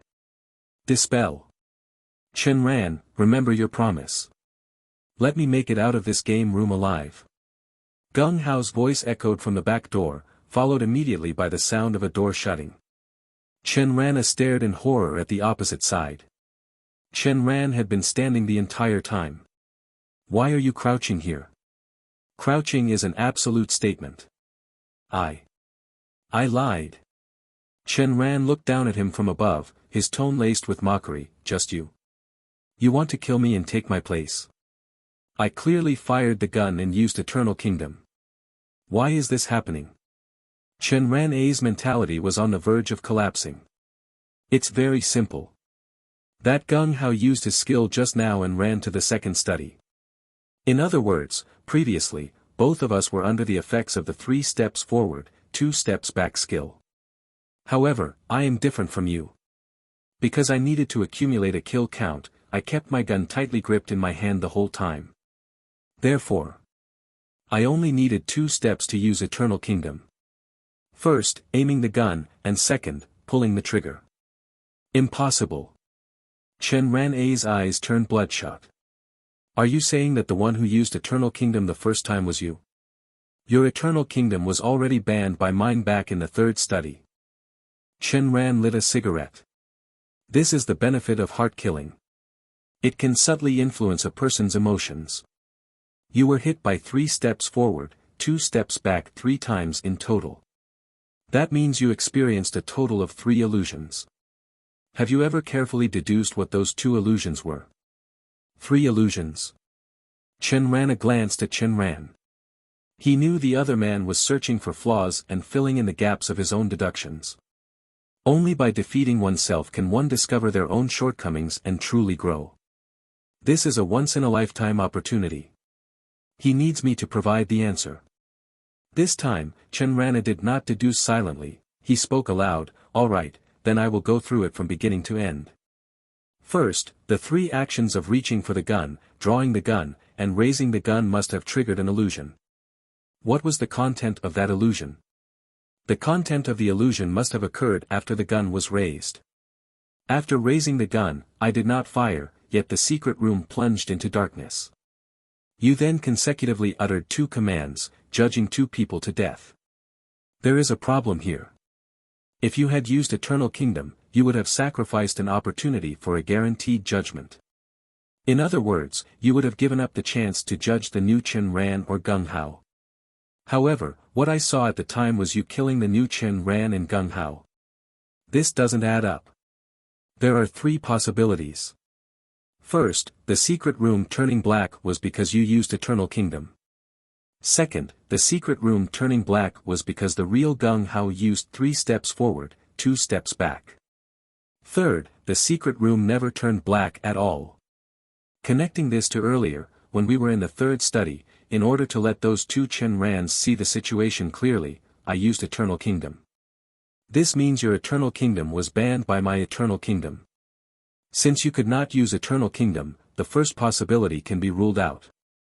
And you just said that I only triggered 3 illusions. If it was the second scenario, I most likely would have triggered 4. Therefore, the final answer is that the secret room never turned black. The content of my illusion was, you using Eternal Kingdom, causing the secret room to turn black.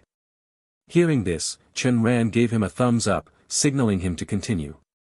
Chen Ran pondered for a moment before saying, since the secret room did not turn black at the time, and I was still under the influence of 3 steps forward, 2 steps back, my action of raising the gun was pushed back 2 steps to the action of reaching for the gun. Drawing the gun, raising the gun, and firing the gun the moment I fired, I used Eternal Kingdom to break the new Gung Hao's 3 steps forward, 2 steps back. However, at that time, inside the secret room, the newly born Chen Ran and Gung Hao were both killed by you. I could not possibly have had the chance to sacrifice an opportunity for a guaranteed judgment. My shot misfired. The secret room turning black was also part of the illusion conjured when my 3 actions drawing, raising, and firing the gun triggered 3 steps forward, 2 steps back. At this point, his voice trailed off. Chen Ran stood rooted to the spot, unable to let it go for a long time. This erroneous judgment had led him to believe that 3 steps forward, 2 steps back had been dispelled. Ranobes. Consequently, he had lowered his raised arm, crouched into a half-squat, and looked up at the Chen Ran opposite him. These 3 actions triggered 3 steps forward, 2 steps back once more, leading to the third illusion. Believing that both he and the opposing Chen Ran were half-squatting on the ground, he had spoken a lie. Looking at the entire process, I made a fatal mistake. I was influenced by your question asking whether this game room had a limit on the number of replications or a time limit. It caused my mind to fall into chaos. My deductions were full of holes and errors, and I rashly jumped to a conclusion without repeatedly scrutinizing and verifying the facts. Moreover, you bastard, you kept talking to me while I was deducing, interfering with my judgment, and even when I spoke the lie, you were still disrupting me, continuing to sway my judgment by saying, I only need 2 steps to use Eternal Kingdom, 1, raise the gun, 2, fire. Given the circumstances at the time, you indeed only needed 2 steps to use Eternal Kingdom. Even if you didn't use it, it wouldn't constitute a lie. But I lost. My mental state underwent a transformation, meaning your words could no longer disrupt me. Listening to Chen Ran's words, Chen Ran became lost in thought. He realized his own problems still stemmed from his style of doing things. I revere the style of the school of military momentum.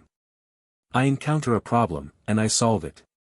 But, if my emotions are interfered with by others, the speed I pursue will instead become a liability. I need to slow down. In the future, if I ever encounter a situation where someone disrupts my emotions, I must at least scrutinize everything 3 times over. If I have time, I'll deduce things slowly. If I don't, I'll play the ostrich and let others lead the charge. It's happily decided then. The post-mortem analysis was over. Chen Ran raised his gun, aimed it at Chen Ran, and asked, Do you have any last words? Chen Ran thought for a moment before answering, There is a mind cultivation method available in the Liar Slayer Alliance. It would be best to exchange for it early. Perhaps after cultivating your mind, you can become immune to having your emotions manipulated by others. I know, Chen Ran nodded. You lied. Without hesitation, he pulled the trigger. The bullet struck Chen Ran square in the forehead. Chen Ran was dead. With this, there was no longer another Chen Ran in this infinite secret room who could pose a threat to him. Chen Ran looked toward the second study. Even if Gung Hao had taken care of Gung Hao, he probably wouldn't dare come in here. Afraid he would be scammed to death by Chen Ran. As time passed, the number of corpses in the first study grew more and more numerous, so many that they could hardly fit inside the room. Finally, after an unknown number of replications, Chen Ran waited for 5 minutes. No more Chen Rans or Gung Haos were replicated. He understood that the replication limit had been reached. But, the game had not ended. This meant that in the second chamber, Gung Hao still hadn't resolved things with Gung Hao. Chen Ran had nothing to do. He sat on the desk, quietly smoking a cigarette. Since this was a virtual world, no matter how many cigarettes he smoked, it would not affect his physical body in reality. A veteran smoker's heaven. After smoking about half a pack, a creaking sound echoed as the back door leading to the second study was pushed open. Gung Hao walked out, gun in hand. The scenery inside the study gradually faded into nothingness. The two men felt their consciousness being stripped away. Suddenly, the opposing Gung Hao looked at Chen Ran and asked, "This virtual world game escape room is about to end. Don't you want to know which of the two Gung Haos actually won?" Chen Ran gave him a profound look. "It doesn't matter. My promise to Gung Hao was only that I wouldn't kill him in here. Once we leave the virtual world, that promise becomes void." Gung Hao stared intently at Chen Ran, recalling everything that had happened within this game room. He left behind a message, orchestrating a situation of infinite mutual slaughter. He even weaponized my skill to consecutively murder several Chen Rans who lacked the lying attribute. He is an absolute devil.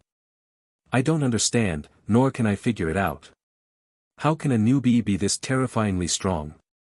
This instance. Can I truly survive it? In the third secret room, the middle-aged uncle, Lu Xing, and Qiu Yinong stared at the tightly shut door of the secret room. Several hours had already passed, yet those two still hadn't come out. Just as they were wondering exactly how difficult the extreme difficulty setting was, the text on the door shifted.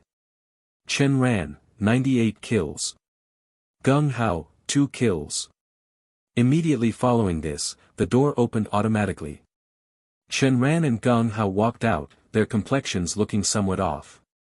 In the virtual world, their nerves had been highly taut, so they hadn't felt much. However, upon returning to the real world and recalling the corpses that practically overflowed the two study rooms, all of which bore their exact faces, their stomachs fiercely churned. Chen Ran and Gung Hao supported themselves against the wall. Having barely taken 2 steps, they threw up. After he finished vomiting, the two returned to the long table. According to the rules, Chen Ran took Gung Hao's blue badge. At the long table, the young heiress collected the chips from the surface. Tisk, TSK, TSK. Not only did you clear a highly difficult secret room, but the score was also 98-2. It seems the power gap between the two sides is simply too vast. At this point, the young inheritor looked at Chen Ran. If you keep participating in these secret rooms, doesn't that mean I'll lose everything within 10 rounds? Chen Ran remained silent. The successors bet with chips, while the players bet with their chest plates. What happens if the chips are lost first? What if the chest plates are lost first? These two outcomes seem like they would lead in entirely different directions. Just to be safe, it is better to watch and wait for a while. Seeing that Chen Ran was not going to answer, the young inheritor retracted his gaze and calmly announced, "Red camp and blue camp, please present your chosen candidates." Red camp, Qiu Yinong. Blue camp, Lu Xing. The two walked up to the door and noticed that the text on it had somehow changed to normal. This indicated that the difficulty of this secret room was quite average and wouldn't require too much brainpower. The two successors pondered for a moment before each placing a bet of a single chip. It was strange, both the players and the successors seemed to be feeling each other out. The players, Chen Ran and Gung Hao, having already participated once, would not join a second round in the short term. They both intended to watch and wait. The successors, until they understood the true strength of each player, they did not dare place heavy bets. Stepping into the secret room, Qiu Yinong and Lu Xing discovered that this room was incredibly simple. The surroundings were purely white, and there were only 2 chairs situated in the center. A.B. Thinking back to the second chamber, they immediately realized they needed to sit on the chairs to be transported to the actual secret room. The two sat down, instantly overcome by a wave of dizziness. When they awoke, they found themselves in a brand new secret room. This secret room was rectangular, visibly about 50 meters long and 20 meters wide. The two stood at one end of the expansive space. The floor of the room was paved with tiles in 4 different colors, red, blue, yellow, and green. The tiles were square, each roughly 1 square meter in size. There were 20 tiles in a row, making up 49 rows in total. This was because the very first row, where the two were standing, was devoid of any tiles. The colors of the 20 tiles in each row seemed randomly arranged, lacking any discernible pattern. It is a bit dazzling. Qiu Yinong furrowed her brows. She glanced at the left and right walls of the secret room and found a set of characters on each side. On the left, one official resigns to return. 2 dynasties share brotherly ties. 3 lights are sun, moon, and stars. 4 poetry forms are folk, court, and hymns. 5 body parts are head, hands, and feet. 6 pulses gauge the diagnostic points. 7 colors feature red, green, and blue. 8 trigrams divine average, fortune, and doom. 9 cauldrons symbolize fame, wealth, and power. On the right, 1 gust brings wind, thunder, and rain. 2 eyes possess pupils, brows, and lashes. 3 lights are sun, moon, and stars. 4 virtues are origin, success, and benefit. 5 mourning garbs include the unhemmed, the hemp, and the coarse. 6 realms hold humans, gods, and ghosts. 7 strings strum sovereign and subject grace. 8 directions face golden spears and halberds. 9 chapters detail base, altitude, and hypotenuse. Lu Xing looked at the texts on both sides and stroked his chin. These look like couplets, he asked curiously, and they both include the line 3 lights are sun, moon, and stars. That should be the first line of the couplet. I remember, in the first secret room. That was the exact one you drew, Qiu Yinong interrupted. It is just that I feel some of the second lines here seem flawed. First off, 1 official resigns to return a euro, although it implies leaving, it does not fully encompass everything. Do you know how to explain it? Qiu Yinong shot him a glance. After a brief thought, she answered, 1 official resigns to return originates from the poetic essay, to return. Lu Xing froze for a moment. The essay is titled, To Return. Stripping away the excess words leaves, resign to return, maintaining the exact meaning of departing. 1 official resigns to return makes perfect sense. Then, what about 5 body parts are head, hands, and feet? Lu Xing continued to ask. Prostrating with all 5 limbs to the ground. Hearing this, Lu Xing imagined himself prostrating. Indeed, it involved both hands, both feet, and the head touching the ground. So, 5 body parts are head, hands, and feet is fine too. He continued reading down the list. 6 pulses gauge the diagnostic points. He knew this was a common concept in traditional Chinese pulse diagnosis. 8 trigrams divine average, fortune, and doom. He understood this one as well. Fortune telling resulted in either a doom hexagram, a fortune hexagram, or an average hexagram. As 9 cauldrons symbolize fame, wealth, and power, that was even easier to explain. In ancient times, the 9 cauldrons were the ultimate symbol of imperial authority, naturally granting fame, wealth, and power. Damn it! When I used to read historical novels, they always claimed that 3 lights are sun, moon, and stars was an unmatched couplet throughout the ages. All sorts of officials and brilliant scholars would fail to match it, only for the protagonist to effortlessly show off by throwing out 4 poetry forms are folk, court, and hymns. I thought this first line was incredibly impressive, but looking at it now, it is nothing special. There are 18 matching second lines right here, and they flawlessly match everything from 1 to 9. Those damn hack authors deceived me into thinking I lacked culture in my youth. However, the level and oblique tones of these first lines seem a bit off. Is this some kind of hint? Suddenly, he saw Qiu Yinong pull an apple out of her bag. She bent down and rolled it across the tiled floor. The moment the apple touched a yellow tile, it was as if a mechanism had been triggered. The fruit was instantly and neatly sliced into dozens of pieces. Holy shit! Laser cutting tripwires. These tiles must be connected to some sort of trap. You have to step on them in the correct sequence. One wrong move, and the mechanism activates. You will get sliced to pieces by lasers. Just as this thought crossed his mind, he was astonished to see that Qiu Yinong had already leaped onto the tiles. Starting on the first row, she initially jumped onto a red tile, then advanced to a second red tile, immediately followed by a third. Also red. But on her 4th jump, she suddenly leaped onto a green tile. Throughout the entire process, Chiu Enong didn't trigger a single trap. She was perfectly safe. Chiu Enong paid him no mind. Once she had confirmed her hypothesis, her jumps grew faster and faster. Very quickly, she had already reached the 8th row of tiles. Perhaps because she was closer now, she noticed a door on the far wall.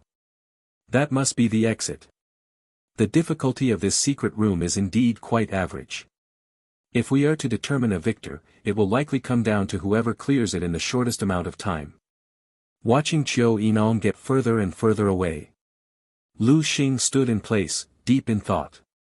First, before entering, the difficulty level on the door read, normal, which means this secret room is incredibly simple. Second, there are 10 sets of couplets on both the left and right walls. In terms of meaning, these couplets are completely flawless. However, the problem lies in the level and oblique tones. At the same time, there is a problem with the colors of the tiles. That much is obvious at a glance.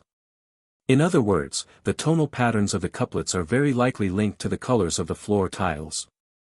Red, blue, green, yellow. What do they symbolize? I feel like I have an impression of this, I just can't remember where I saw or learned it before. Just as he was racking his brains, Chiu Enong had already leaped to the other end of the room, pushed open the grand door, and successfully escaped the secret room. From the moment she arrived to the moment she escaped, she had taken Lu Xing. What a cold woman. The level and oblique tones are wrong. If the colors of the floor tiles symbolize the level and oblique tones, there are only 2 tones. But there are 4 tile colors. It is the phonetic tones. Red, blue, yellow, and green should symbolize the first, second, third, and fourth tones. In this game, the safe tiles that do not trigger the traps are determined based on the phonetic tone of each character on the left and right sides. However, Chiu Enong was jumping just now, which means that every 4 tiles correspond to the tone of a single character. So the question is, what tones do red, blue, yellow, and green correspond to in order? Holy crap! This feels like kindergarten knowledge. First tone, red. Second tone, blue. Third tone, green. Fourth tone, yellow. This is a common labeling method for Chinese pinyin tones to make it easier for students to learn. Realizing this, Lu Xing looked to his left and right, silently noting that the secret room had 49 rows of floor tiles, with 20 tiles in each row. That meant 980 tiles. If every 4 tiles corresponded to 1 character in the couplets, that was 245 characters. Meanwhile, on the left and right walls, excluding 3 lights are sun, moon, and stars, there were 18 couplets left, each containing 5 characters. That made 90 characters. That left a gap of 155 characters. Lu Xing's expression turned solemn, figuring that these 155 characters must be hidden on the middle or rear sections of the side walls. This is a rectangular secret room, so I can only see the couplets up close. If there are characters further down the walls, it will be very hard for me to make out what they are. Now that he had the answer, he no longer hesitated and approached the starting point where Chiu Enong had cleared the trial. The starting point is on the left. I should start with the couplet on the left. Furthermore, the line, 7 colors are red, green, and blue, that Chiu Enong matched in the first secret room is also on the left, A with acute beta S. In the first row, the colors of the first 4 tiles are green, red, yellow, and blue. The first couplet on the left is, an official resigns and departs, and its first character has the first tone. The first tone is red. Thus, he jumped onto the second tile of the first row, which was red. After landing steadily, he waited for a moment. Seeing that no cutting lasers were triggered, he was instantly overjoyed and quickly looked at the character, official. Official was the first tone, so it was also red. Among the 5th, 6th, 7th, and 8th tiles in the first row, the red one was the 8th tile. Lu Xing. So far. Swinging his arms to build momentum, he steeled his heart and leaped, landing securely on the 8th tile. Just like that. He quickly finished jumping through, an official resigns and departs, and was ready to proceed to the second row. However, when he looked up, he noticed that an additional couplet had appeared on the left wall. All walks of life suffer from greed, anger, and ignorance. The myriad forms of sentient beings cannot escape greed, anger, and ignorance. Using greed, anger, and ignorance to encompass all walks of life makes perfect sense. But the same problem remains. The level and oblique tones are wrong. With so many, every time I finish jumping a couplet, a new one will appear on the left and right sides. To verify this deduction, he looked at the phrase, "Two dynasties are brother states." 2 was the third tone. He needed to jump to the yellow tile. Just as he was about to leap, he suddenly froze, breaking into a cold sweat. I have finished the first couplet on the left, which brought me all the way to the far right. Which means this time I have to start jumping from the first couplet on the right, a gust of wind, thunder, and rain. Sure enough, inherent thinking patterns can sometimes lead people to unconsciously make the wrong choices. I need to practice heart cultivation. The heart cultivation in the Liar-Slayer Alliance. It is said that the common sense mind cultivation method can suppress common sense, enabling a person to discard subjective assumptions, objective facts, and even natural laws. During common sense reasoning, it forces one into a state of absolute rationality. However, emotional heart cultivation, common sense heart cultivation, and sentimental heart cultivation, the difficulty of exchanging for these three methods increases exponentially. I heard that the requirement to exchange for common sense heart cultivation is to execute a 7-star ghost whisperer. Casting aside his distracting thoughts, Lu Xing continued and finished jumping through the right sides, a gust of wind, thunder, and rain. Just as expected. After he finished, another couplet appeared on the right wall, 100 families of husband, wife, and child. 100 families of husband, wife, and child, everyone plays one of 3 roles in a family: husband, wife, or child. That makes sense. Just like that, Lu Xing jumped sequentially according to the matching couplets on both walls. However, he was obviously nowhere near as fast as Qiu Yinong. Like an ordinary person, he was somewhat uncertain about the second and third tones of certain characters. Whenever this happened, he would repeatedly deliberate, sounding out the character as it appeared in other phrases, such as, "Two dynasties are brother states." Only when he read "dynasty" out loud could he be sure it was the second tone. Good thing it isn't testing flat or retroflex tongues, otherwise a guy from Sichuan and Chongqing like me would really have no idea. Players who had stayed in hell for a long time all shared a habit of muttering to themselves in their minds. The third secret room. When Lu Xing walked out the door, he first saw the others resting with their eyes closed, then glanced at the scores on the door, shaking his head helplessly. Qiu Yinong, 8 minutes and 24 seconds.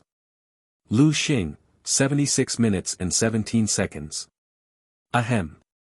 Prompting everyone to open their eyes, the young heiress waved her hand and said speechlessly, "To spend so much time in a normal difficulty puzzle secret room, you are quite a piece of work. Hurry up and hand over your chest plate to her." Lu Xing's old face flushed red. He took off his chest plate and handed it to Qiu Yinong. At the same time, having lost his chest plate, he was allowed to reselect his faction. Without a doubt, Lu Xing chose the red camp, taking a red chest plate from the desk in front of the young heiress. This action caused Chen Ran and Qiu Yinong's expressions to change. The two exchanged a glance. If Qiu Yinong and I take turns playing and keep winning, all 3 captains will choose the red camp after losing their games. Then, sooner or later, the blue camp will end up with no one left to play. How will the game proceed when that happens? Both successors are holding guns, and their muzzles are pointed at each other. That indicates this is a life-and-death game. However, according to the rules, players can not only choose their own faction but also reselect their faction after losing a game. Under such rules, the fates of the 2 successors are entirely in the hands of the players. If losing all poker chips equates to death, then as long as the players manipulate things properly, whoever they want dead will die. For example, if they make the middle-aged uncle from the blue camp continually choose the blue camp after losing, and continually keep losing. Then, it is only a matter of time before the young inheritor loses all the poker chips on the table. The reverse is also true, easily making the young heiress lose all her poker chips would be a breeze. If I were a successor, the first thing I would do is discard this identity. I see now. Earlier, I found it strange why both successors possessed poker chips and chest plates, two types of betting capital. Losing the faction entirely equates to losing their identity. Losing all the poker chips equates to losing their life. Simply put, when there is no one left to send from the young inheritor's faction, he will no longer have the capital to continue betting. According to common sense at the gambling table, this is when one must leave the table. Which means the young inheritor can logically and justifiably forfeit his identity as a successor, and his life or death will no longer be under the control of the players. After he leaves the table, who can take over his position and continue betting against the female successor? Naturally, it would be someone with betting capital. The true betting capital is the chest plate, the poker chips merely determine ultimate life and death. But there is a problem here. Assuming I take his place, the blue camp would still have no one to send. And without betting capital, I would not have the means to continue betting. Therefore, there is a fourth rule in this game. One that has been hidden by those two. The reason they hid the fourth rule is simple. They want to trick the players into getting on the gambling table. Once on the table, if the poker chips on the surface are lost, the player will be shot dead.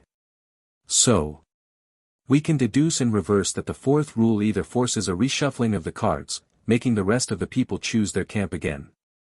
Or they have to keep gambling. This is hard to judge. However, reasoning from the perspective of human nature, if the players clear the instance, both inheritors must die. Therefore, the two inheritors must kill all the players in order to survive. It is a first-place elimination system. When one of the two inheritors loses their qualification to keep gambling, the person with the most chest plates will take over their position to continue the gamble. At the same time, since they lost their qualification, it means the initial members of that camp are terrible. All they need to do is restore the original camp members, and they can take the smartest person who obtained the most chest plates and screw them over to their deaths. Simply put, only the middle-aged uncle is left in the blue camp. If he loses again, the young inheritor loses his qualification to continue gambling.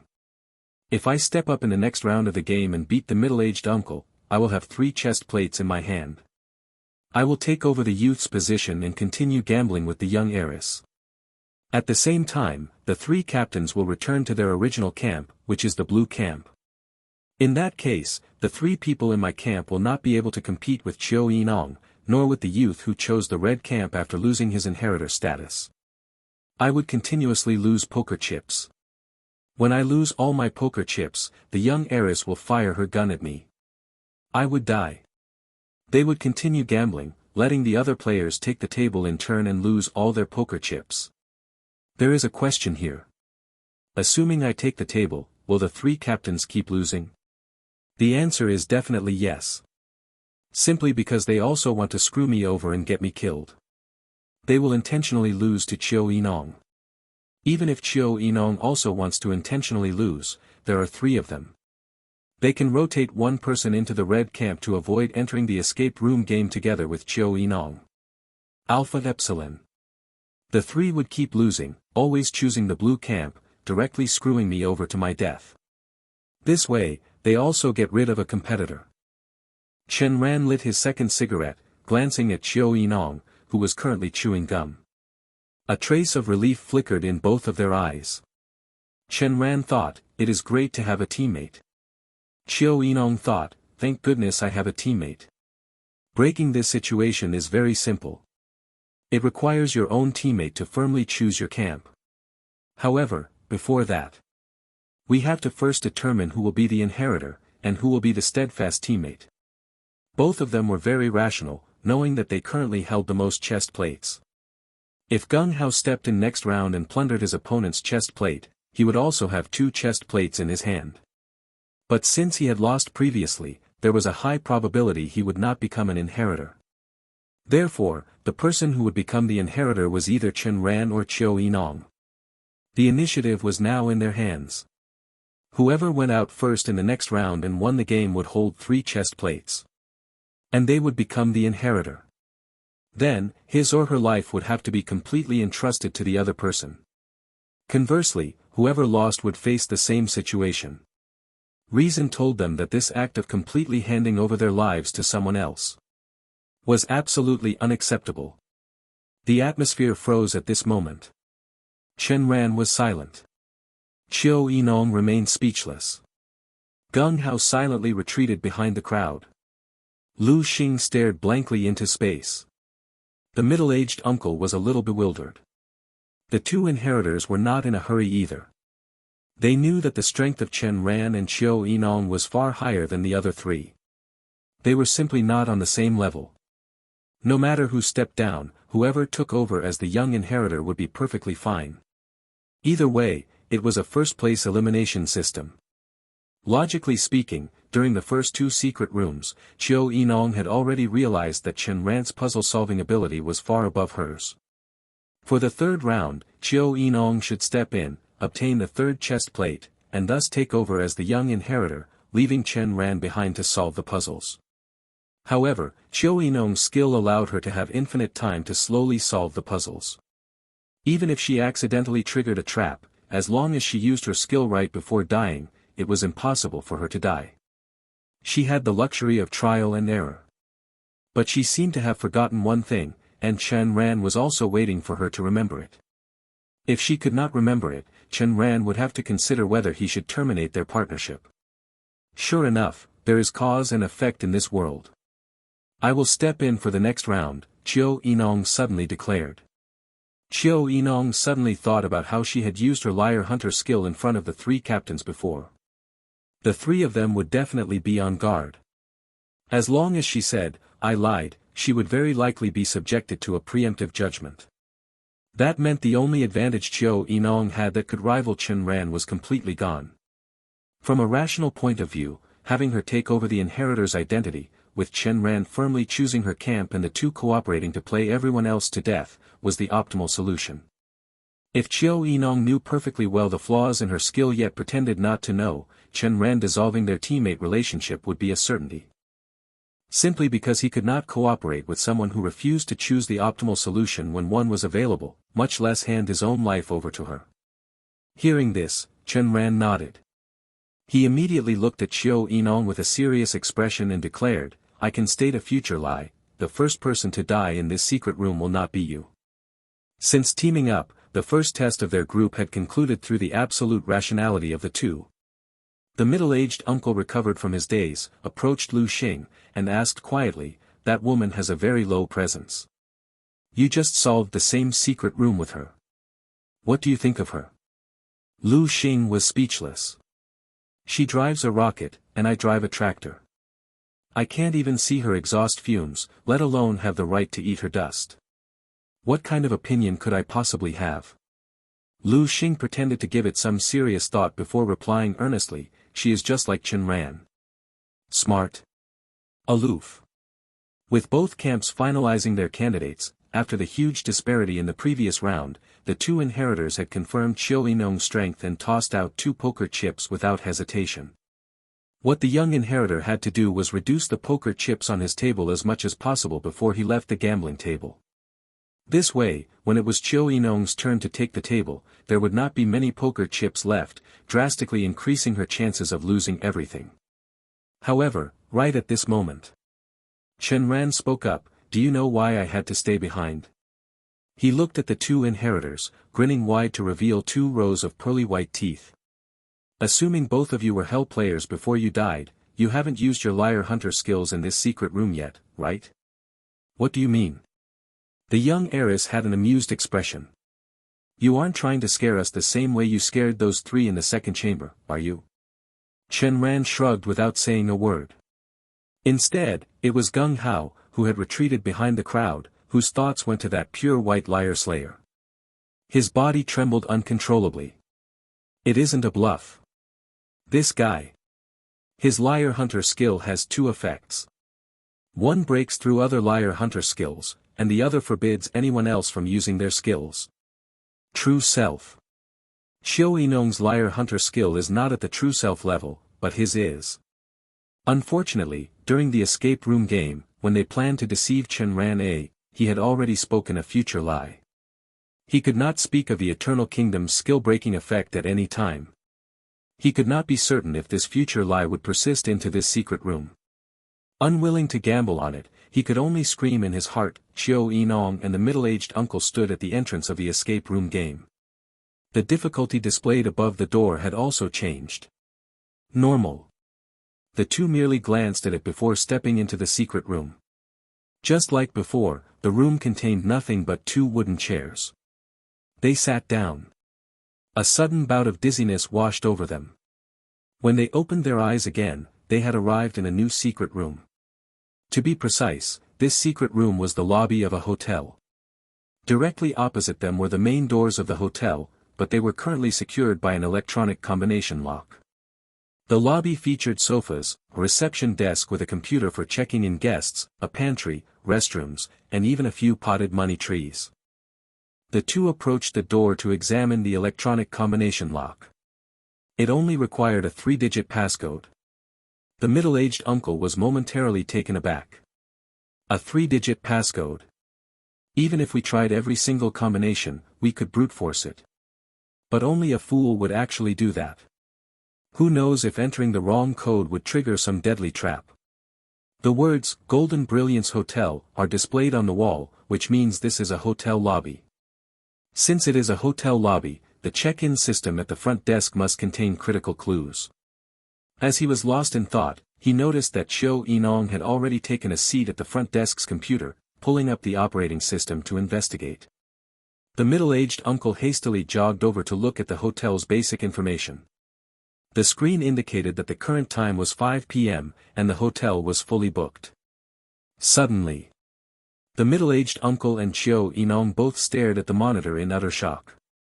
Floor 1, Floor 2, Floor 3. Floor 100, Floor 1000.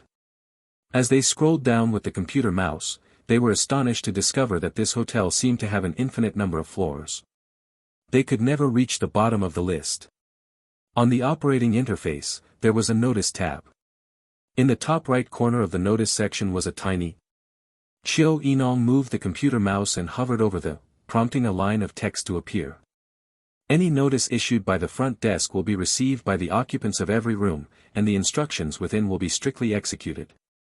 Just as the two were puzzling over this, a dialog box abruptly popped up on the hotel's check-in interface. It read, "A traveler has booked room 8 at the Golden Brilliance Hotel. Please vacate room 8 before 1800 hours." Xiao Yinong clicked the computer mouse to inspect the details and found that room 8 was located on the second floor. The second floor had a total of 10 rooms, numbered from 1 to 10. Up. She then checked the third floor. The rooms on the third floor were numbered 11 through 20, and the fourth floor held rooms 21 through 30. The pattern continued accordingly. Finally, she clicked on the details for room 8 and discovered that it was not only currently occupied, but the guest was booked to stay until 8 a.m. the following morning. Wait a minute, if someone is already living there, how could it be booked? The middle-aged uncle said, utterly speechless. Seeing that Xiao Yinong remained silent, he added, since the occupants will execute any notice issued by the front desk, then. His implication was obvious, they should just force the current occupant of room 8 to check out. Xiao Yinong shot him a cold glance, then immediately opened the Notice tab and rapidly began typing on the keyboard.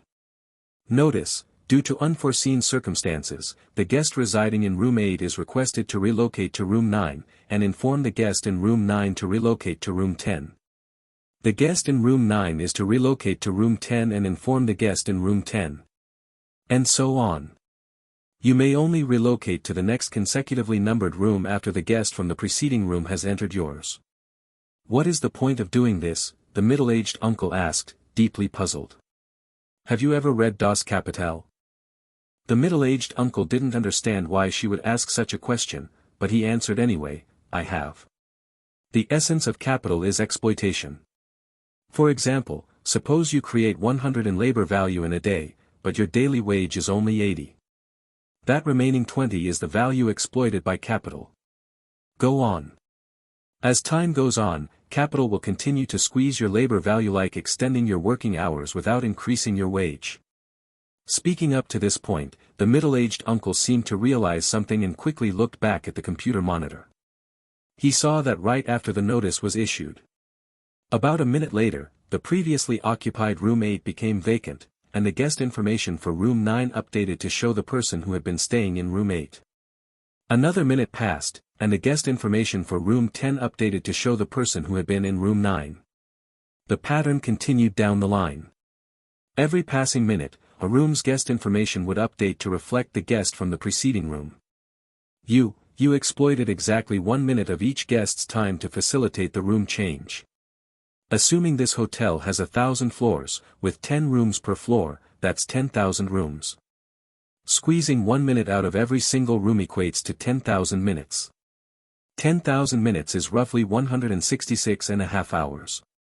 In other words, long before 8 a.m. tomorrow, not only will everyone still have a room to stay in, but room 8 will have been completely vacated. After finishing his deduction, the middle-aged uncle looked at Chiu Enong with an incredibly weird expression. This kind of ruthless manipulation. It would be a tragedy if she didn't become a corrupt capitalist.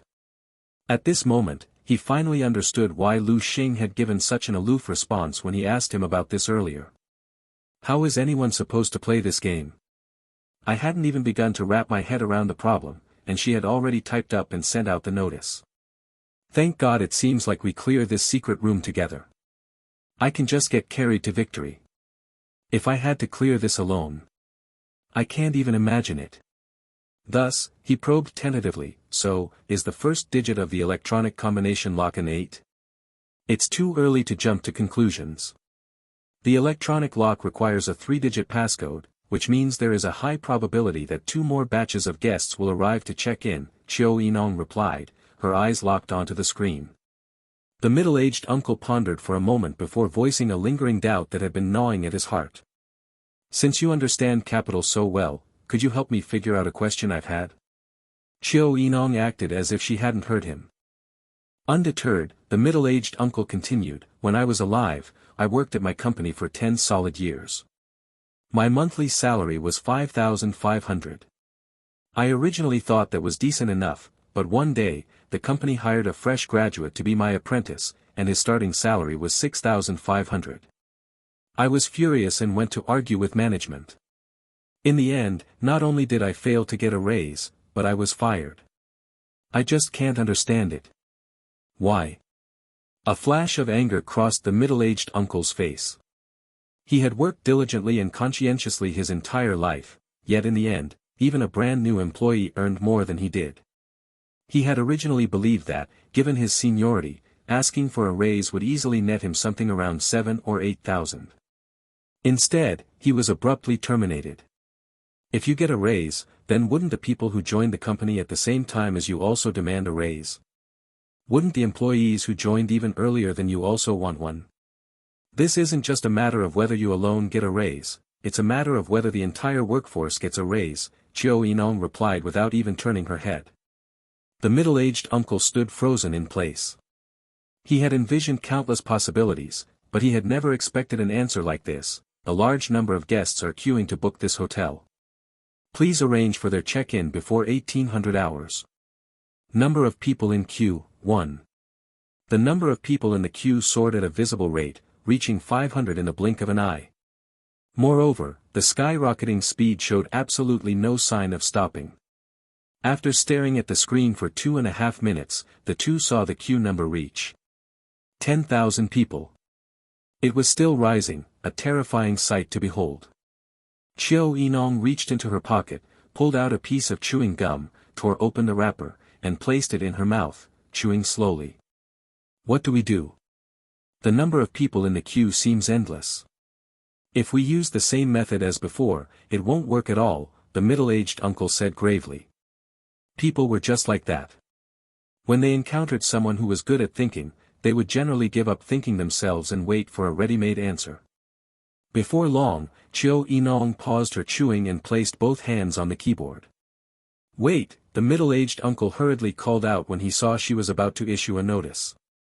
Aren't you going to wait for the queue to stop growing before sending that? Chiu Enong ignored him, her hands rhythmically tapping away at the keyboard. Notice, starting from room 1000, the previous notice will no longer be followed. It is changed to. Starting from room 1000, guests in odd-numbered rooms must immediately move into the room with their current room number multiplied by 2. After the move, the guests whose rooms have been occupied must immediately move into the room with their original room number multiplied by 2. Seeing her send out the notice without hesitation, the middle-aged uncle was just about to say something when he made a surprising discovery. Room 1001, empty. Room 1003, empty. Room 1005, empty. Room 1007, empty. Room 1009, empty. Starting from room 1000, every odd-numbered room magically became vacant. What the hell? Let me sort this out. Starting from room 1000. This is easy to understand, because the room swaps caused by booking room 8 last time are still ongoing. 1000 minus 8 equals 992. 992 minutes is over 16 hours. It is currently 5 p.m., and there are 15 hours until 8 a.m. tomorrow. Simply put, extorting 1 minute from each of these 1,000 rooms is enough to allow these 10,001 guests to stay until they check out at 8 a.m. tomorrow. Unless. He looked at the computer screen, focusing on the first requirement in Chiu Enong's notice. Starting from room 1000, guests in odd-numbered rooms must immediately move into the room with their current room number multiplied by 2. This also seems easy to understand. Under this requirement, every odd-numbered room after 1000 has been vacated. After all, an odd number multiplied by 2 equals an even number.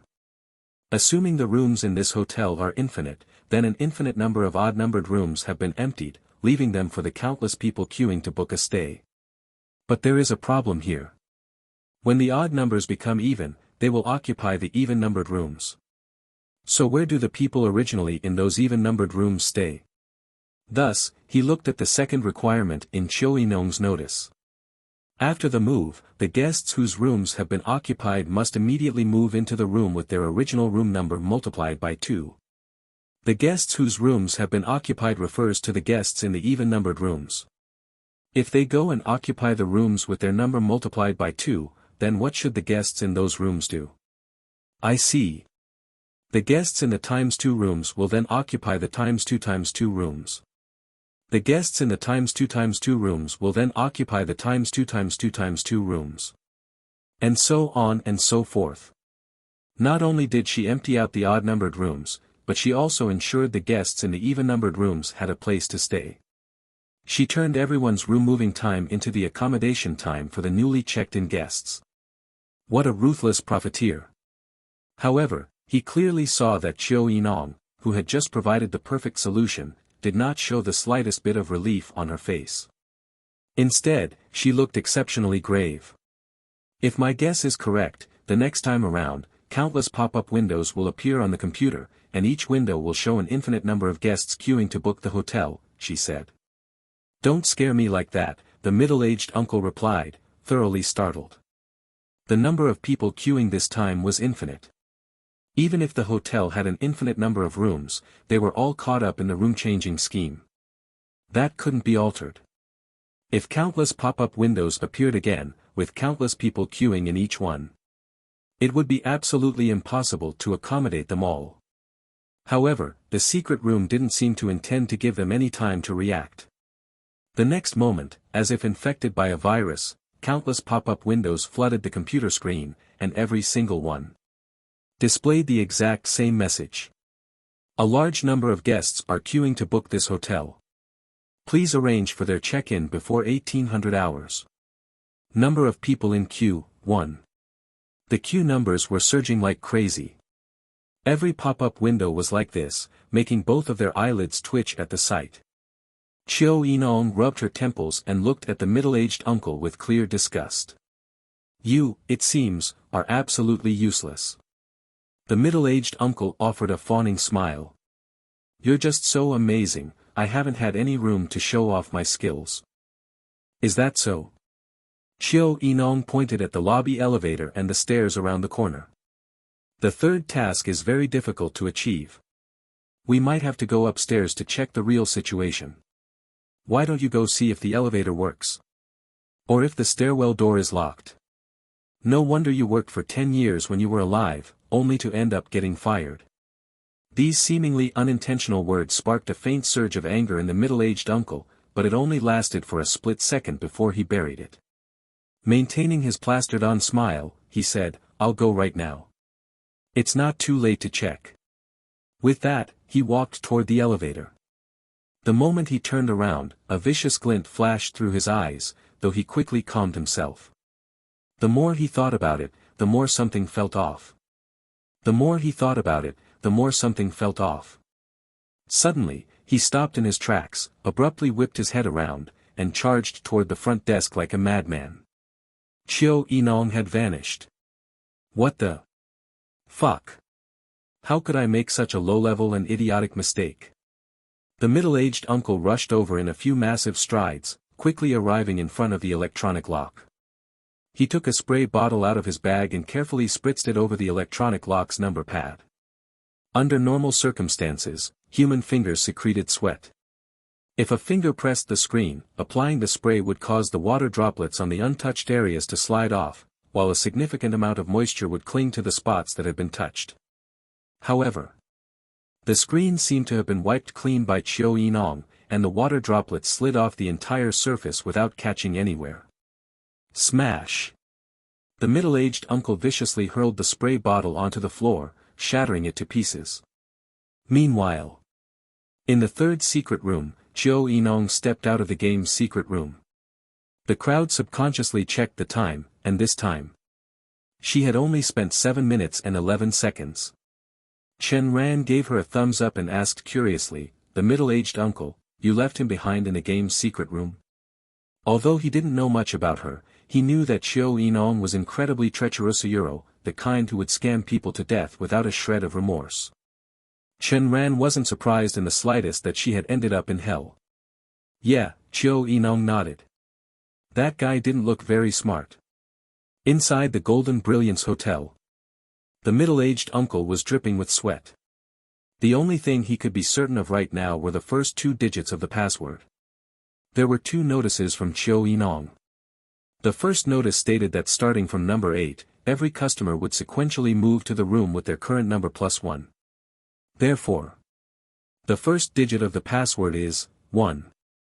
The second notice stated that starting from number 1000, every customer would sequentially move to the room with their current number multiplied by 2. Therefore, the second digit of the password is 2. Deducing these 2 digits was not difficult for him. The real problem was the third arrangement. He had absolutely no clue. Let me deduce this from the beginning. Assuming the number of rooms is infinite, during the first task, it could be seen as a customer booking room 1. The guest in room 1 moves to room 2, the one in room 2 moves to room 3, the one in room 3 moves to room 4. This way, room 1 is left vacant. Assuming that in this hotel, a specific person's number is n, then he would need to move to room n+1. N could be 1, or it could be infinity. In other words, infinity equals infinity +1. By the same logic, based on Chiu Enong's second arrangement, it can be concluded that infinity equals 2 infinity. Damn it! I've been completely fooled. Chiu Enong deliberately asked me if I had read Das Kapital just to trick me into thinking about this problem from the perspective of capital. The next step is to prove infinity equals infinity * infinity. Realizing this, the middle-aged uncle hurriedly stepped up to the computer and opened a form. He originally intended to use the form to organize and arrange the tasks, but after thinking it over, he realized the final output had to be sent as a written notice. Ends. Thus, he gave up on using the form. I need to find a pattern. Prime numbers. The prime numbers are 2, 3, 5, 7, 11. The defining characteristic of prime numbers is that they can only be divided by 1 and themselves. For example, 2 can only be divided by 1 and 2, while 3 can only be divided by 1 and 3. At the same time, different powers of prime numbers will yield distinct results. For instance, 2 to the power of 2 is 4, while 3 to the power of 2 is 9. In other words, if countless pop-up windows are represented by an infinite sequence of prime numbers, and the people queuing in each window are represented by the powers of that specific prime number, we would get countless groups, each containing countless unique numbers. Take the first pop-up window as an example. If we represent it with the prime number 3, then the first person in the queue is 3 to the power of 1, the second person is 3 to the power of 2, the third person is 3 to the power of 3. And so on. By the same logic, the second pop-up window is represented by the prime number 5. The first person in that queue is 5 to the power of 1, the second person is 5 to the power of 2, the third person is. The results of these prime number powers are exactly the room numbers for the infinite queues of customers from the infinite pop-up windows. So, what I need to do now is clear out all the guests currently residing in the rooms numbered as powers of prime numbers. However, there is a serious issue involved here. The previous 2 room changes are still ongoing. The customers in these prime power rooms are in the middle of changing rooms. He pondered for a moment, then started typing on the keyboard. Notice, the following modifications are made to the contents of the first and second notices. When the room exchange cycle lands on a prime number or a room numbered as a power of a prime number, it will be automatically skipped and excluded from the room exchange process. At the same time, guests whose room numbers are prime numbers or powers of prime numbers must immediately move to the next available room that is neither a prime number nor a power of a prime number, while adhering to the first 2 arrangements. Once the notice was published, the middle-aged uncle kept his eyes glued to the operating interface. Sure enough, the rooms numbered as prime numbers or powers of prime numbers were instantly vacated. The next step was to deduce the third digit of the electronic combination lock password. However, just as he was brimming with confidence and preparing to reason it out, he inadvertently caught a glimpse of the computer screen. Room 8. It was vacant right now, but according to the booking information, at 1800 hours, there would be 2 people moving into room 8. The first was the customer who had booked room 8 during the first task arrangement. The second was the guest assigned to 2 to the power of 3 in the third task arrangement. He urgently issued another notice. Notice, customers in rooms numbered 10 or below that are either 2 or powers of 2 are exempt from the previous notice. He glanced at the time, 17:58. There were only 2 minutes left until 1800 hours. Phew, thank goodness, it's not 1800 hours yet. Otherwise, I might have triggered a trap due to a scheduling error. So, the third password digit must be related to prime numbers. The only commonality among prime numbers is that they can be divided by 1. Also, the prime number 2 is the only even prime number, all the rest are odd prime numbers. Therefore, the password is 121 or 122. Figuring out which one was the real password put the middle-aged uncle in a difficult position. Just as he was mulling it over, the clock struck 1800 hours. The elevator doors in the lobby slid open, followed by the stairwell doors. Countless furious customers charged out from within. They flooded the lobby, surging like a tidal wave toward the front desk computer. The middle-aged uncle's heart skipped a beat. Suddenly, as if realizing something, he whipped his head toward the notices and opened the notice history. There, resting in the history log, was a single entry. The customer in room 1 changed to room 11 at 17 hours 59 minutes and 59 seconds. He vividly remembered that Chiu Inong had never issued this notice. That meant there was only one possible answer. She had quietly published it when he went to check the elevator and she took the opportunity to leave. This notice functioned similarly to a future lie. The moment the specified time arrived, all the previously issued notices and arrangements would be altered by this single command, violently deviating from the correct arrangement. A rush of blood surged violently through the middle-aged uncle's body, coursing through his veins and shooting straight to the crown of his head, making his scalp go numb. The middle-aged uncle was violently torn limb from limb, his flesh scattered in every conceivable direction. He was as dead could be. In truth, the difficulty of this secret room was quite average. But within an instance, solving puzzles was merely the surface layer, infighting was the true core. If I don't kill you, I don't get points. Without points, it is impossible to survive in the 18th level. This was a chain of suspicion. In the same instance, I can neither bet on your kindness nor can I guarantee that I won't fall into your hands in the future. Therefore, I must kill you. Qiu Yinong, 7 minutes and 11 seconds. Li Jianguo, dead. Seeing the results displayed on the door, everyone looked at Qiu Yinong in shock. The three captains were all veteran players who had experienced countless battles. The chances of the middle-aged uncle dying in a normal, difficulty escape room game were practically zero. Unless he was set up and killed by someone else. Lu Xing and Gung Hao looked at Chen Ran and Qiu Yinong. Between these two newbies, one excelled at decoding puzzles and lie judgment, while the other was a master of disguise and setting lethal traps. What kind of god-tier duo was this? Becoming unemployed in middle age, murdering his boss, and descending into hell after death. The root cause of all this tragedy was actually so laughable. He retorted, I don't get it.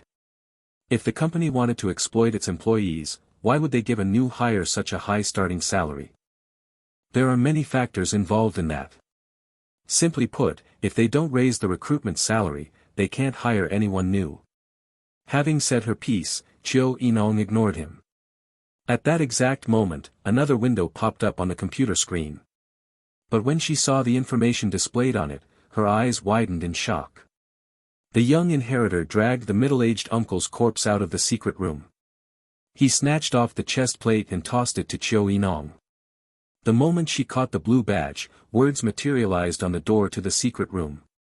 The fourth rule. When a faction has no one left to send, the person holding the most chest plates of that faction shall take over the role of its inheritor. The replaced inheritor will receive a chest plate of that faction. Those who lose their chest plates may choose a new faction. Current individual chest plate counts. Gung Hao, 1 red. Lu Xing, 1 red. Chen Ran, 1 red, 1 blue. Qiu Yinong, 1 red, 2 blue. Therefore, according to the rules, Qiu Yinong would take over the role of the young inheritor. Simultaneously, the young inheritor became a member of the blue faction. The moment Lu Xing and Gung Hao saw the rule, they sprinted desperately toward the secret room door.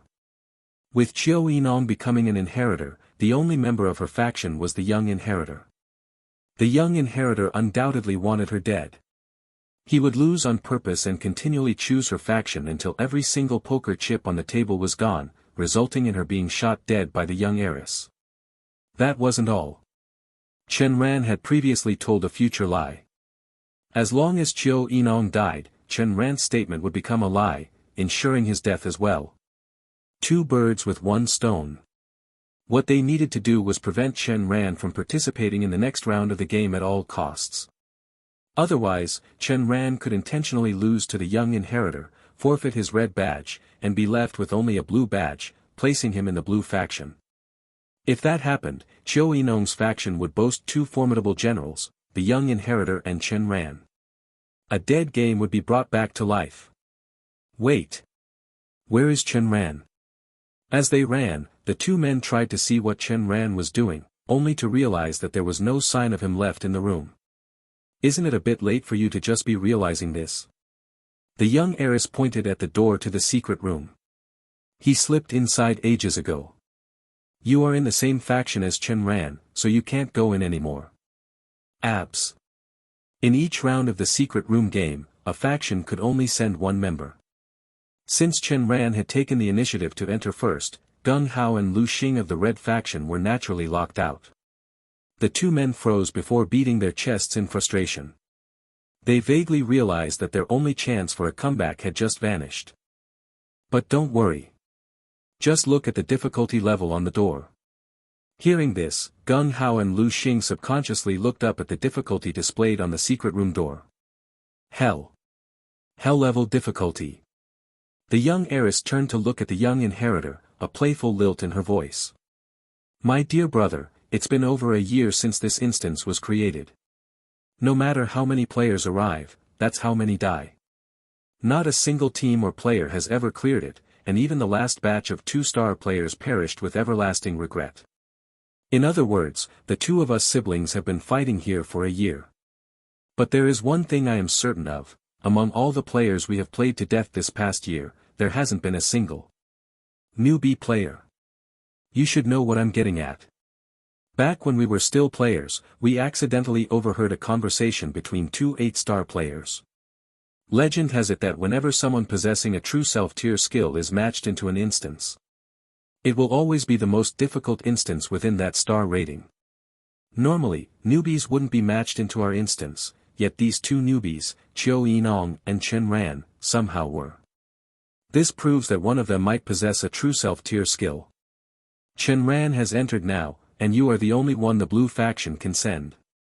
If I were you, I would make sure Chen Ran dies in that secret room game. Hearing this, everyone present was shocked.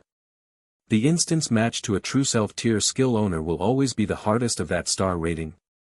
Lu Xing and Gung Hao's faces turned ashen.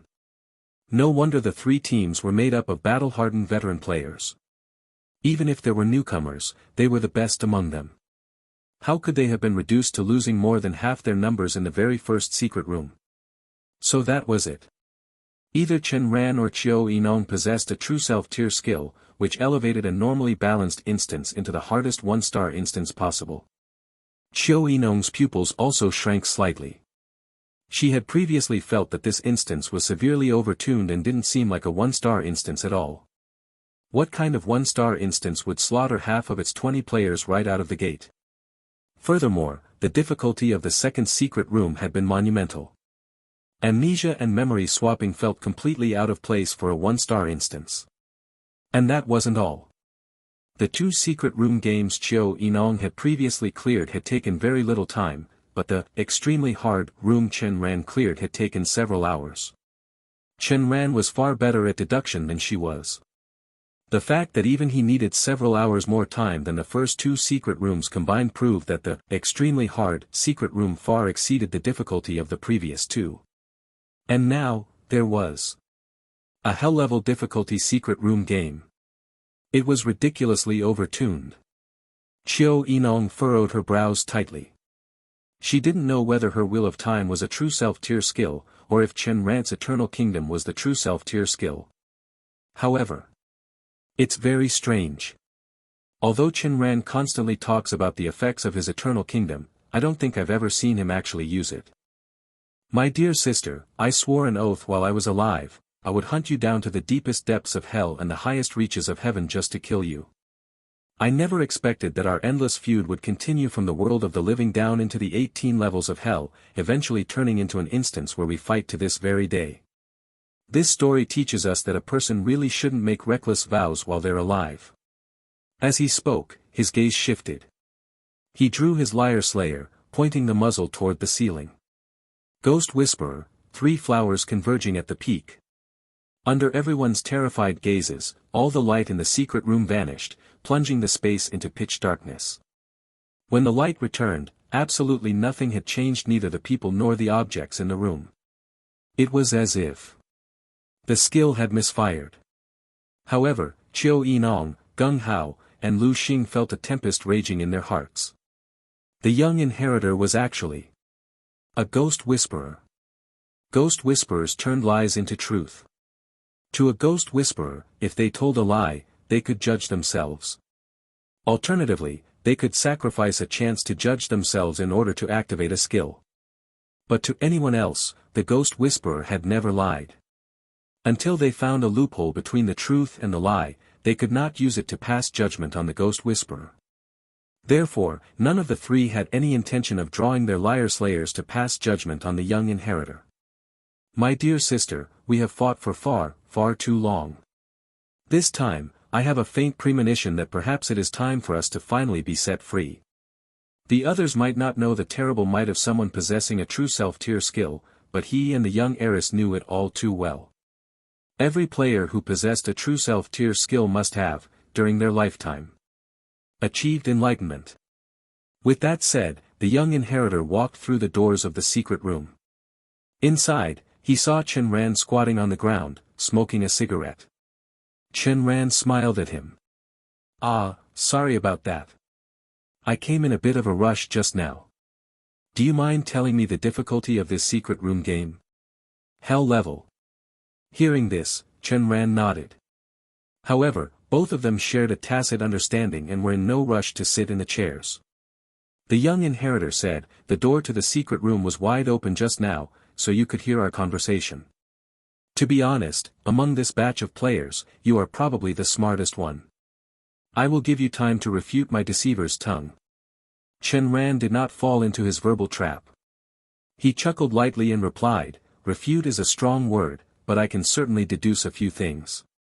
However, Chen Ran's next words filled the young inheritor with dread. "If I am not mistaken, from a certain perspective, a second successor does not exist at all." The young inheritor's pupils constricted, but he quickly regained his composure. "What do you mean?" With a cigarette dangling from his lips, Chen Ran looked the young inheritor up and down, speaking in a peculiar tone. "In the second chamber, we deduced that the old man and the second successor were imprisoned in the basement. But I imagined countless possibilities and still couldn't figure out how the second successor escaped the basement. After all, there were no direct clues indicating the process of the second successor escaping the secret room. Therefore, I made a bold deduction. When you were alive, if the first successor lived, the second successor lived. If the first successor left the basement, the second successor could escape the basement. Back in the first secret room, I found it strange. Why would the instance design an hourglass where half the glass beads retained their numbers while the other half lost theirs?" "Stop talking." The young inheritor's face grew incredibly dark. Chen Ran ignored him, casually tossing away his cigarette but with a pointed look. "You see, I've smoked all the tobacco in this cigarette. If I wanted to keep smoking, I'd just be puffing on the filter, which burns the mouth. So, I have no choice but to throw it away like trash. After all, to me, the filter holds far less value than the tobacco." The young inheritor stared blankly at the discarded cigarette but on the ground, a wave of profound sorrow washing over him. Just as he was about to retort, a refreshing coolness spread through his mind, instantly snapping him back to his senses. Did it lose its effect? That must be the power of your liar-hunter skill, right? Chen Ran remarked with mock pity when he saw the clarity return to the young man's eyes. While speaking, he withdrew the hand that had reached for his waist, thinking it was a pity. If the youth had resorted to an emotional lie, even though he couldn't kill him yet, he could have shattered his three flowers converging at the peak. However, Chen Ran abruptly shifted the conversation. "Your skill might keep you clear-headed, but does your sister possess it as well? If not, you better tell her to be careful. After all, there's a chance she might end up joining me to play the escape room game here." It was a textbook example of kicking a man where it hurts the most. Seeing his silence, Chen Ran pressed the attack. "If my deduction is correct, people in your condition must have suffered inhuman abuse or some other form of torment during childhood, right?" Despite those words, the young inheritor's eyes remained completely lucid. It seems that three flowers converging at the peak doesn't just keep him clear-headed, it also grants him immunity to emotional interference for its duration. Realizing this, Chen Ran lost interest in rubbing salt in the wound. He walked over to the chair and sat down, then raised an eyebrow at the youth. To his surprise, the young inheritor also pulled out a cigarette from his pocket, lit it, and said, "If I am not mistaken, you desperately want to kill me. But you also need to lose this escape room game to ensure your teammate isn't forced into an endless losing streak by me constantly choosing her faction, which would cause her to lose all her poker chips and get killed by a gun, Rn epsilon. You want to kill me, yet you can't allow me to lose the escape room game. The best approach would be to trick me into telling a lie before sitting in the chair or right when the game ends, so you can immediately subject me to judgment upon the game's conclusion. So right now, you must be like a cat on a hot tin roof extremely anxious. I imagine you are praying hard that this isn't a time-limited secret room. If it has a time limit, and I wait until the final second to clear it, you would have to be slower than me to intentionally lose the game, meaning you'd completely run out of time. This is where it gets interesting. Do you know why I activated my skill early? If a time-limited secret room appears, there's a high probability you'd create a situation forcing me to clear the room early. That's why I use three flowers converging at the peak ahead of time. It keeps my mind clear and prevents my emotions from being swayed by you. I am quite curious, what will you do next? Chen Ran shrugged nonchalantly. I will probably just pray that this escape room game doesn't have a time limit. Hearing this, the youth smiled faintly and asked out of the blue, do you like to gamble? When Chen Ran didn't answer, he continued. Third-rate gamblers rely on cheating, second-rate gamblers rely on psychological warfare, but first-rate gamblers rely on pure momentum and presence. Obviously, my momentum is far above yours right now. That means this escape room game is highly likely to be a time-limited one. Tell me, if I wait until the final second to clear it and intentionally lose the escape room game, your teammate will likely lose 2 poker chips. Given this lesson, Gung Hao and Lu Xing might learn from you and enter the game early as well. They will keep winning, and I will keep losing. Eventually, your teammate will lose all her poker chips and get killed by a gun. And since you've previously uttered a future lie, you'll die too. Wouldn't that be a single misstep ruining the entire board? The minds of the two men clashed fiercely within the secret room, both trying to shatter the other's psychological defense line and set the stage for the escape room game. However, because the fourth rule had been hidden earlier, Chen Ran and Xiao Yinong were at a natural disadvantage. This triggered a chain reaction, practically holding Chen Ran's feet to the fire right now. Chen Ran pulled out his cigarette case and extracted a cigarette. Just as he was about to light it, he heard. Look at you, anxious again. The young inheritor's words made Chen Ran's hand involuntarily tighten its grip around the cigarette case. Damn it, stealing my lines. Seeing him like this, the youth added, oh, I just remembered. You need me to walk out of this escape room game alive, yet you also need to lose the game. Does that mean I can lie as much as I want during the escape room game without any consequences? Chen Ran, who had been in the middle of pulling out a cigarette, froze. A faint, almost imperceptible smirk graced his lips, but a second later, he furiously smashed the cigarette case onto the ground. Are you done talking? Are we going to play this escape room game or not? Seeing him fly into a rage out of humiliation, the young inheritor said coolly, there's no rush. The youth's intention was obvious, he wanted to let Chen Ran's frustration build and compound his emotional instability. As long as his emotional state was compromised, the probability of making mistakes during the escape room game would increase. At this moment, staying silent was the best choice. The youth smoked quietly, while Chen Ran appeared somewhat restless and agitated. After a long and agonizing wait, the youth finally flicked his cigarette butt away.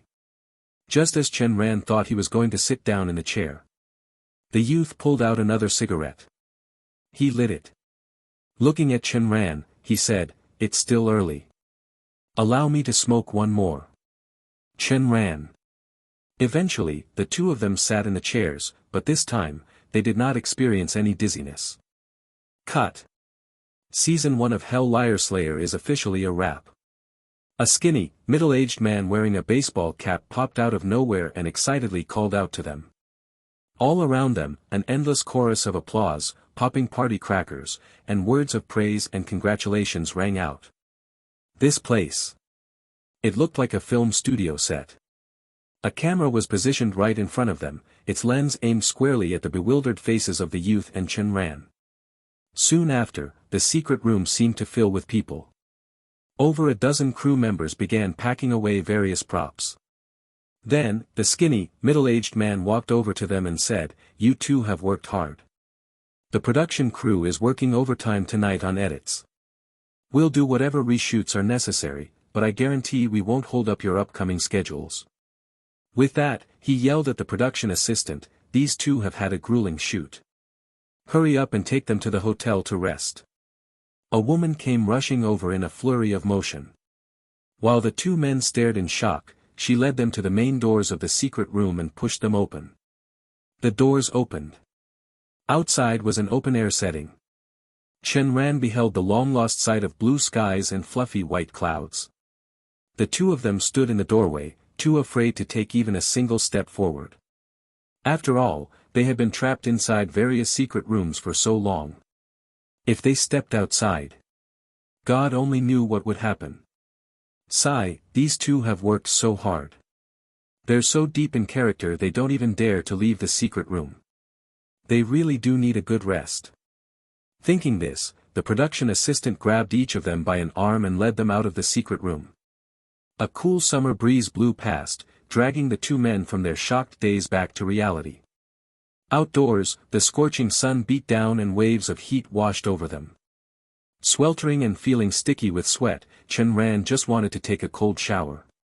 However, after taking only a few steps, Chen Ran and the youth realized something was wrong. They noticed people outside holding up signs bearing their names. Logically, these sign holders should be fans, yet neither of them could spot a single trace of emotion on the fans' faces, nor did they hear any cheering. The 100 or so fans were all scrutinizing them with wary, guarded expressions. Chen Ran noticed several burly men in black scattered throughout the crowd. The burly men in black were clutching objects wrapped in dark cloth that were roughly 30 inches long. Judging by their shape, they looked like assault rifles. They were staring intently at Chen Ran and the youth. The two walked forward with mounting apprehension. Yet, after taking just a few more steps, a warship crashed toward them from straight ahead without any warning. Chen Ran was scared out of his wits. Lunging forward, he kicked hard off the ground and tumbled across the dirt, rolling over and over again until he narrowly evaded the colliding warship. The warship eventually slammed into the film studio and ground to a halt, sending clouds of dust billowing into the sky. Through the haze, Chen Ran and the youth saw that the burly men in black seemed to have locked onto their targets. They pulled away the dark cloth, revealing a row of AK-47s. They aimed the muzzles directly at Chen Ran and the youth and, without a word, opened fire. Seeing this, both men shut their eyes in despair. But right at that moment, two figures suddenly appeared beside them, grabbing them and dragging them behind a nearby piece of cover. A.B. When he got a clear look at their saviors, Chen Ran's pupils dilated in shock.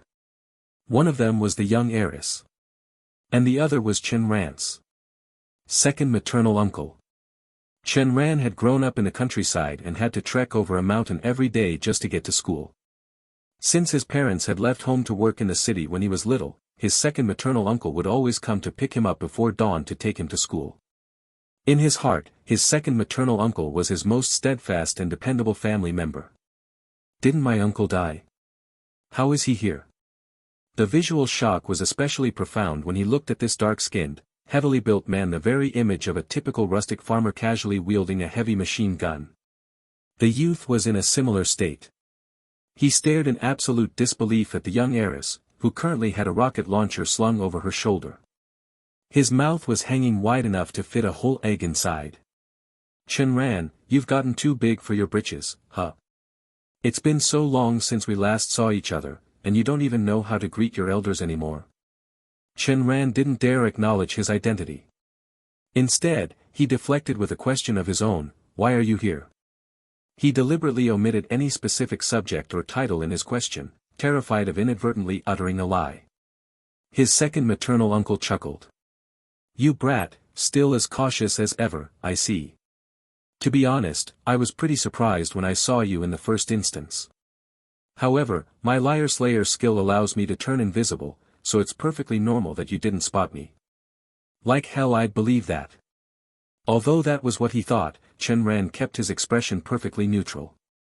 He then turned his gaze back to the young heiress and her rocket launcher. Hell-level instances have a special rule that allows for reinforcements. When we saw that you guys still hadn't come out after so long, your uncle and I put our heads together and decided to join this escape room game as well. They're both lying. Chen Ran and the youth exchanged a look. They drew their liar slayers, ready to activate their skills. However, the bullets jammed. They couldn't use their skills. Bang! Bang! Bang! The men in black had pinpointed their location and began firing wildly in their direction. Get out of here. The hotel should be relatively safe. Leave this to us. Without giving them a chance to argue, his second maternal uncle and the young heiress charged out of cover with their heavy weapons, drawing the enemy's fire. Having received a crucial clue, the two men looked over at the production assistant, who was trembling in terror beside them. Where is the hotel? What are our room numbers? Chen Ran demanded. The production assistant pointed a trembling finger at the Jinhuang Grand Hotel up ahead and choked out, Teacher Chen is in room 11, and Teacher Lin is in room 10. Having acquired their room numbers, Chen Ran and the youth didn't hesitate for a second. Braving a relentless hail of gunfire, they sprinted madly toward the hotel. Bang! Bang! Bang! Boom! Boom! Boom! Ducking behind cover as they ran and constantly scanning their surroundings, both men realized that the two groups locked in a firefight seemed to have never reloaded their magazines, not even once. This isn't a TV show. How could they have unlimited ammo? Unless we really are inside a TV show, one of those ridiculous, over-the-top dramas at that. But how could my uncle possibly appear in a TV show? Chen Ran's mind was a chaotic jumble. He desperately needed a safe environment to calmly think things through. Seizing a brief lull in the crossfire, the two of them dashed out from behind cover once more. But disaster struck. A stray bullet caught the youth in the thigh, sending him crashing to the ground in agony. However, his reflexes were razor-sharp. The very instant he realized he'd been hit, he snatched the Liar Slayer from his waist and chucked it over 30 feet away. Seeing this, Chen Ran finally dared to rush over. Hoisting the youth onto his back, he resumed his mad dash toward the hotel. They burst into the hotel. Seeing that the lobby was empty, Chen Ran collapsed onto the floor, gasping for air. He teased the youth, who was currently pinned beneath him, "Looks like your tough guy act isn't all that impressive after all. How can you be in the mood to make bad jokes? How long do you think those two can hold out?" The youth shot back, his voice strained and weak. Chen Ran sensed something was wrong. He quickly rolled the youth over, only to discover a fresh bullet wound in the young man's back. "Thank you," Chen Ran said earnestly. If the youth hadn't acted as a human shield, that bullet would undoubtedly have hit him instead. The young inheritor simply replied. Once he felt he had recovered a bit of strength, Chen Ran hoisted the youth onto his back again and set off in search of their rooms. Rooms 10 and 11 were located on the second floor and were equipped with fingerprint locks. After carefully laying the youth down on the large bed in room 10, Chen Ran headed into room 11 alone and began inspecting his surroundings. There was nothing particularly unusual about the room, it looked just like any standard hotel suite. Chen Ran sat on the edge of the bed, lit a cigarette, and fell into deep thought. First of all, I didn't experience any dizziness during this escape room game. Secondly, I am absolutely certain that I am not a television actor. Thirdly, we are on dry land. How could a warship just randomly crash into us? Furthermore, it seemed like there were two separate groups of men in black. One group was shooting exclusively at me, and the other was solely targeting the youth. Next, the explanations given by my uncle and the young heiress were completely full of holes. But since our weapons jammed and we couldn't use our skills, it means there's a high probability they aren't players. Finally, what clues are hidden in this hotel? As his thoughts raced, a heavy wave of drowsiness washed over him. He subconsciously glanced at his watch. It's been roughly 58 minutes since the director called it a wrap. I'm so tired. I just want to go to sleep. Chen Ran fought desperately to stay awake, but his eyelids were growing unbearably heavy. Just before he lost the battle, he checked his watch one last time. 60 minutes. The next moment, unable to hold on any longer, he collapsed onto the bed and fell into a deep sleep. Chen Ran slowly woke up. He subconsciously glanced at his watch. Immediately after, he observed his surroundings, and his blurry eyes were quickly filled with shock. This was a master bedroom. The room was clean and monotonous, containing a double bed, a desk, and a wardrobe. To the right of the desk, there was also a large plastic trash can. Chen Ran stood up. He walked over to the desk. The items on it were equally simple, a laptop, an ashtray, an external keyboard, and a computer mouse. He sat down in front of the computer. The keyboard on the desk seemed to have severe paint peeling from long-term use by its owner, making many of the keys illegible. Lighting a cigarette, he held it in his left hand and naturally rested his right hand on the computer mouse. Unexpectedly, the moment he touched the computer mouse, the laptop screen lit up. However, the computer was password protected. The account name was saved, so only the password was needed. Chen Ran stared at the account name, his gaze growing increasingly grave, because the account name was Ran 010. There can be no mistake. Whether it is the items in the bedroom or the placement of the ashtray. It all confirms that this is the room I lived in before I died. This escape room game is very strange.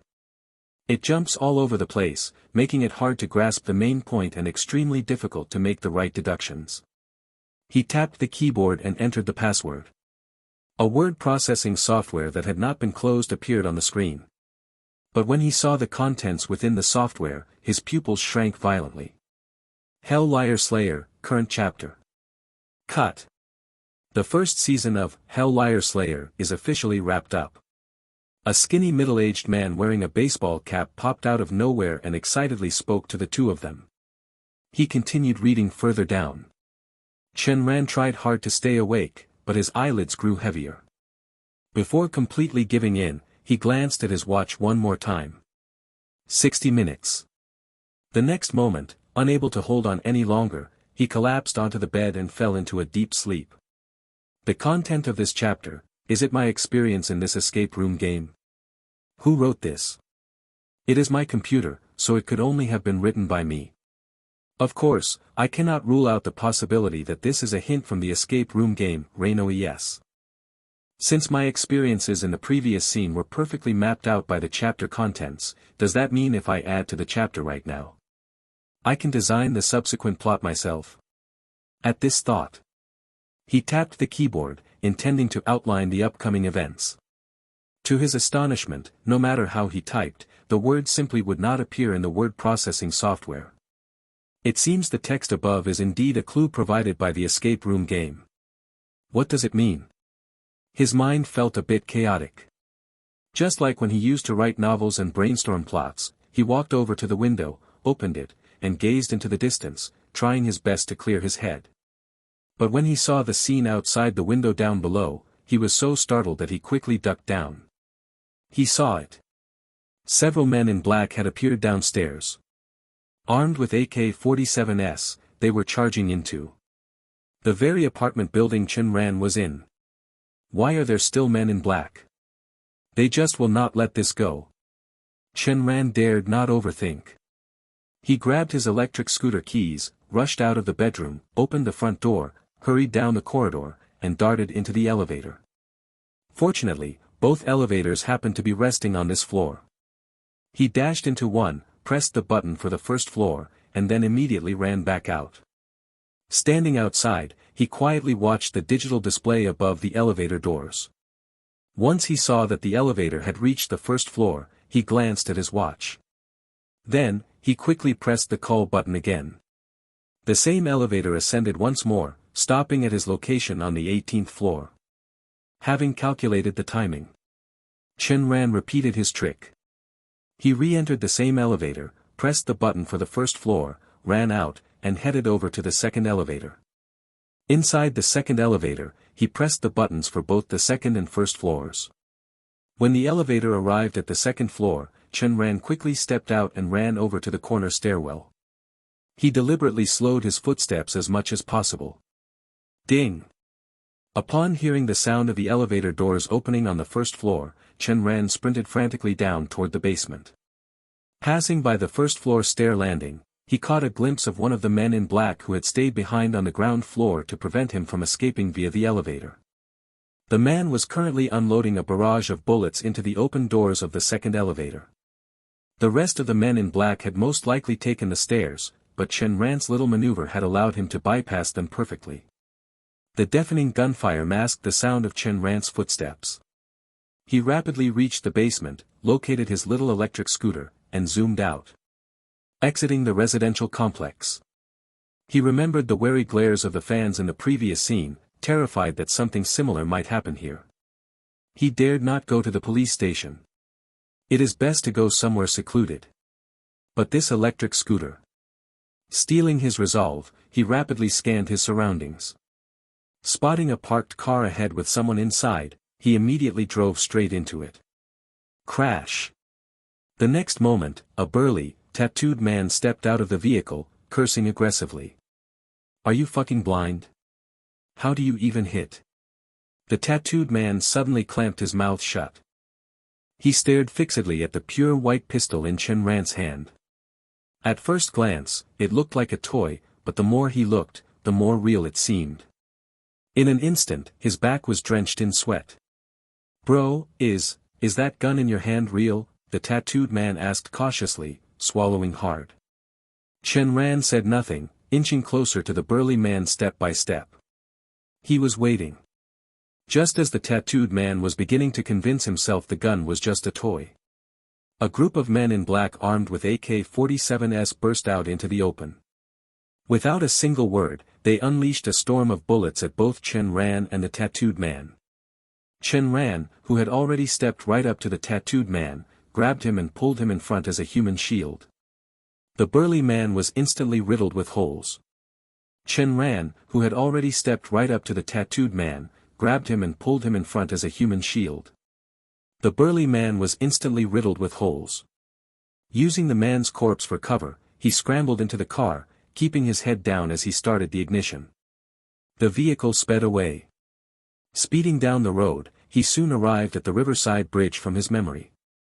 Just as he was about to breathe a sigh of relief, Chen Ran suddenly felt a piercing agony in his left shoulder. He had been shot in the left shoulder. The intense pain made him grimace. His face turned pale, and sweat poured down his forehead. It felt as if his entire arm had been rendered useless. However, when it rains, it pours. Glancing in the rearview mirror, he saw two vehicles rampaging wildly behind him.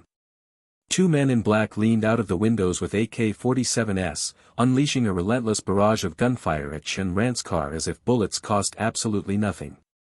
Bang! The rear tire blew out. Chen Ran's car spun out of control, drifting wildly until it smashed into the guardrails of the riverside bridge. The massive impact launched the entire car high into the air, hurtling over the barrier, plummeting toward the riverside river. In midair, Chen Ran struggled to open his eyes and checked his watch. 12 minutes. He could not hold on any longer. Suspended in midair, inside a car about to plunge into the river. He fell asleep. Time reversed to 5 minutes earlier. In the guest bedroom of Chen Ran's apartment, the young inheritor opened the door and cautiously poked his head out. Thank goodness. Attracted by Chen Ran, those men in black did not come to search this room. How strange. I was clearly shot twice in the previous scene, but after appearing in this scene, my body does not have any gunshot wounds. Does that mean the timeline of this scene takes place before the previous one? Wait. The youth seemed to realize something, and his body began to tremble uncontrollably. In the previous scene, there seemed to be two groups of men in black. One group only fired at Chen Ran, and the other group only fired at me. The men in black lured away by Chen Ran are the ones who only fired at him. Then, the group of men in black who only fired at me, wouldn't they be still on their way? As if confirming his deduction, a burst of gunfire erupted outside the apartment. The security door was instantly riddled with countless bullet holes. The young inheritor had become a sitting duck. However, for the terrified youth, a wave of intense drowsiness suddenly crashed over him. He collapsed onto the floor and fell fast asleep. A sharp pain jolted Chen Ran awake. He struggled to his feet, his first instinct being to check his watch. However, in the very next moment, the cold barrel of a gun was pressed against his forehead. Startled, he stiffly raised his head to look at the person holding the gun. The sight made his heart violently clench as despair flooded his mind. The ones holding the guns were men in black. And not just one. There were a total of 5, aiming their muzzles squarely at him from different directions. Yet, he was equally shocked. Simply because this was a secret room. Aside from the 6 of them, there were only 2 chairs left inside. Is this the secret room that is entered every round in the air game? Have I returned to reality? No. The presence of the men in black here means I have not returned to reality yet. Furthermore, he looked down at his left shoulder. The wound had been bandaged. Although he did not know who had treated him, it proved he had not yet left the virtual world. Two men in black stepped forward, grabbed him by the arms, and hauled him out of the secret room. They arrived at the instance's third secret room. Inside the room, there was still only a single long table, and upon it lay 20 poker chips and 20 chest plates. However, Chiu Yinong, the young heiress, Gung Hao, and Lu Xing were nowhere to be seen. Sitting at the long table was a white-haired old man. The elder was so incredibly frail and weathered that Chen Ran frowned, estimating the senior to be well over 100 years old. The old man's eyes were cloudy. He peered at Chen Ran with confusion and muttered, "I seem to be waiting for someone." "Are you the person I am waiting for?" Forced into a seat across from the elder at the long table, Chen Ran carefully scrutinized the old man upon hearing those words. Because the old man was so withered by age, Chen Ran searched all his memories but could not recall anyone matching his description, nor could he picture what the elder might have looked like in his youth. "What is your name?" Chen Ran asked.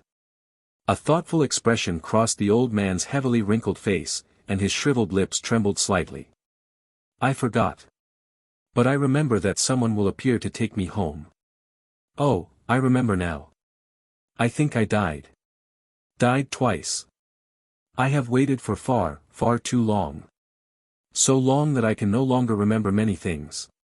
The old man seemed to be speaking utter nonsense, yet at the same time, he appeared to be recounting an obsession he had never forgotten. "I want to go home. I am so lonely. I want to be set free. I still need to kill someone." The old man continuously repeated these phrases, making Chen Ran's eyelids twitch. However, seeing that the 5 men in black inside the room had no intention of shooting him, he relaxed slightly. With Graven. He lit a cigarette. The countless absurdities he had encountered previously began to link together in his mind. Once the cigarette was finished, Chen Ran stubbed out the butt. Having formed a general theory in his head, he raised his right hand to show the old man his watch. "What time does it say on this?" Hearing this, the old man slowly shifted his cloudy eyes to look at the watch. "Is that a watch?" Time, I seem to care a great deal about time." The old man acted as if he suffered from severe dementia, forgetting a multitude of things, but he appeared to retain fragments of matters that were truly important to him. "What time does it say?" Chen Ran did not give him room to ponder, relentlessly pressing for an answer. Interrupted from his thoughts, the old man slowly raised his head once more, looked at Chen Ran's watch, and stared blankly like a wooden post for several minutes. Only then did he speak, "I do not know." Hearing this, a sharp gleam flashed in Chen Ran's eyes, but considering his own safety, he carefully organized his words and said, "The person you are waiting for is, in all likelihood, me. If I am indeed that person, I can take you away. But you must promise me that no matter what happens next, these men in black will not fire their guns at me." However, the old man looked woodenly at Chen Ran. "Who are you? Who am I? Oh, I remember now. I seem to be waiting for someone to take me home. Are you the person I am waiting for?" The old man had seemingly forgotten their brief exchange and was talking to himself once again. Chen Ran was left speechless. He had no choice but to repeat his words. "All right." The instant he received a positive answer, Chen Ran noticed the men in black within the secret room begin to fade away, soon vanishing completely. Just as I thought.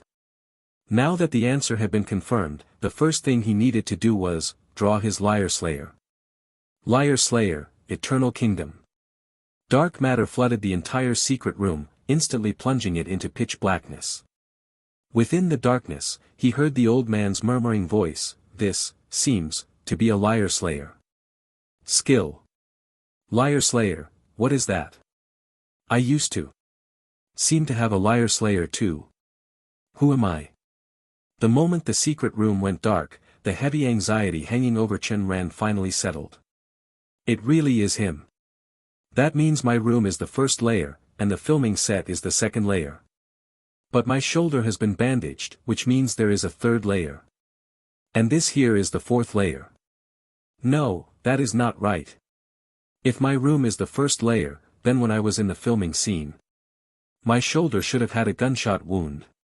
The filming set is the first layer, my room is the second layer, and this is the fourth layer. There is still a missing third layer. But why did the third layer not appear in the proper sequence? Why skip the third layer entirely and come straight to this fourth layer? It is him. It seems that later, I will lose my memory and experience the third layer. No, that is incorrect. I must have skipped the timeline of the third layer entirely and jumped straight into the future fourth layer. The fourth layer is a deep layer. Once I exit, there is no coming back, therefore. I must make arrangements in advance. Thinking up to this point, Chen Ran's expression turned grim. The difficulty of this escape room game was far beyond his imagination. He carefully recalled the details. I remember that when I rushed out of the bedroom, the clock in the living room showed 11:10. In the first layer, my room number was 11, and the youth was number 10. 11, my chest plates. 1 blue badge, 1 red badge. 10, the youth's chest plates. 1 blue badge, 0 red badges. Having pieced the information together, Chen Ran frowned and stared thoughtfully at the door of the secret room. Your name is Lin Jiabao. Hearing Chen Ran's words, the old man's eyes widened in sudden realization. He hurriedly said, Right. My name is Lin Jiabao, and I have a younger sister named Lin Jiabe. Have we met? Do you know me? The old man seemed to have recovered his memories, yet at the same time, not entirely. Looking at the elder's desperate gaze, Chen Ran knew he had earned his trust. Come with me. After saying that, he stood up.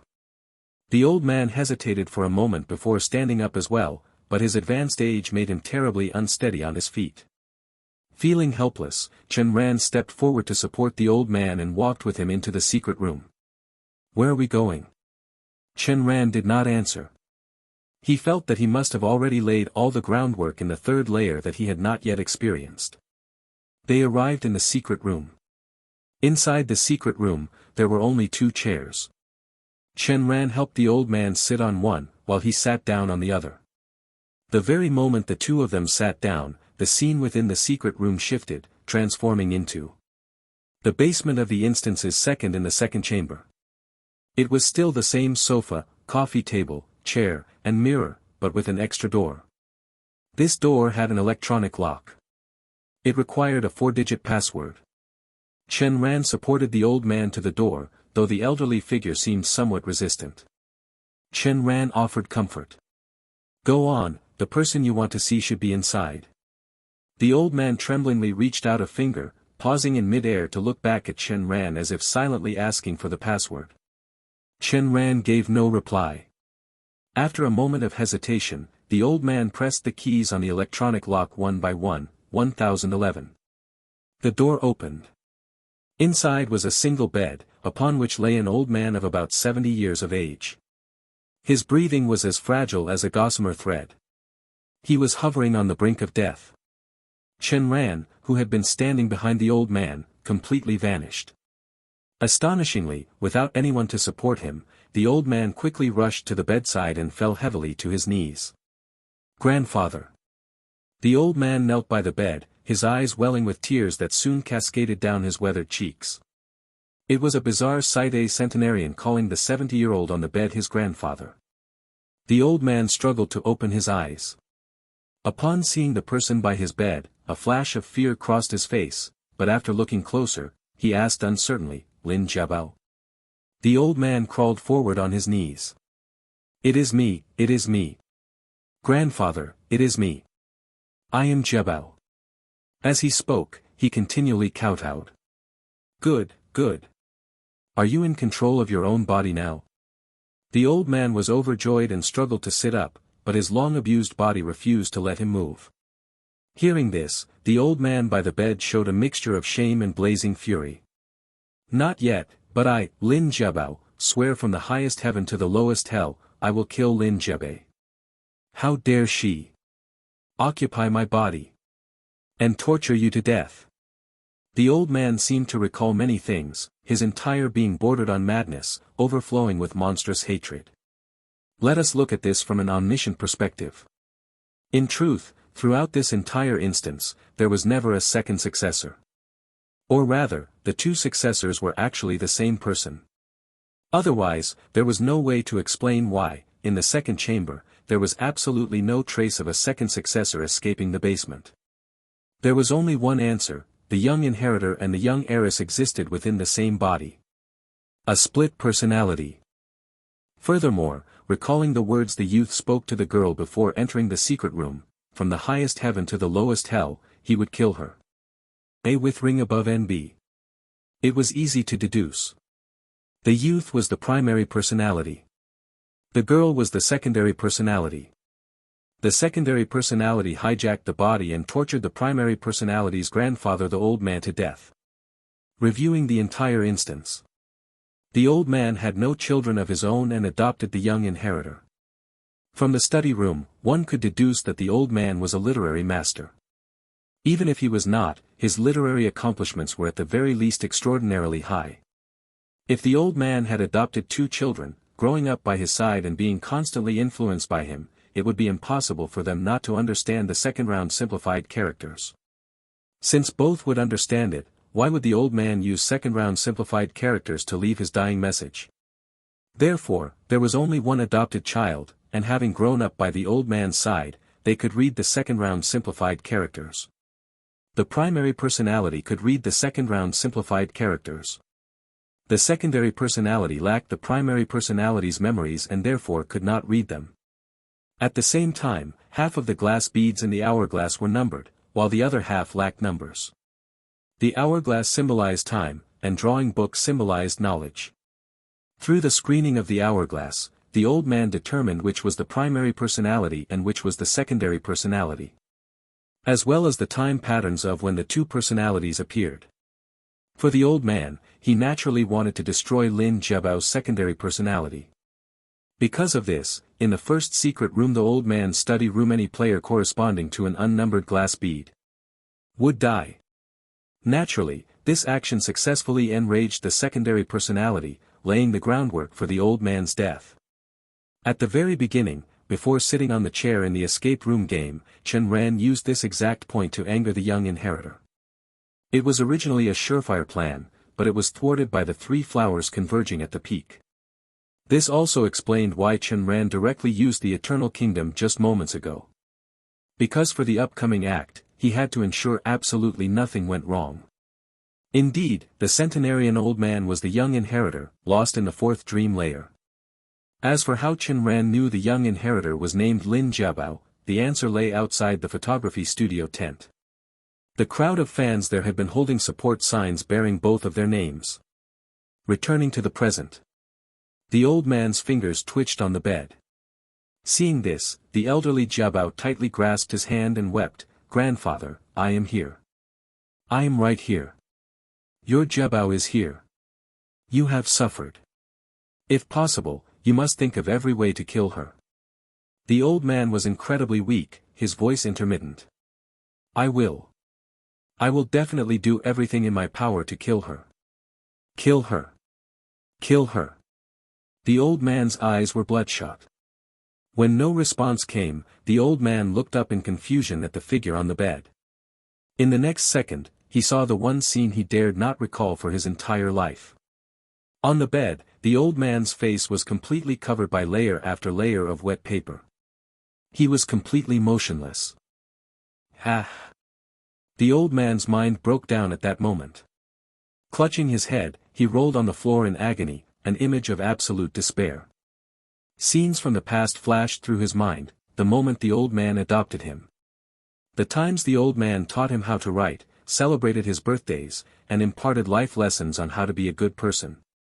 Ultimately, the memory that played in his mind was waking up in the basement, finding himself standing in place, while his grandfather sat in the chair, his face suffocated by layers of wet paper.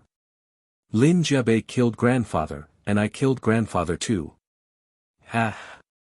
The old man resembled a devout believer, kowtowing repeatedly as he repented for his past. However, the bed before him, along with the old man upon it, had completely vanished. Chen Ran had appeared behind him at some unknown point, gasping for air, his face deathly pale. Fuck. I almost suffocated to death. This is my first time constructing a dreamscape. I never expected the mental drain to be so massive. Indeed, the old man on the bed just now had actually been Chen Ran. He used the dreamscape to transform himself into the old man's likeness. If one paid close attention, they would notice that the old man had only spoken 3 sentences from beginning to end. 2 were questions, and 1 used the word if. All 3 instances were deliberately phrased to avoid lying. Chen Ran watched the old man, who was alternating between weeping with his head in his hands and kowtowing in repentance, looking utterly insane. Unhurriedly, he lit a cigarette and waited for about half an hour. He was genuinely afraid that this young inheritor, who had aged into a withered old man, would drop dead right then and there. Snuffing out the cigarette butt, he walked forward and patted his shoulder. The old man on the ground lifted his head and looked at Chen Ran, his cloudy eyes holding a silent question. Are you Chen Ran? That is right. You forgot that we entered the escape room game. If my guess is correct, you probably died on the 3rd layer. Your consciousness fell into the 4th dream layer, the deepest part of the dreamscape. Having survived in the 4th dream layer for so many years, your body slowly aged, becoming the withered figure you are now. Speaking of this, Chen Ran felt quite a bit of sympathy. The young inheritor had lived entirely alone in the 4th dream layer for at least 80 years. That kind of crushing loneliness was unimaginable. No wonder this is a hell-level difficulty. If the young inheritor had not already died once and become an NPC of this instance, he would not have survived so easily. If it were anyone else trapped in a sealed room, let alone 80 years, they would suffer a mental breakdown and want to end their own life after just one. Hearing Chen Ran's words, the old man gradually recalled the events from decades ago. Decades ago, a group of players had indeed entered his instance, and among them was a newbie player named Chen Ran. As his memories recovered, the dreamscape could no longer be sustained, and the space shattered inch by inch. It hurt. It hurt so much. Chen Ran and the young inheritor were both jolted awake by the sheer agony. One had been shot in the left shoulder, while the other had taken bullets to the thigh and back. Chen Ran forced himself to sit up, his mind completely blank. It took a long moment of rest before the memories of what had just happened came rushing back. He had been driving a stolen car, engaged in a furious high-speed chase with the men in black. In the end, his rear tires were blown out, sending the vehicle crashing through a bridge railing. The young inheritor also remembered how he had ended up trapped like a rat in a barrel inside Chen Ran's house. He cast an astonished glance at Chen Ran. This guy is incredibly decisive. The moment he learned the men in black were after him, he immediately fled the house. He is a man of action who solves problems the second they arise. A battle of wits is just like a clash of armies. The military strategists are divided into 4 factions: the School of Military Stratagems, the School of Military Momentum, the School of Military Yin-Yang, and the School of Military Techniques. Judging by his style, he perfectly embodies the methods of the School of Military Momentum. When he meets a mountain, he cuts through it; when he meets water, he dams it; when he meets a formation, he breaks it. His primary approach is to counter infinite variables with infinite adaptability. The quintessential representative of the School of Military Momentum is Xiangyu, which means Chen Ran also possesses a glaring flaw in his personality. He is far too arrogant. Having figured this out, the young inheritor knew exactly how to lay his traps for Chen Ran. Chen Ran glanced at the youth, whose eyes were darting around thoughtfully even as he lay on the ground, and asked curiously, "When I appeared in the house scenario created by the escape room game earlier, how come I did not see you?" "I was in the guest bedroom." "The guest bedroom?" Obviously, I had already run, yet he stayed behind. Even if he was shot and unable to move, he should have made a sound to let me know he was there. Instead, he kept entirely quiet and offered no warning. In all likelihood, he was hoping for a stroke of luck. However, hoping for luck often causes people to overlook a lot of crucial information. For instance, the men in black split into 2 groups. The ones chasing me were lured away, but the ones chasing him would never have followed me. It is a classic case of deceiving oneself. Realizing this, Chen Ran looked at the young inheritor as if he were staring at a lamb waiting for slaughter. They both withdrew their gazes and immediately checked their watches to record the time. Only then did they take a moment to survey their surroundings. They were on a cruise ship sailing across the open ocean, currently lying right on the deck. A short distance away, a large crowd seemed to be hosting a party. Men and women mingled and toasted each other, all dressed impeccably. The men wore sharp suits, while the women donned expensive evening gowns. With a cute newbie epsilon section. The cruise ship was massive. Chen Ran figured even the Titanic could not have been much grander than this. He helped the youth up, intentionally avoiding the crowd as they stealthily slipped inside the cabin. Both of them were instantly stunned by the sight within. This was not a mere cabin, it looked like a massive shopping mall. It spanned a total of 6 floors. Each floor featured several distinct zones, including bars, casinos, ballrooms, and more. The place was bustling with noise. Waiters weaved back and forth, balancing trays in their hands. The two hid behind an obstruction, not daring to poke their heads out for fear of being discovered. There should be a ship doctor on board, the severely weakened youth whispered a reminder. Chen Ran looked down at their blood-soaked clothes, then over toward the guest room area. Let us just pick a random unlucky bastard. A short while later. They sneaked into the guest corridors and knocked on the door of the room situated at the very end. Who is it? The door opened, revealing a noble-looking youth with an undeniable air of wealth and arrogance. Seeing no one outside, the youth was just about to shut the door when Chen Ran, hiding against the wall, used his functional right arm to violently shove the young inheritor forward, sending the noble-looking youth crashing to the floor. Chen Ran immediately slipped into the room, locked the door, and drew his lyre slayer, aiming it directly at the noble-looking youth. The noble-looking youth had clearly seen the world. For the moment he laid eyes on the gun, he threw his hands up with a terrified expression. Chen Ran wasted no words on him, viciously slamming the butt of the gun into the noble-looking youth's forehead. Once, twice, 3 times. Before long, the noble-looking youth was knocked completely unconscious. Wait, were you some sort of ruthless outlaw before you came here? The young inheritor was startled by his sheer brutality. Hesitation only leads to disaster. Besides, this is not the real world. Everyone in here is just a construct created by the escape room game. There is no such thing as being too cruel. The young inheritor fell silent. This is definitely the style of the school of military momentum.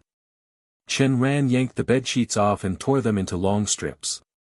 He stripped the noble-looking youth of his clothes and shoes, then hogtied him securely. After a moment of thought, he pulled off the noble-looking youth's socks and stuffed them into the unconscious man's mouth. Once all this was done, he collapsed onto the bed in exhaustion, then suddenly remarked out of the blue, "Have you noticed that in this scenario, the men in black have not shown up yet?" "Yeah," the youth nodded. "First, we need to figure out exactly what kind of existence the men in black are. Then we have to deduce things from the very beginning. First off, sitting in the chairs previously always caused dizziness, but we did not experience any dizziness this time. Which means we either appeared in a virtual world instantaneously, or we simply forgot the process of being dizzy." The youth nodded in agreement. "So, the question is, under what circumstances would we bypass the dizziness or possibly forget the entire dizzying process? A dream? A dream?" They both thought of this at almost the exact same time, yet neither spoke it aloud. Connecting this to the previous 2 scenarios. Is this like Inception? But how do we prove it? We fall asleep every time we switch scenarios. That is piece of evidence number 1. Second is the time factor.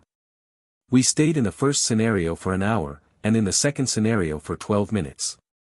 This perfectly aligns with the concept in Inception where time flows at different rates depending on the depth of the dream layer. In Inception, there are 4 dream layers in total. In the first layer, the target's subconscious creates a self-defense mechanism, manifesting as a group of people who hunt down the film's protagonists. This also mirrors our situation of being hunted by the men in black perfectly. The men in black are actually the subconscious self-defense mechanism of the invaded mind, attempting to expel the intruders from the dream. There were two groups of men in black before. One group was trying to expel me, and the other was trying to expel the youth. Which means the group of men in black hunting the youth was my brain's defense mechanism, and the group hunting me was the young inheritor's defense mechanism. In other words, the two of us are simultaneously invading each other's dreams. This is a shared dreamscape. Reaching this point in his deductions, Chen Ran looked at the youth without batting an eye and asked, "Your dream in life would not happen to be becoming an actor, would it?" The youth blanked for a moment, then retorted, "Your dream would not happen to be hiding in your room writing novels every day, would it?" Neither of them spoke another word. But inwardly, they were incredibly shocked. This hellish escape room game was actually a real-life Inception. In Inception, the main cast could create scenarios within the dream and even change their own appearances. With this thought in mind, the two of them closed their eyes and concentrated, attempting to construct a dreamscape like transforming their current room into the hospital. However, they both seemed to have failed. Chen Ran sighed and said, "Judging by the 5-fold time difference between the last two scenarios, we are likely going to be stuck here for 5 hours. We need to deal with our wounds first." As he spoke, he slipped into the noble-looking youth's clothes, rummaging through the pockets. He found $1,000. My liar slayer cannot be fired casually like a regular pistol. It can only be used to catch people off guard. If we want the ship's doctor to extract our bullets and bandage our wounds, I am afraid this $1,000 is going to be a little short. It is a bit short. But everyone uses mobile payments these days, very few carry cash. The youth pointed to the phone resting on the nightstand. Chen Ran picked up the phone and used the noble-looking youth's fingerprint to unlock it, but there were no payment apps installed. It seems there are dual operating systems. The payment apps must be hidden in the system accessed via password. What do you plan to do? Facing the question, Chen Ran did not answer. Instead, he simply straightened his newly acquired clothes and smoothed his hair. "You keep watch here. I am going out to earn some medical fees." With that, he stepped out of the room and headed straight for the casino area. $1,000. He exchanged it for 10 poker chips. He arrived at a Texas Hold'em table to observe, finding quite a crowd gathered around. The banker was the dealer. The player was a beautiful woman. The onlookers could place bets on either the banker or the player to win. Chen Ran was in no rush to place his bet. He eventually locked his gaze onto a red-faced, middle-aged fat man in the betting crowd. This guy managed to lose 8 or 9 times out of every 10 bets he placed. A new round began. This time, the fat man bet on the banker to win, so Chen Ran bet on the player to win. In the end, the player won. Another round started. The fat man bet on the player to win, so Chen Ran bet on the banker. In the end, the banker won. Looking at his doubled poker chips, Chen Ran mused that the most brilliant gambling technique of all was betting on momentum. The middle-aged fat man had the face of a chronic loser, his momentum could not possibly sink any lower. A new round began. The fat man bet on the banker, so Chen Ran bet on the player. However, right before the cards were dealt, the fat man changed his mind and moved his poker chips from the banker to the player. Chen Ran immediately followed suit, shifting his poker chips from the player to the banker. This action caused the middle-aged fat man to fly into a rage. He pointed furiously at Chen Ran. "I have put up with your bullshit for way too long. Do you think I am your fucking guiding light?" Chen Ran ignored him. His left shoulder had already lost all sensation. Reaching out with his right hand, he pulled out his cigarette case and plucked a cigarette with his lips. He lit it. Continuing to act completely unfazed, he bet the exact opposite of the middle-aged fat man. As time ticked by, the pile of chips on his side of the table grew steadily higher. The fat man glared at him, realizing that if he let Chen Ran continue to exploit the situation like this, he would sooner or later lose every single chip. With a scowl, he stood up and left the table. However, he had barely taken 2 steps before he sensed something was wrong. Turning around to look, he saw that Chen Ran had also abandoned the gambling table and was trailing right behind him, counting his chips with a bright smile. The middle-aged fat man was rendered speechless. For the rest of the time, whenever the middle-aged fat man went to play show hand, Chen Ran followed. If he called, Chen Ran called.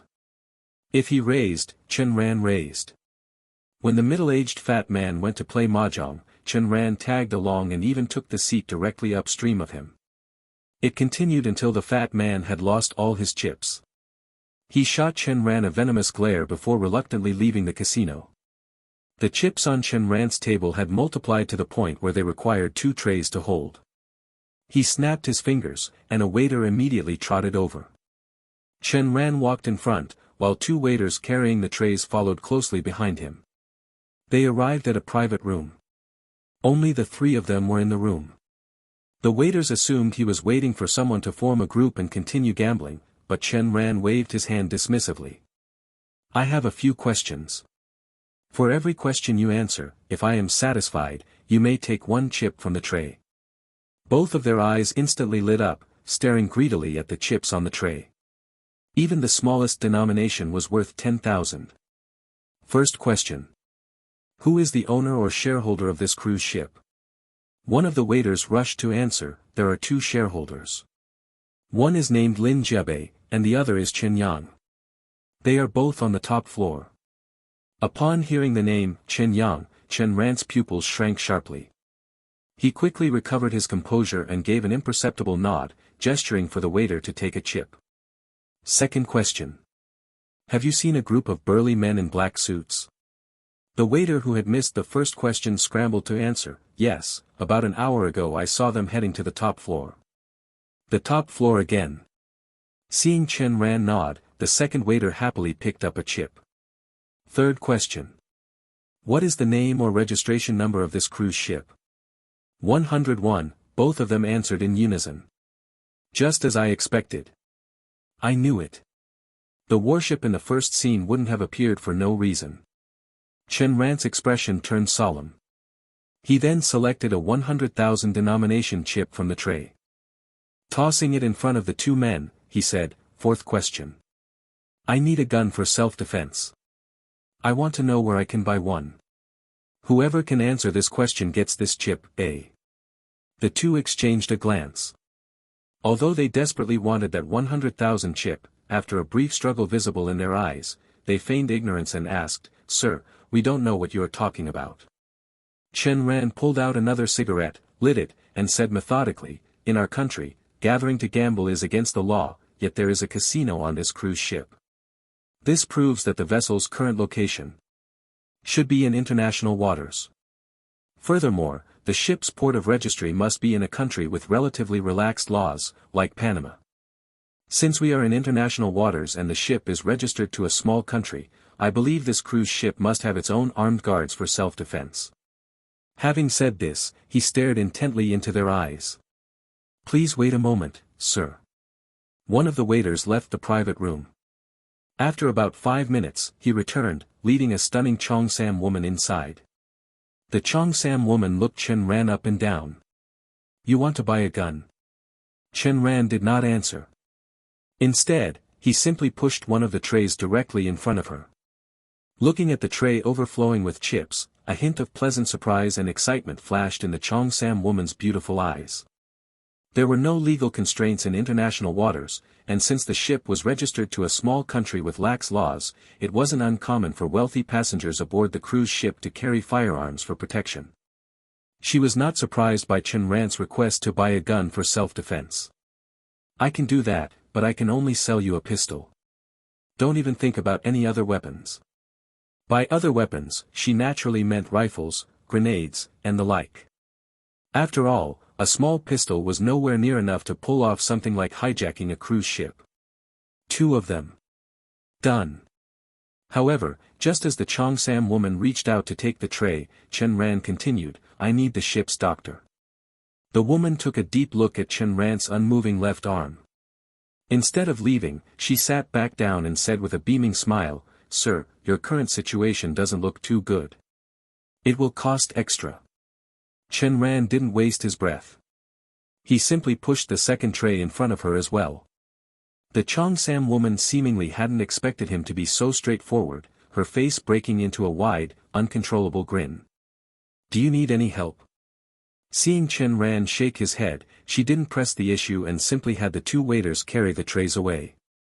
Before long, one of the waiters returned, carrying two pistols on a tray. Chen Ran picked up the guns and casually tucked them into his waistband. Sir, what is your room number? I'll have the ship's doctor head over shortly. Chen Ran declined. 10 minutes later, Chen Ran, supporting the young inheritor, followed the Cheongsam woman to the infirmary. The woman whispered a few words into the doctor's ear and slipped him several chips. If you run into any trouble, you can come find me at the casino. With that, the woman left. The bullet in Chen Ran's left shoulder was quickly removed. Once the nurse finished bandaging the wound, he tested the mobility of his left arm, which had been injected with painkillers, and nodded in satisfaction. When it was the youth's turn, the bullet in his thigh was also extracted, but the bullet lodged in his back required surgery. There's no need to go through all that trouble. Just stop the bleeding on my back. When they left the infirmary, the youth could barely manage to walk. The two returned to their room and moved the unconscious noble-looking youth into the bathroom. Chen Ran handed the youth one of the guns. After gathering his thoughts, he asked, "Did the person who adopted you serve in the Navy before he died?" "How did you know? What year were you born?" Chen Ran countered, ignoring his question. 1980. That makes sense. In the first scene, a warship appeared out of thin air, and the number of this cruise ship is 101. If I remember correctly, our country's first destroyer had its hull number changed to 101 in 1974. But since you were born in 1980, it's safe to assume you have nothing to do with the year 1974. In the first secret room, based on the numbers on the bookshelf, we could deduce that the old man was born in 1930 and died in 1999. Which means he was alive in 1974. Therefore, I feel that this dreamscape is highly likely connected to the old man. Did he, likely, I feel, safe to assume. The youth keenly noticed that Chen Ran was deliberately using a multitude of speculative terms to avoid lying. What exactly are you trying to say? Since we are inside a dreamscape, if we want to clear the escape room game, we must find a way to break the dream. In the first scene, the young heiress and my second maternal uncle appeared. Both of them were fabricated. To me, my second maternal uncle is my most solid and reliable protector. If my guess is correct, the young heiress is your subpersonality. Chen Ran voiced the same deduction he had made in the future within the fourth dream layer, causing Lin Jiabao's expression to turn incredibly unsightly. I do not know what you are talking about. Lin Jiabei has nothing to do with me. Lin Jiabao retorted stubbornly. In his view, even if he lied, Chen Ran would not dare kill him inside the secret room. However, hearing this, Chen Ran smiled faintly. Under Lin Jiabao's shocked gaze, he drew his Liar Slayer and aimed it at the ceiling. Liar Slayer, Eternal Kingdom. In an instant, the room plunged into pitch-black darkness. When the light returned, it was as if nothing had happened. Lin Jiabao furrowed his brow, completely bewildered as to why Chen Ran would suddenly use the Liar Slayer. Could it be that in his deduction, my three flowers converging at the peak only grants me 3 chances to be immune to emotional lies? Is that why he used his Liar Slayer in advance, preventing me from using my skill next? But I threw my Liar Slayer away in the first scene. I do not have a Liar Slayer on me right now, so he has no reason to do this. After using Eternal Kingdom, Chen Ran looked visibly relieved. He sat up straight, cleared his throat, and finally spoke. Just now, I found out from a waiter that this cruise ship has 2 shareholders. One is named Chen Yang, and the other has no name, which I assume must be the old man who adopted you. To me, Chen Yang is an incredibly detestable person. I imagine that in your heart, the old man who adopted you is also quite. Shut up. Lin Jiabao bellowed furiously. Heh, you dreamed of being an actor, yet across 3 secret rooms, there has not been a single clue proving that the successor is an actor. That makes me very curious. Did you truly live your life according to your own wishes before you died? That is just how this world works. Elders always hope their child will live according to their ideals. Even though the paths they arrange for us are highly likely to be correct, history is nothing but a cycle. The pitfalls they stumbled into, we will highly likely stumble into as well. And our generation's children will probably continue the trend.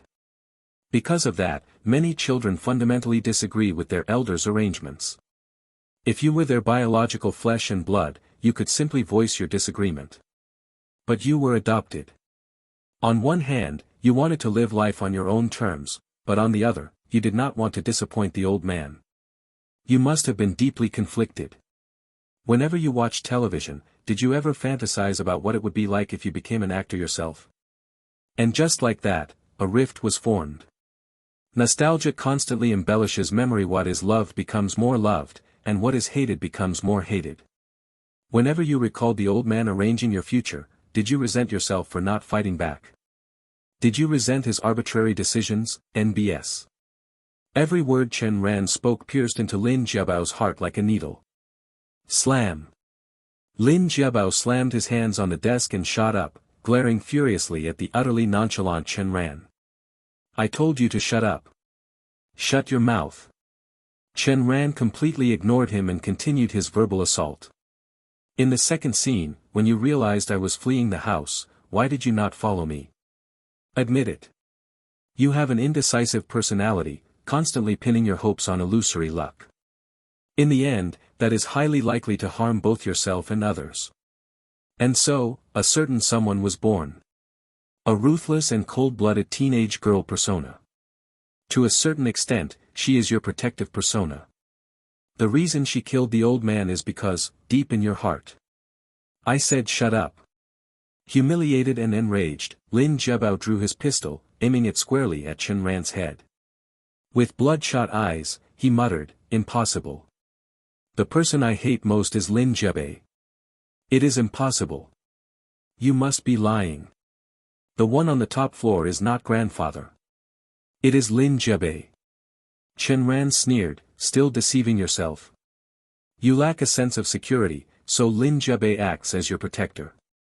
If she is a protective persona, why would she kill the old man? Pausing, Chen Ran stared dead into Lin Jiabao's eyes, enunciating every word. It means that from Lin Jiabei's perspective, the old man posed a threat to you. Therefore, she had to kill him.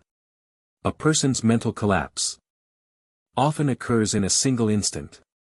Stripped of his three flowers converging at the peak, Lin Jiabao was utterly defenseless against Chen Ran's relentless verbal onslaught. He slowly lowered the hand holding the pistol, completely unable to accept the harsh reality that, deep down, the person he resented most was the very old man who had adopted him. What exactly are you trying to say? What I am trying to say is that in the first scene, the dreamscape manifested the people deep within our subconscious who could protect us. Yet in this scene, it has manifested the people we loathe. Even though the person you loathe meant well and treated you kindly, a deduction is a deduction. It must be based on facts. Up until now, this escape room game has not provided a single clue on how to clear it.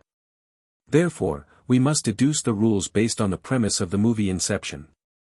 In Inception, the protagonist's team aimed to plant an idea into their target's mind. They escaped the dreamscape by relying on the feeling of weightlessness in their real bodies, as well as dying within the dream. However, we have already reached the third layer of the dream, which means we are in a state of deep sleep just like the protagonist's team. Dying here will cause us to plummet into the fourth dream layer, making escape incredibly difficult. If we want to escape, we have to exit this escape room game using the exact same methods the protagonist and the target used to escape the dreamscape in the movie. Having calmed down, Lin Jiabao grew thoughtful upon hearing this. Time. Correct. In the movie, they were awakened once the time was up. But the prerequisite was that they could not die in the third dream layer. Otherwise, they would fall into the fourth dream layer, the deepest depths of the dream where waking up in reality is practically impossible. In other words, this is a time-limited escape room game. However, Chen Ran abruptly shifted his tone. While it is true that this escape room game is time-limited, based on our previous experiences with time-limited games, we must fulfill a specific condition. Only then will we return to the real world when the time runs out, otherwise, a deadly trap will be triggered. By the same logic, this escape room game must also require us to achieve a certain condition in order to return to the real world when the time limit ends. Lin Jiabao frowned in deep contemplation. In the movie, the protagonist's team wanted to plant an idea in the target's mind. But looking at the film as a whole, it was actually a story about the target reconciling with himself, and the protagonist making peace with his own past. Which means, I need to reconcile with grandfather, and Chen Ran needs to reconcile with Chen Yang. But these two people are merely manifestations of the obsessions deep within our subconscious. In essence, it is still about making peace with ourselves. The problem is, according to the information Chen Ran gathered, the men in black are on the top floor. In that case, if we want to see grandfather and Chen Yang, we have to get past the men in black first. And it does not end there. Since this cruise ship is in international waters, which are unsafe, it is equipped with its own armed security forces for self-defense. In other words, Chen Ran and I have to split up. One of us needs to deal with the men in black, while the other holds off the incoming armed reinforcements. No wonder Chen Ran bought a gun. He knew all along that things would come to this. What should I choose? How about you head to the top floor and see for yourself?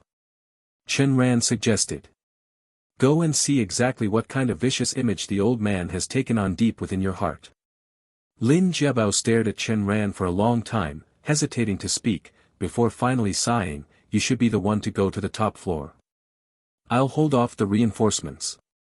It had come down to this. Chen Ran's guidance was coming to an end. By exploiting Lin Jiabao's indecisive and evasive nature, he ensured the man would have no chance to visit the top floor and expose the meticulously crafted lie. That's right. During their previous conversation, Chen Ran had lied, and not just once. Simply because there was no old man on the top floor at all. The waiter's answer had actually been, Lin Jiabei, Chen Yang, and the men in black are on the top floor. As long as Lin Jiabao didn't go to the top floor, he wouldn't be able to expose Chen Ran's lie. Even if he did, he couldn't execute a judgment on him. After all, he had left his liar slayer on the first floor. Moreover, in Lin Jiabao's inherent understanding, Chen Ran wouldn't dare to lie. The reason was simple. In this round, Chen Ran didn't dare to kill Lin Jiabao, but Lin Jiabao wanted to kill Chen Ran at every given moment. They both knew this fact perfectly well.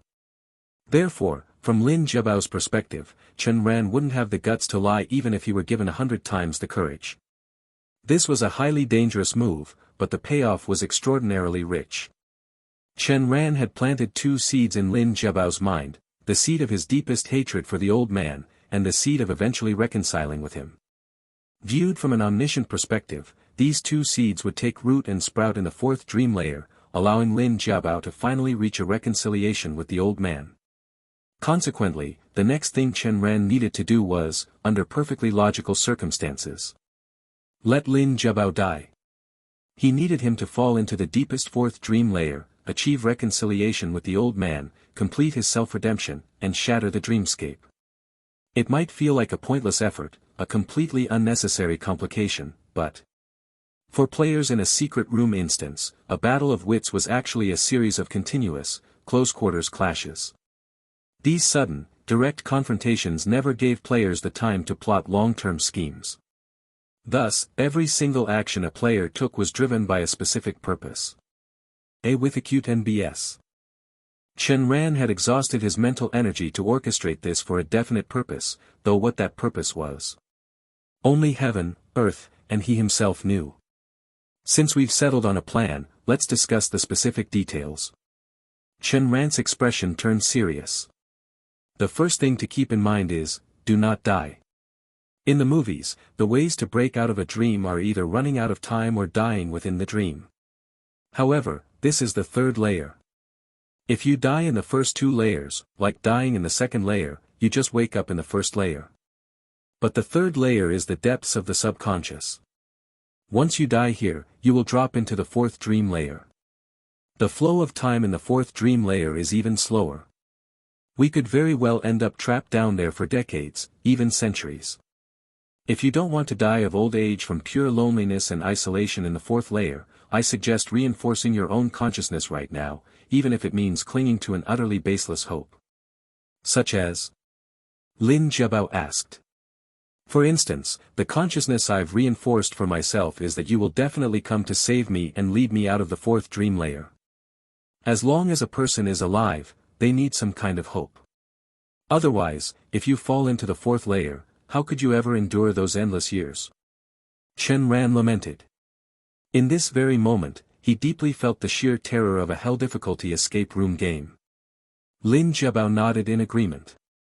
In a seemingly endless isolation, one had to have hope in order to survive, even if it was a baseless hope. However, to him, if he fell into the fourth layer, Chen Ran would also come to rescue him. I think there's a flaw in our previous deduction regarding the timeline, Lin Jiabao said, giving Chen Ran a long, profound look. Chen Ran gestured for him to continue. In my second layer, the men in black were about to storm the house. That means I was less than 5 minutes away from death in the second layer. I presume the same goes for you. Chen Ran nodded. Right. My car crashed through the guardrail and was about to plunge into the river. The entire process might have taken less than 5 seconds.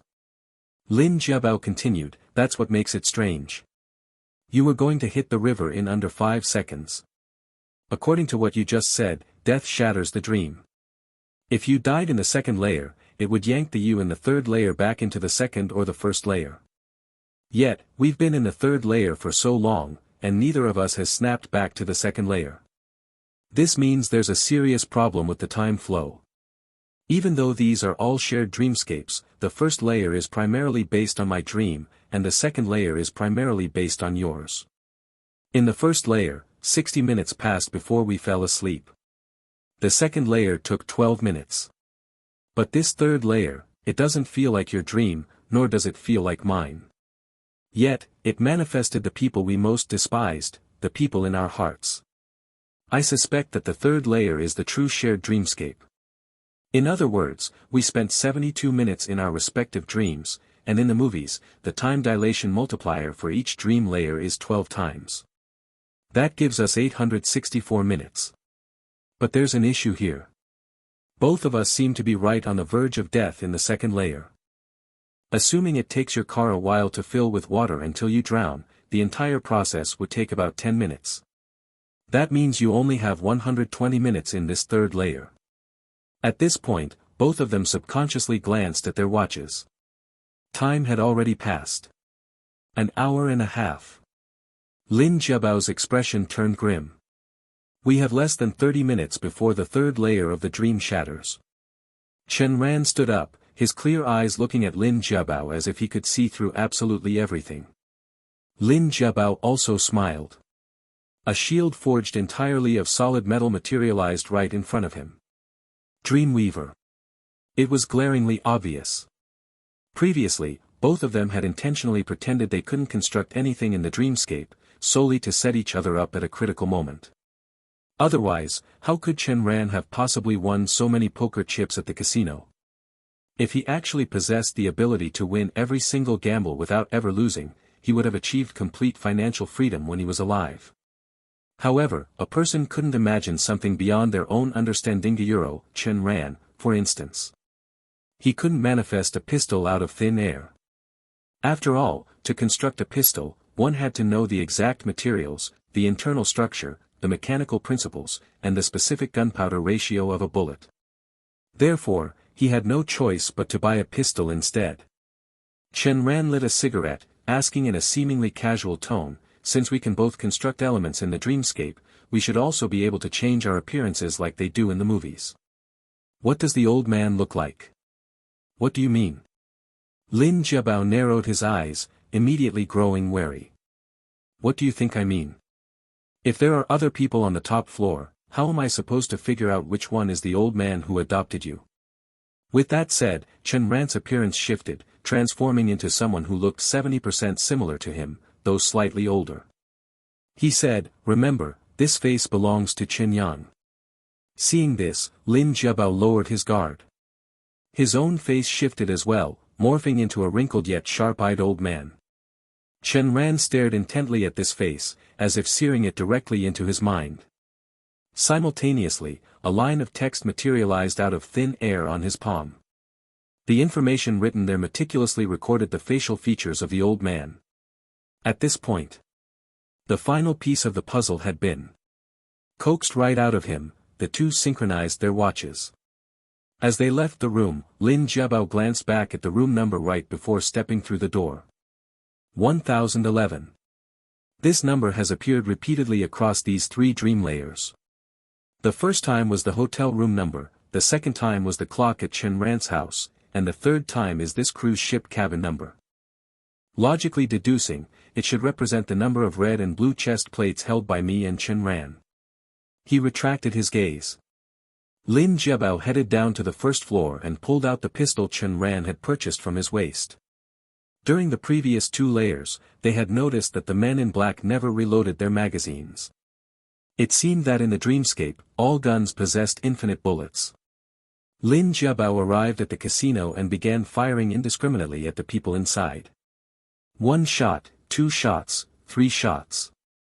More and more people collapsed with every crack of gunfire, and the casino instantly spiraled into absolute chaos. "If you don't want to die, put your hands on your heads and get down," he bellowed fiercely. He quickly took control of the casino, immediately tossing a burlap sack toward the chip exchange counter. "Fill it with cash." This made everyone present realize they were caught in a robbery. Squatting among the crowd, the Cheongsam woman stealthily shifted her feet and pressed the alarm. Sirens blared throughout the cruise ship. Fully armed mercenaries stationed on the lower decks immediately poured out and rushed to the first-floor casino. They found the casino entrance completely sealed off, barricaded airtight by row upon row of metal shields. Seeing this, their leader pulled a time bomb from his backpack and planted it right on the metal shields. Boom! Meanwhile, Chen Ran, who was supposed to be heading to the 6th floor, was calmly smoking a cigarette on the 2nd floor. About 5 minutes later, the sounds of a fierce firefight echoed from the 1st floor. Chen Ran frowned. The men in black on the 6th floor didn't come down. The 6th floor. Chen Yang, whose features bore a 70% resemblance to Chen Ran's, stared coldly at the doorway and ordered his 5 men in black, "Later, no matter who walks in, shoot them dead immediately. A with circumflex n." Then, he muttered to himself, "Oh, dear cousin. Growing up, you could never beat me in anything.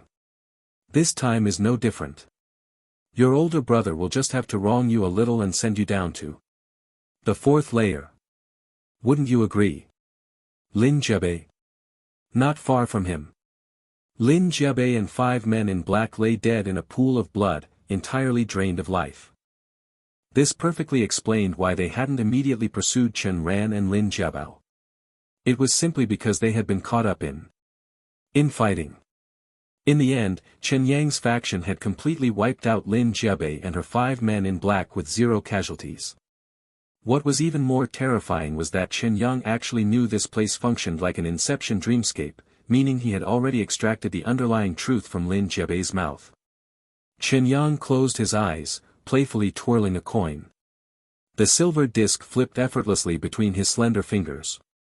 As if sensing something, he abruptly opened his eyes and stared at the main door. The next moment, the door was pushed open. Before Chen Ran even stepped inside, his voice drifted through the opening. "Liar Slayer, Eternal Kingdom. Black." A pitch-black darkness where one couldn't even see their own fingers. Within the gloom, the 5 men in black fired wildly toward the doorway, but the sounds of the impacts were strange. Clang clang clang. The bullets seemed to collide with a metallic barricade, ringing out with crisp, sharp chimes. When the light returned, 2 Chen Yangs appeared in the room, sitting across from one another. How clumsy. On the left sofa, Chen Yang shook his head and signaled the 5 men in black to kill the Chen Yang on the right. However, right at that moment, the entire floor of the room began spinning frantically on a flat axis. When it finally came to a halt, it was completely impossible to tell who had originally been on the left and who had been on the right. Even the way they twirled their coins was surprisingly identical. "I think you're quite stupid," the Chen Yang on the left spoke up, his expression tinged with mockery. "Oh, let's hear it then," the Chen Yang on the right replied, crossing his arms over his chest like he was watching a good show. "This is the third layer, the flow of time isn't that slow. But in the fourth layer, there is no concept of time. You can live there indefinitely." The meaning behind the left Chen Yang's words was obvious. In the third layer, Chen Yang could only survive for at most another half hour. But if he went down to the fourth layer, he could live on forever. After all, Chen Yang was a construct created by the escape room game. The moment Chen Ran cleared the stage, Chen Yang would vanish into nothingness. Hearing this, the Chen Yang on the right stopped twirling his coin and sneered. "You should use these clumsy tricks less often. I'm not a player. If I die in the third layer, I really die. I won't go to the fourth layer." Catching their conversation, the men in black raised their guns to shoot the Chen Yang on the left. But the floor spun again. By the time it stopped, they were indistinguishable once more. "That's exactly why I said you're stupid. Since you are born from my obsession, a version of you will inevitably manifest in the fourth layer." "Oh, is that so? Would that newly manifested version still be the me from this moment? Your little tricks might fool others, but they won't fool me." The floor spun again. "Actually, I've never hated you. Deep down, Chen Yang, you have always been my role model." "Wow, realizing you can't trick me, you're trying to play the emotional card." The floor spun yet again. "Fine, I admit it. Growing up, you were always the perfect golden child. My mom kept comparing me to you, and honestly, I harbored a lot of resentment over it." "How did Auntie praise me?" "My mom said you were." Just as he reached this point, the Chen Yang on the left drew his pistol without warning and pulled the trigger. Who would have thought? The Chen Yang on the right seemed to have anticipated this. He swiftly yanked a riot shield from beneath the coffee table and raised it in front of himself. Clang! The bullet smashed into the shield. The floor frantically spun once more. Now, both of them held shields. "Alright, since we understand each other so thoroughly, how about we settle this with a game?" "Not playing." Chen Ran. The floor wildly spun yet again. "Brother, you're my flesh and blood brother. Please, I'm begging you, just let me go back to the real world." "Oh, playing the pity card now?" The floor spun. When it stopped this time, both of their faces looked a bit strange, and neither spoke. They opened their mouths at the exact same time. And vomited all over the floor. The Chen Yang on the right pulled out a cigarette case, drew out a cigarette, leaned forward, and offered it to the left Chen Yang with an apologetic smile. "I don't smoke. Trying to buddy up to me is you a euro." Before he could finish the word useless, a massive fist rapidly magnified in his vision. It smashed squarely into his face. Taking advantage of the momentum, the Chen Yang on the right mounted the left Chen Yang. A dagger materialized out of thin air in his hand, and he viciously plunged it toward the other's chest. Stab! It didn't go in. Seeing this, the right Chen Yang instantly swiped the blade toward his neck. However, the Chen Yang on the left seized his arm, forcefully stopping the strike dead in its tracks. "It's been so many years, yet you're still the same unpresentable piece of trash. Living in my shadow all your life must be excruciating, isn't it?" "Bullshit, living in your shadow. That was only because Auntie had a big mouth and was a manic show-off who praised you at every turn. In comparison, my mom was a lot more low-key." "Me, in pain? You're the one in pain. Auntie forced you to excel at everything. Don't think I didn't know that every time you scored poorly on an exam, she would punish you. Heh, punishment is just punishment.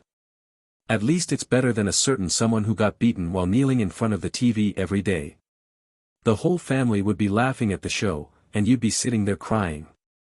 As the two grappled and brawled, their mouths never stopped moving, each sentence ruthlessly stabbing at the other's sorest spots.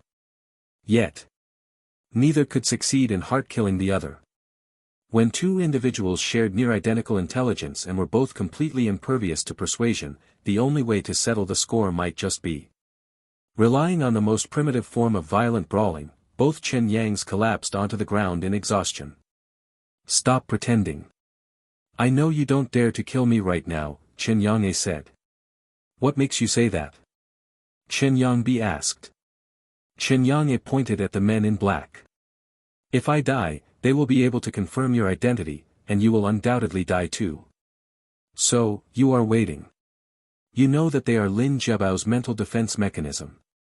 In this dreamscape, only his mental defense mechanism would want to expel Chen Ran. Therefore, you are waiting for Lin Jiabao downstairs to die. Once he dies, he will no longer exist in this layer of the dream, and then the men in black will disappear along with him. But have you ever considered that if you could think of this, how could I not? At this point, Chen Yang turned his head to look at the blank-faced Chen Yang, slowly extending his right hand to flash a V sign. You might be able to construct the dreamscape, but I am a shareholder of this cruise ship. Tell me, is it possible that I gave the mercenaries orders a long time ago not to kill Lin Jiabao? Hearing this, Chen Yang lit a cigarette, just as the 5 men in black raised their guns, preparing to shoot him dead. The floor spun once again. When it stopped, Chen Yang acted as if he had just received the cigarette. This deceptive maneuver made it impossible for the men in black to determine who was actually smoking. I do not understand. You know perfectly well that you won't survive for much longer, so why are you still hindering me from clearing this escape room game? Chen Yang thought for a moment before replying, since I am destined to disappear, I naturally have to do something meaningful. If I let you escape, I would have to wake up in the middle of the night just to slap myself twice across the face. Chen Yang was rendered speechless. He glanced at the shield sitting just inches away from Chen Yang, withdrew his gaze, and lay flat on the ground, deciding to simply let things run their course. Giving up so soon. Chen Yang wanted to continue his verbal assault, but he suddenly looked on in horror as the bodies of the 5 men in black gradually faded away until they completely vanished. In other words, Lin Jiabao on the first floor was dead. Lying on the ground, Chen Yang shifted back into Chen Ran's original appearance. He flashed Chen Yang a V sign representing victory. Do you know where you lost? Seeing no response, Chen Ran continued, people like you have been placed on too high of a pedestal. You will never lower your head to look at the ground. Rayo. Speak plainly. Chen Yang glared coldly at Chen Ran on the ground, his expression as frosty as ice. Did you only notify the mercenaries not to kill Lin Jiabao, but forgot to tell the staff on the cruise ship the same thing? You aren't trying to tell me that Lin Jiabao, someone with the ability to construct dreamscapes, cannot even defeat the ordinary employees inside the ship's cabin, are you? Chen Yang sneered. He really can't. I forgot to mention, when Lin Jiabao and I entered this dream layer, we both had gunshot wounds. Even now, there is still a bullet lodged inside Lin Jiabao's body. And the person who directed us to the ship's infirmary was the Chongsam beauty manager from the casino on the first floor. Tell me, do you think she would use this to counterkill Lin Jiabao? Oh, I also forgot to tell you that I was the one who tricked Lin Jiabao into pretending to be a robber at the casino. Lin Jiabao could barely stand up even after taking a painkiller injection. Do you think the Chongsam beauty manager, knowing his weakness, would just foolishly wait around in the casino like a lamb to the slaughter? Details determine success or failure. From the very beginning of this duel, you never stood a chance. At this point, Chen Ran suddenly stood up and drew his pistol, aiming the muzzle straight at Chen Yang. Chen Yang reacted incredibly fast, raising his shield. However, Chen Ran did not fire. Instead, he delivered a flying kick to the shield. Chen Ran was inherently frail, so this kick did not carry much force. Holding the shield, Chen Yang only stumbled back 2 steps. But as he took his first step backward, a steel needle materialized out of thin air on the floor. Caught off guard, he stepped directly onto it, the needle piercing right through the sole of his foot. Taking his second step back, he stepped onto yet another steel needle that had materialized from nowhere. With both of his feet firmly pinned to the ground, Chen Yang felt a piercing, agonizing pain, yet his expression remained unchanged as he tossed aside the shield in his hands. Chen Ran, do you think? Bang! Too lazy to listen to his nonsense, Chen Ran simply raised his hand and fired a shot, sending a bullet straight through Chen Yang's forehead. Seeing that Chen Yang was dead, Chen Ran immediately began to review the situation, checking his entire layout for any flaws.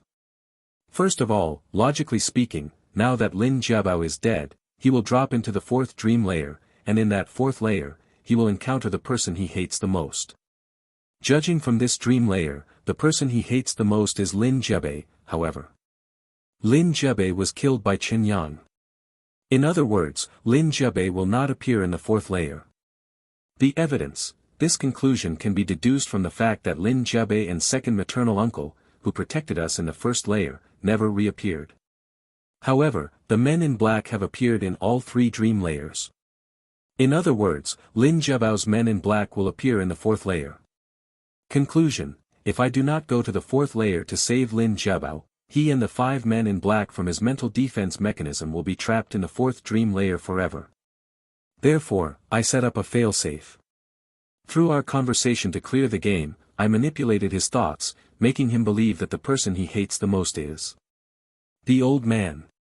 As long as he reaches a reconciliation with the old man in the fourth layer, he can shatter the dreamscape. But this hatred for the old man is something I forcibly instilled in him. The escape room game shouldn't naturally spawn the old man in the fourth layer. So, I memorized the old man's facial features and wrote them on my palm. Later, in the fourth dream layer, I will take on the old man's appearance to help Lin Jiabao reconcile with himself and break the dream. At the same time, I can also sneak in my own agenda and plant a thought stamp in his mind. According to the rules in the movie Inception, the dreamscape is fundamentally meant for planting ideas. But this thought stamp cannot be too obvious, or else the young heiress will notice something is wrong once we return to reality. By killing Chen Yang with my own hands, I beat him once and also reconciled with myself. Once the time is up, I can clear the game. Therefore, there has to be a follow-up plan. After rescuing Lin Jiabao from the fourth layer, the moment we return to the first dream layer, I have to kill him off so he can clear the game before me. Only then can I ensure that I both clear the escape room game and lose to him at the same time. There is no need to consider the second layer since it is a certain death situation for both of us. Only in the first layer, with the young heiress and second maternal uncle holding off the men in black, can I use that time gap to kill him. The review was complete. Chen Ran quietly smoked a few cigarettes, allowing Lin Jiabao, who was already in the fourth dream layer, to stay there a bit longer. The older he got, the better Chen Ran's chances would be. Looking at his watch, Chen Ran noted the time since he had arrived in the third dream layer. It had already been 1 hour and 50 minutes. Seeing this, he did not hesitate to aim the muzzle at his own forehead and pull the trigger. Bang! Chen Ran collapsed onto the ground. The fourth dream layer.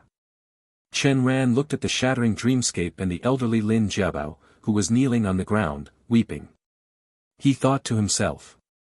Although I don't possess the memories of experiencing the third dream layer, I imagine I have already achieved the result of my layout in the third layer by stamping this guy with a thought stamp, do whatever it takes to kill Lin Jiabei. It's a pity that without my memories from the third layer, I have no idea just how satisfying it must have felt when I killed Chen Yang. The next moment, the dreamscape collapsed. In the second dream layer, the car that crashed through the guardrail had plunged into the river, and the Chen Ran inside it had drowned.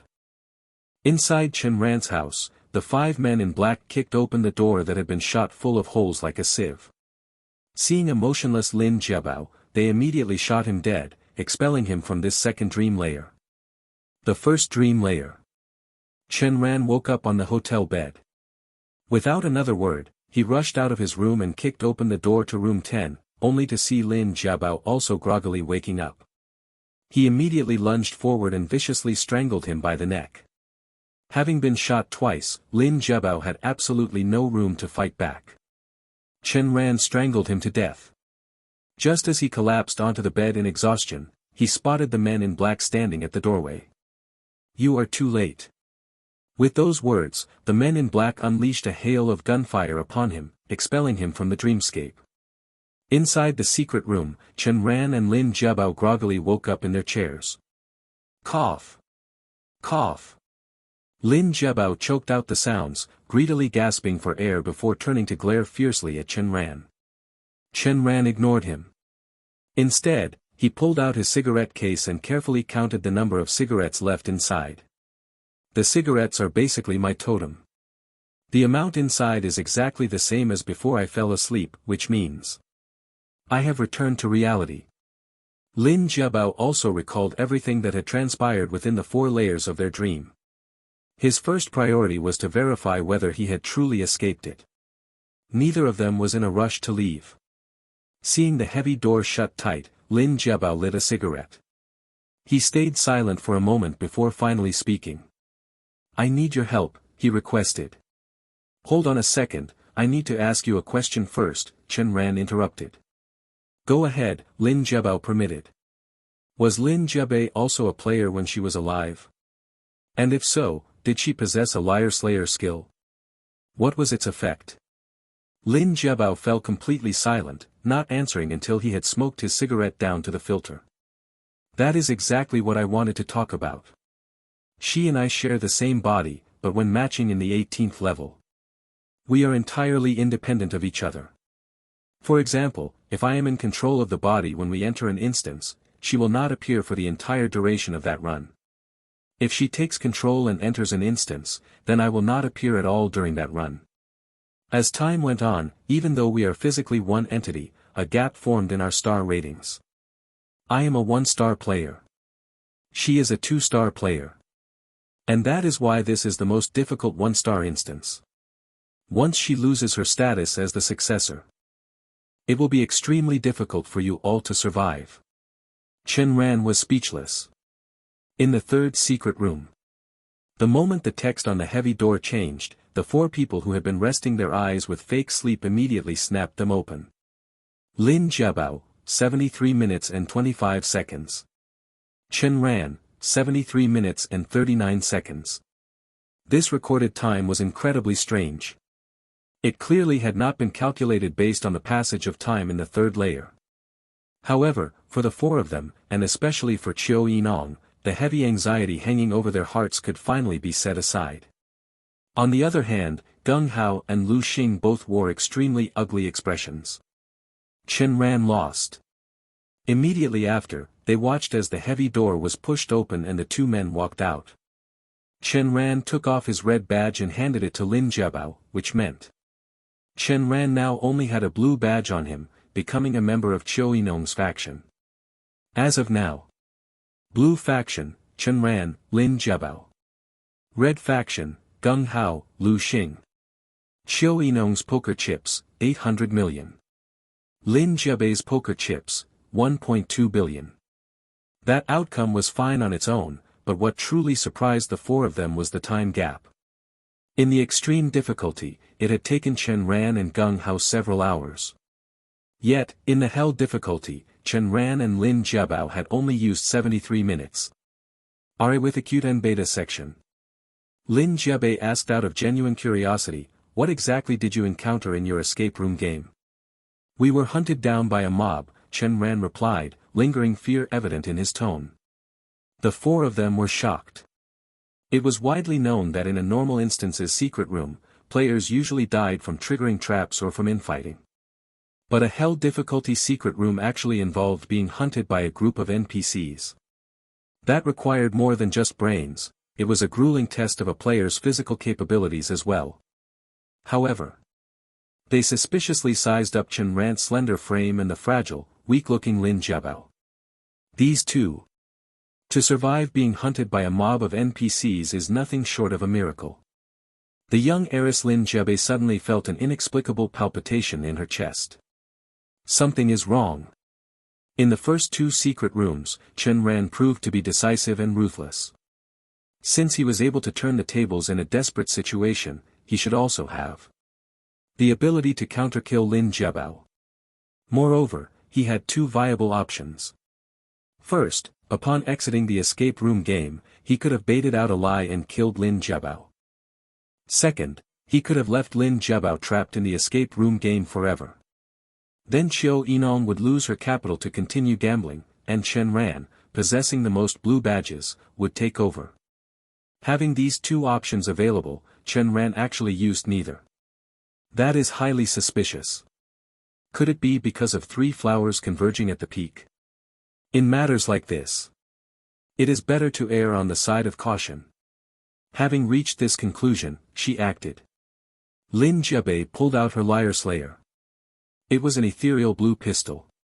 Under everyone's astonished gazes, she raised the weapon and aimed it squarely at the ceiling. Ghost Whisperer, fishing in murky waters. The secret room plunged into darkness, leaving everyone feeling intensely uneasy. It was common knowledge that a ghost whisperer's skills were generally physical entities, though exceptions certainly existed. Lin Jiabao's three flowers converging at the peak was not a physical entity skill. It was highly improbable for two non-entity ghost whisperers to appear consecutively, right? Furthermore, her Liar Slayer was an ethereal blue color, which proved that her skill was at least at the ego tier. In the pitch-black darkness, Chen Ran furrowed his brows. He couldn't help but recall what Lin Jiabao had just told him. A 2-star player. Which means her Liar Hunter skill is level 2. It should definitely be stronger than a level 1 skill. The light abruptly returned. Everyone hastily scanned their surroundings, only to see a dice the size of a Rubik's Cube now resting on the long table. The dice was spinning endlessly. After about 5 seconds, the dice finally came to a halt. The face pointing upward read, 3. Your luck is quite poor, Lin Jiabei declared with a radiant smile. Before anyone could process her meaning, they were stunned to discover that the colors of their respective chest plates were rapidly flashing back and forth between red and blue. Not only that. The normal difficulty that was originally displayed on the heavy door was also changing. It rapidly cycled through the 6 difficulty levels, very easy, normal, average, hard, extreme, and hell. And it wasn't over yet. On the heavy door, 2 new lines for participant appeared. Right beside the participant prompt, the names of the 6 people were constantly swapping back and forth. 10 seconds later, the color swapping on the 4 chest plates finally stopped. Blue faction, Gung Hao, Chen Ran. Red faction, Lin Jiabao, Lu Xing. 20 seconds later, the shifting difficulty level of the escape room game on the door also came to a halt. Hard. 30 seconds later, the flashing participant names on the door stopped as well. Participant, Chen Ran. Participant, Lu Xing. With the sole exception of Lin Jiabao, the other 4 looked at Lin Jiabei with faces full of absolute horror. The young girl sneered coldly. Do you see the dice on the table? Every time an escape room game ends, the dice will roll once. Even I don't know what number will show up. It all depends on your luck. The number rolled dictates the number of times fishing in murky waters will trigger. Pausing for a moment, she added playfully, this skill has no direct effect on its wielder. Hearing this, Chen Ran sank into deep thought. The number rolled is the number of times fishing in murky waters activates. The number rolled just now was 3.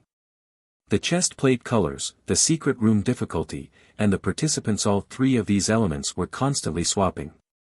Chest plates, 2 colors. Difficulty, 6 levels.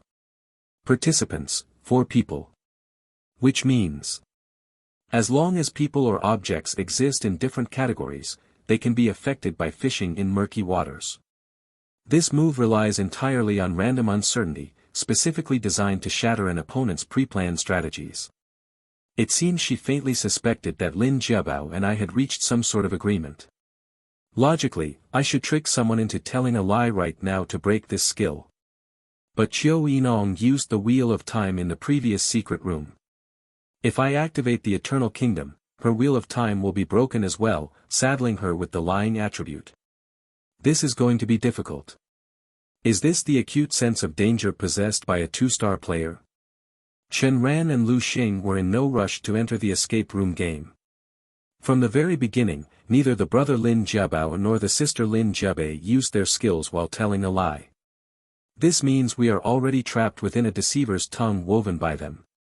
What is their deceiver's tongue? It seems there is still one crucial clue in this entire instance that hasn't been used. My wealth is buried by the wife's grave. In the first escape room game, a batch of players spawned every 5 minutes. This involved Zeno's paradox. Time is infinitely subdivided, so the athlete can never catch up to the tortoise. Just like how the newly spawned Chen Ran and Gung Hao could never outplay the real Chen Ran and Gung Hao. After all, there is an inherent advantage in moving first. Pausing at this thought, Chen Ran conversed with Chiu Yinong to learn the contents of the second and third secret rooms. The second escape room game involved the most basic pinyin problems. The third escape room game involved Hilbert's Hotel paradox. The fourth escape room game involved Inception, the movie. The problem lies in the fourth escape room game. Inception was released in 2010, I believe, but the old man died in 1999. If all these escape room games are related to the old man's knowledge, the timelines do not match. Furthermore, it was revealed in the dream that the old man had served in the Navy. So, was he both a Navy officer and a literary master?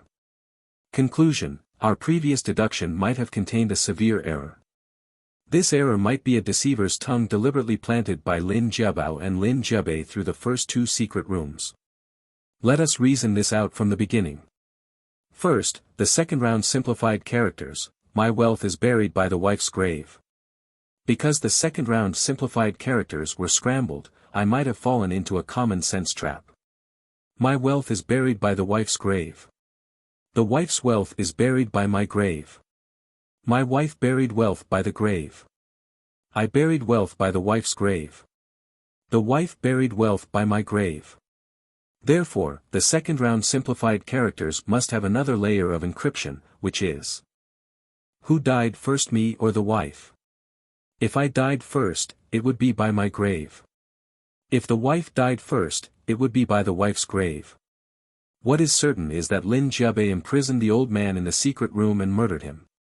If I died first, then the wife should have also been imprisoned in the secret room by Lin Jiabei. However, the second secret room contained no clues proving that the wife was also imprisoned. Conclusion: the wife died first. Secondly, there is an issue with the timeline. I previously deduced that the hourglass glass beads game was used by the old man to determine who was Lin Jiabao and who was Lin Jiabei, and how long each occupied the body, NB. The glass beads game is linked to the books on the shelf, and the books are numbered. But those numbers represent a person's lifespan from birth to death, which makes it strange. When the old man was playing the glass beads game, it meant he was still alive. Yet the numbers on the bookshelf run from 19,301 to 19999. In other words, born in January 1930, died in September 1999. But since the old man was actively playing this glass beads book drawing game, how could he be absolutely certain he would die in September 1999? Conclusion: the old man's wife was born in January 1930 and died in September 1999. Then, the answer is practically leaping off the page. The old man was the Navy officer, and the wife was the literary master. The old man must have lived at least until the release of the movie Inception in 2010.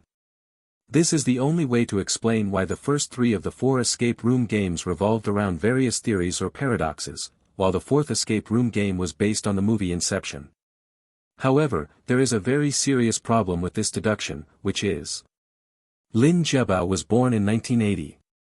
If the old man was killed by Lin Jiabei in 2010, then Lin Jiabao would have been at least 30 years old at the time. Even if he died in 2010 and came to the Underworld, he should have retained his 30-year-old appearance. Chen Ran looked at Lin Jiabao. No matter how one looked at him, he appeared to be just barely 20 years old. A baby face? Or could it be, there is a problem with the timeline in the third secret room? Or perhaps, Lin Jiabao and Lin Jiabei are both alter egos, and the true core personality has gone into hiding?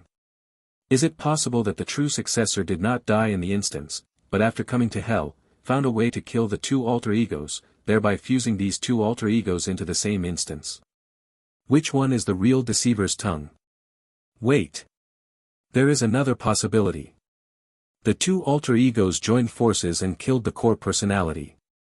They entered the instance independently, which means hell considers Lin Jiabao and Lin Jiabei to be two separate individuals. Since hell treats them as two mutually independent individuals, it is perfectly normal for Lin Jiabei to go to hell for her wicked deeds. But why would Lin Jiabao also be sent to hell? This proves that Lin Jiabao also committed evil. Based on Lin Jiabao's attitude toward the old man in the fourth dream layer, he probably did not participate in the old man's murder. At the same time, his presence in this instance indicates, the evil he committed while alive is directly connected to this instance. So, who did Lin Jiabao kill? He didn't kill the old man. If he is also an alter ego, then the people he could have murdered are, the core personality, the old man's wife, or Lin Jiabei. First, Lin Jiabei can be ruled out. After all, when they were alive, in a sense, Lin Jiabei wasn't even a real person. And throughout this entire instance, there is no clue suggesting the wife was murdered, indicating that the old man's wife died a natural death. Then, there is only one possible answer. Lin Jiabao and Lin Jiabei are both alter egos of the true successor. Wife was murdered, indicating that the old man's wife died a natural death. Then, there is only one possible answer. Lin Jiabao and Lin Jiabei are both alter egos of the true successor. Lin Jiabao killed the core personality. Another common sense trap. In the first two secret rooms, various clues pointed to the existence of two successors. The moment we stated there were two successors, we fell right into their carefully laid deceiver's tongue trap. The deceiver's tongue, two successors. The truth, there are no successors. After all, the true successor was already murdered by Lin Jiabao. Since there are no successors, there is no will. Therefore, the contents written in the second round simplified characters were not the old man's will. If not a will, then what is it? My wealth is buried by the wife's grave. Wait. Lin Jiabei wanted to kill the old man partly because he wanted to kill her, and partly to torture him for the whereabouts of his wealth. The fact that Lin Jiabei killed the old man suggests she ultimately obtained his wealth. The wealth is linked to Lin Jiabei. We can equate the wealth with Lin Jiabei. Therefore, the true meaning of the second round simplified characters is: bury my wealth by the wife's grave. Hidden meaning, kill Lin Jiabei. The truth seems to be gradually surfacing. Lin Jiabao killed the core personality, and the old man discovered it. He wanted to avenge his adopted son. Lin Jiabao wanted to survive and was forced to kill the core personality, but his mind suffered immense torment whenever he faced the old man. Thus, the protective alter ego, Lin Jiabei, was born. Seeing this, the old man devised an exquisitely brilliant revenge plan. He chose to win over one, suppress the other. The old man won over Lin Jiabao, his son's murderer, and mercilessly suppressed Lin Jiabei. Sensing the crisis, Lin Jiabei killed the old man. This caused Lin Jiabao and Lin Jiabei, who originally existed in a symbiotic relationship, to develop a rift. The old man wanted to use Lin Jiabei's hands to eliminate Lin Jiabao. This perfectly explains why in the dream, despite being Lin Jiabao's protective alter ego, Lin Jiabei was also the person he hated the most. Moreover, winning over one while suppressing another, this kind of tactic is a very classic military strategy, fitting perfectly with the old man's identity as a soldier. Win over an enemy, and borrow the hands of that enemy's ally to kill the recruited enemy. How could Lin Jiabao possibly be a match for Lin Jiabei? Thus, the final outcome must have been Lin Jiabao taking control of the body to perish together with Lin Jiabei. Going back to the previous question. How do we break the deceiver's tongue? Chen Ran took a few deep drags. This deceiver's tongue, it is absolutely flawless. The primary personality is dead, and the old man is dead. It is fundamentally impossible to negate their deceiver's tongue. But the flaw is also obvious. They have transformed into an instance. When players deduce the mechanics of the instance, lying does not exist, which means they cannot design deceptive scenarios to trick players into lying, like the ones in the beginner tutorial. Fuck. A ghost whisperer was already incredibly strong, but I never expected them to become even more flawless after turning into an instance. However, there is still room to maneuver. The checkmate of this chessboard comes from the old man's design. However, to confirm my deductions are completely correct, I must prove that the primary personality is dead. The only thing I can think of is his appearance. In my previous deductions, if Lin Jiabao was the primary personality, how could he possibly maintain the appearance of someone in his 20s? Born in 1980, he would be at least 30 years old by 2010. Yet he still has the fresh, youthful face of a young man. His appearance does not match his age. This means his appearance does not age as he grows older. He is not human. Still, that feels a bit inaccurate. A miscalculation. Back in the dream, why didn't I manage to coax out the exact year Lin Jiabao died? There is still plenty of time. If I randomly match into an instance with Lin Jiabao later, I can confirm the exact year he died. After all, a 30-year-old might have the face of a 20-year-old, but a 40-year-old. The difference between them and a 20-year-old would be obvious at a glance. Hey, you with the cigarette, are you still going to play the escape room game or what? Lin Jiabei frowned at Chen Ran.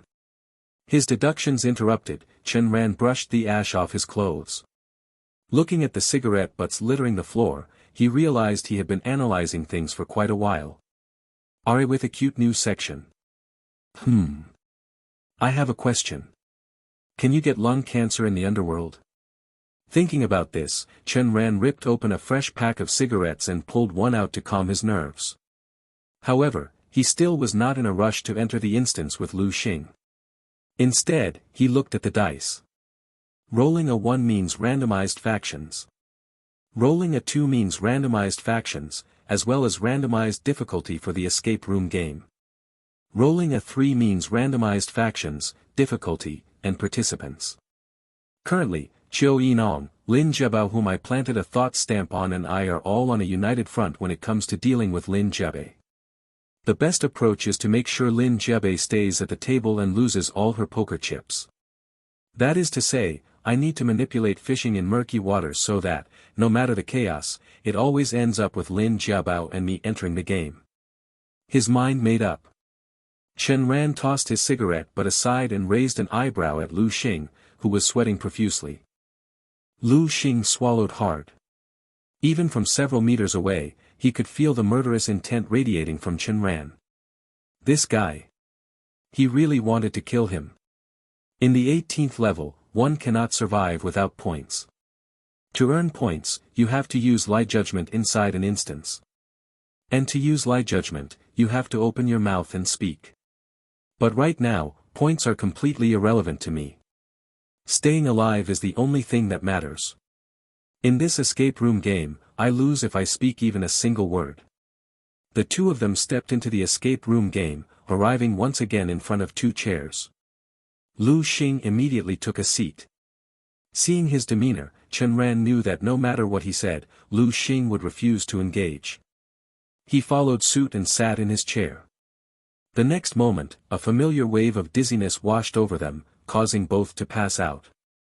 When they finally opened their eyes, their first instinct was to check their watches before finally taking stock of their surroundings. They were inside a secret room. The first thing they noticed was the secret room's main entrance. It was a heavy iron door bound by iron chains, with a large copper lock connecting both ends of the chains. It was incredibly strange. Logically speaking, as long as it wasn't an electronic lock, a copper lock would normally be secured on the outside. That was the only way to ensure the door was locked without trapping oneself inside. However, in this secret room, the copper lock was on the inside.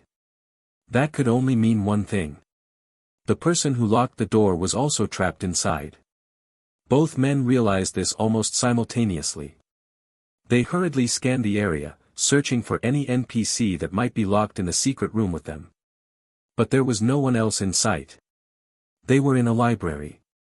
Densely packed bookshelves lined the space, holding rows upon rows of countless books. In the 4 corners of the library stood: East, white tiger bronze statue. West, vermilion bird bronze statue. South, azure dragon bronze statue. North, black tortoise bronze statue. Each bronze statue stood roughly 2 meters tall, radiating an imposing and majestic aura. At the same time, the two of them noticed that every single bookshelf in the library was made of iron. Just as they were struggling to make sense of the situation, a piece of paper suddenly fluttered down from the secret room's iron door. Lu Xing reacted with lightning speed. He sprinted to the entrance and snatched up the paper to inspect it. To his astonishment, it was covered in characters that looked like incomprehensible, ghostly talismans. It looked just like the cryptic tadpole script from ancient martial arts legends, but upon closer inspection, it didn't look like that at all. Chen Ran leaned in for a closer look. He frowned as well. He could swear on his life that he had never seen this kind of writing before. Furthermore, there was a high probability that it did not belong to any known human language from the living world. Just as the two were racking their brains, desperately trying to deduce its meaning, the four divine beast bronze statues suddenly lit up, rapidly turning as bright and hot as glowing branding irons. A wave of blistering heat swept through the secret room. Feeling intensely stifled, the two men hurriedly stripped off their shirts. Suddenly, Chen Ran took a hard look around the secret room. The bookshelves, iron. The door, iron. He crouched down and rapped his knuckles against the floor. Good heavens, that was iron too. Refusing to give up, he looked up at the ceiling. Although he could not touch it to confirm, the color matched the floor perfectly. It was not hard to deduce. The ceiling was also made of iron. Chen Ran opened his mouth, but the words caught in his throat. He lit a cigarette to calm his racing heart before finally speaking. Tell me, do you think there's a possibility that if the bronze statues can heat up, this iron door, the iron bookshelves, and the iron floor will start heating up too? Lu Xing jolted in shock. If this piece of paper is an exam question, and we fail to answer it within the time limit, will all these iron objects turn into red-hot branding irons and roast us alive?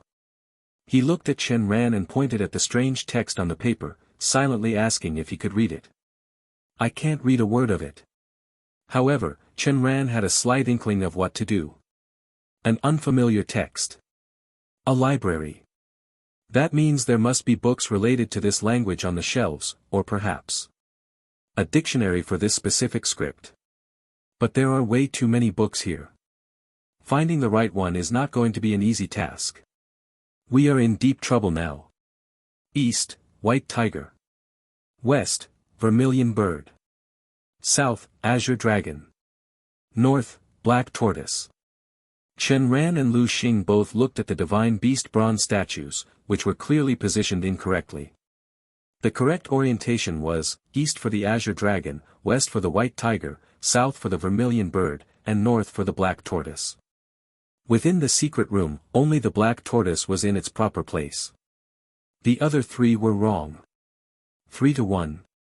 Wrong, wrong, wrong, right? Lu Xing was far from certain. He turned his head and saw Chen Ran calmly smoking a cigarette. If I keep quiet, Chen Ran will likely try to kill me by tricking me into triggering a trap. Judging by the statues heating up until they glowed red, this escape room game has to be a timed instance. Since he is in no rush, neither am I. Still, I need to think for myself.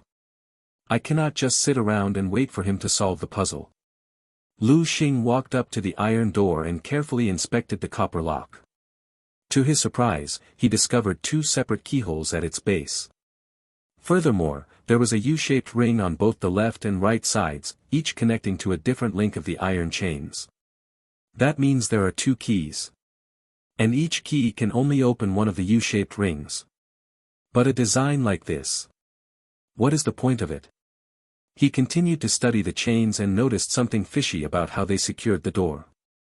The iron chains were fastened directly to the door handle, a very strange design that hinted at some hidden meaning. Right at that moment, he saw Chen Ran walk over to the first bookshelf, pull out the very first book, and compare it against a sheet of paper. Then, Chen Ran placed the book back in its original spot, shook his head with a bitter smile, and continued pulling out other books to examine. No way, is this guy seriously going to search through them book by book? But the very next second, he watched in horror as Chen Ran retrieved a key from inside one of the books. Noticing Lu Xing's gaze, Chen Ran flashed a bright, toothy grin. Good luck. With that said, he walked straight to the iron door, inserted the key into the copper lock, and gently pressed down on the handle. To Lu Xing's shock, the door opened. With a cute empty set S. Lu Xing, who had rushed over right behind him, went wide-eyed. However, Chen Ran was blocking the doorway, making it impossible for him to dash out. Suddenly, Chen Ran spun around and kicked hard at Lu Xing, protected by his liar slayer. Lu Xing's defenses instantly triggered, rebounding the force and sending Chen Ran flying backward. Crash! Chen Ran flew out of the room. While in midair, he delivered a flying kick to the iron door. As the door slammed shut, the handle snapped against the iron chains, locking the heavy metal door tight once again. It all happened in a flash.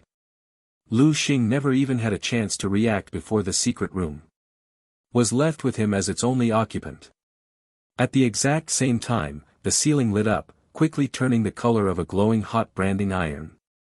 The temperature inside the room skyrocketed once more. Lu Xing felt as though he had been tossed into a massive oven. Then, a sheet of A4 paper was slid through the gap beneath the iron door. His face livid, Lu Xing bent down to pick up the paper. The contents written on it were still in an incomprehensible script, and the characters were completely different from the ones on the previous page. Already sweltering in the heat, seeing those chicken scratch symbols made Lu Xing feel like ants were crawling all over his skin, fueling his immense irritation. He forced himself to calm down. But another unexpected change occurred in the secret room. The 4 divine beast bronze statues began rapidly moving clockwise along the walls. They circled an unknown number of times before finally coming to a halt. Their new positions were: East, Azure Dragon. West, Black Tortoise. South, Vermilion Bird.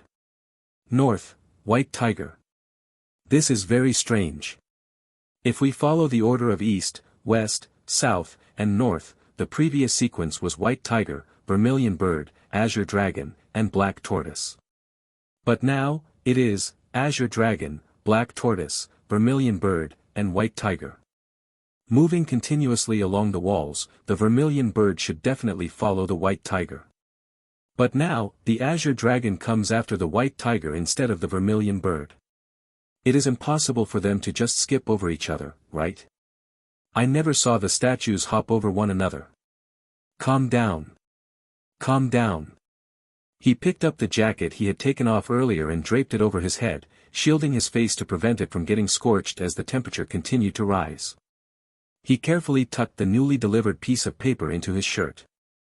Then, he recalled the exact sequence in which Chen Ran had pulled out the books earlier. Walking over to the first bookshelf, he grabbed the very first book on the shelf and flipped it open. Taking a single look at it instantly made his blood boil.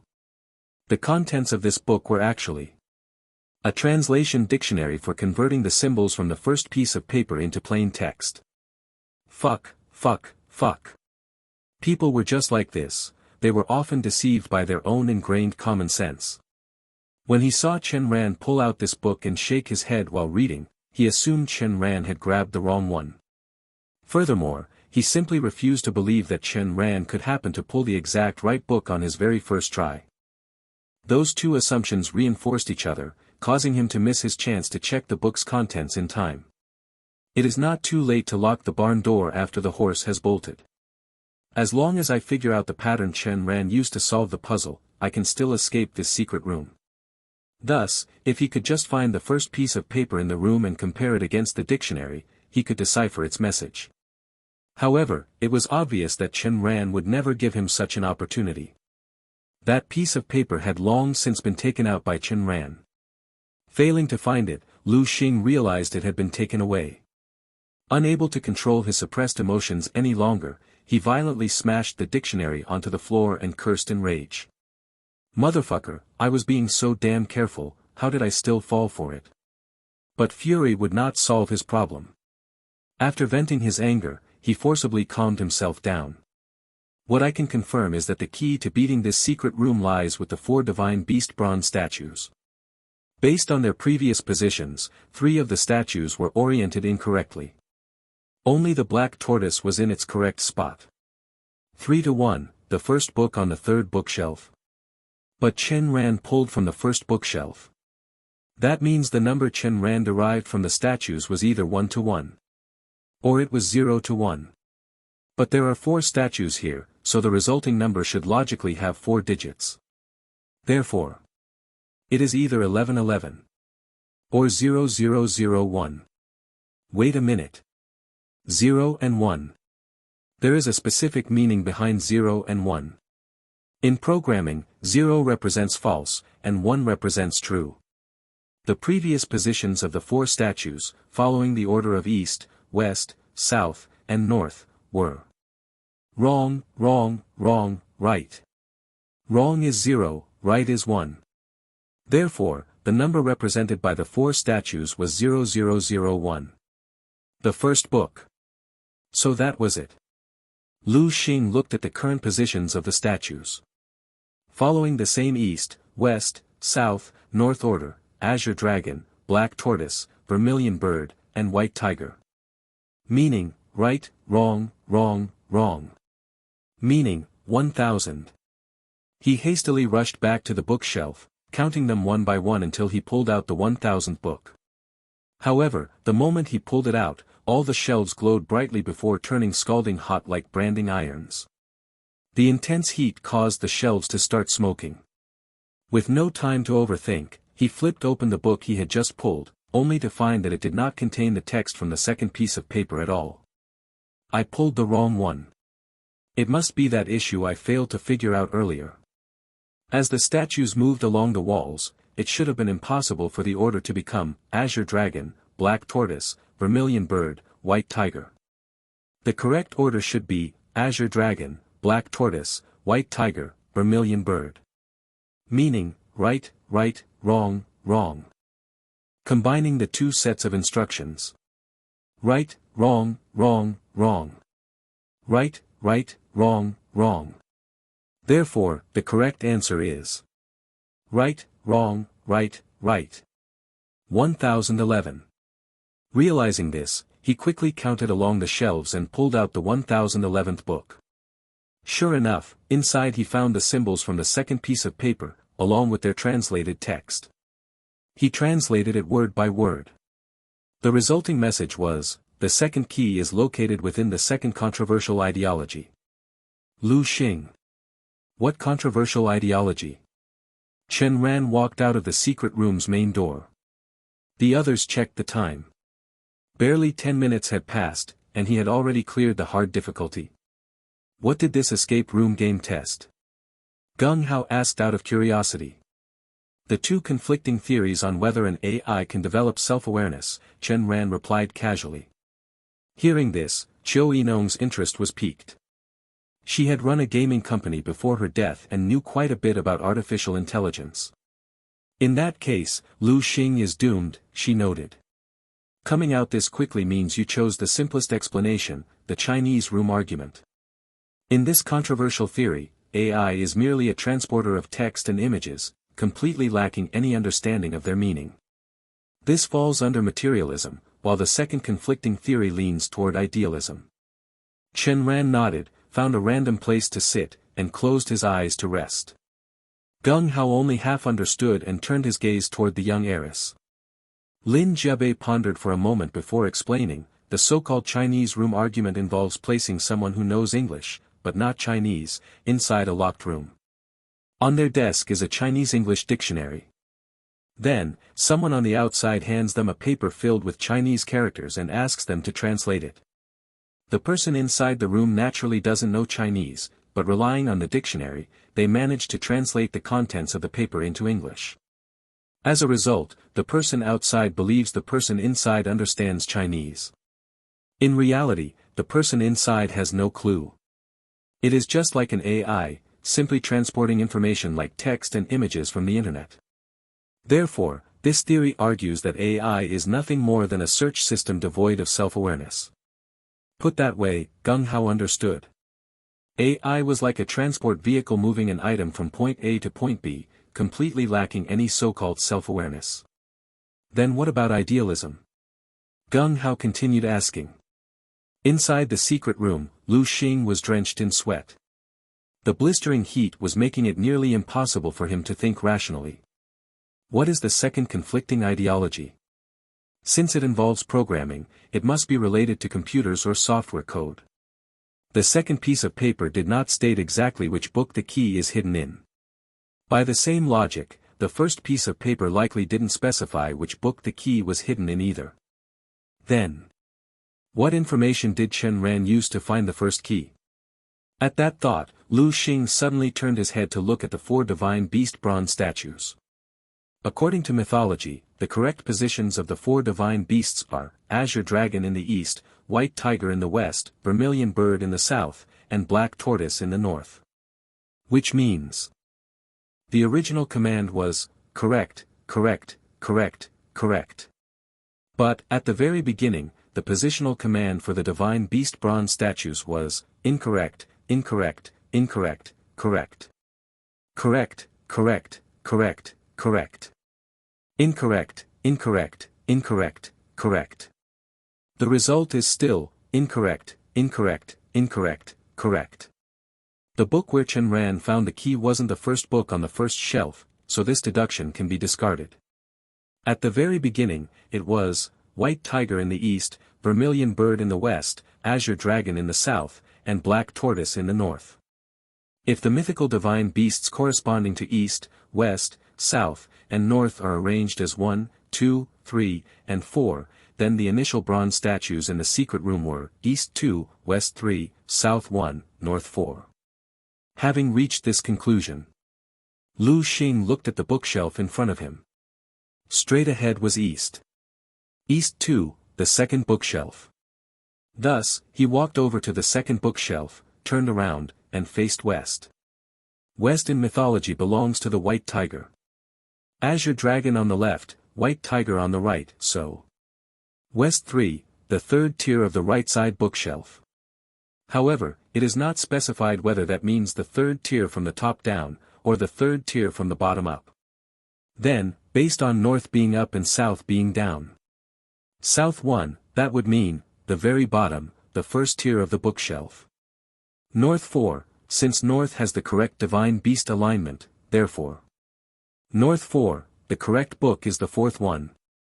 East 2, West 3, South 1, North 4 means, the second bookshelf, on the right side, the bottom tier, the fourth book. Figuring this out, Lu Xing hurriedly located the book in that exact position. To his delight, he realized that this was precisely the book Chen Ran had used earlier to find the key. It seems my deduction is flawless. As long as I follow Chen Ran's method, I can find the second key. Damn it, trying to kill me. You underestimate veteran players way too much. Every single day, newcomers arrive in the 18th level. Those who manage to survive are the elite among elites. We wouldn't be called veteran players if we died this easily. Fired up with determination, Lu Xing quickly checked the current positions of the 4 bronze statues. Right now it is, Azure Dragon in the east, Black Tortoise in the west, Vermilion Bird in the south, White Tiger in the north. East 1, West 4, South 3, North 2. East 1, the first bookshelf. West 4, the fourth side of the bookshelves. Since each bookshelf only has a left and right side, the fourth side would be the right side of the second bookshelf. South 3, the third tier from the bottom up. North 2, the second book. The correct answer is, the second book on the third tier from the bottom, on the right side of the second row of bookshelves.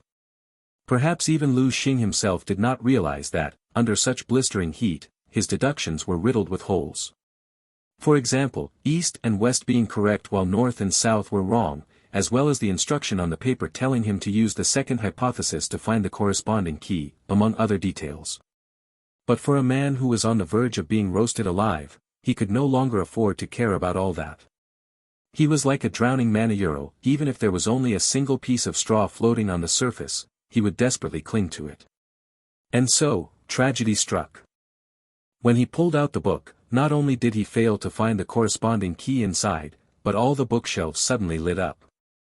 They turned a glowing red, resembling rows of burning hot iron brands. Thick smoke instantly billowed through the secret room. The books on the shelves caught fire, and in a matter of moments, the area was transformed into a sea of flames. Thick smoke instantly billowed through the secret room. The books on the shelves caught fire, and in a matter of moments, the area was transformed into a sea of flames. However, due to the rapid consumption of oxygen, the fire slowly began to die down. Clink. Because the books had burned away, a key dropped down from the shelves. Staring at the key not too far away, Lu Xing lunged toward it like a madman in the oxygen-deprived room, but the floor began to glow, turning a searing red. The entire secret room became a massive furnace, instantly melting his shoes, incinerating his clothes, searing away his hair and skin, and liquefying his very bones. In his final moments before death, he stared fixedly at the key just a short distance away, his heart filled with bitter indignation. I was just a little bit away. Ha! A miss is as good as a mile. He had no idea that his entire deduction was completely wrong, and that the key had only dropped because the books had burned away. Perhaps, this was the true heart-killing nature of a hard escape room game. In the third secret room. Hearing Lin Jebei's explanation, Gung Hao couldn't help but nod. Whether AI can develop consciousness, from the perspective of idealism, when a person is learning to drive, they don't understand the exact underlying principles behind every single action they take. According to the Chinese room argument, does that mean humans can't develop self-awareness either?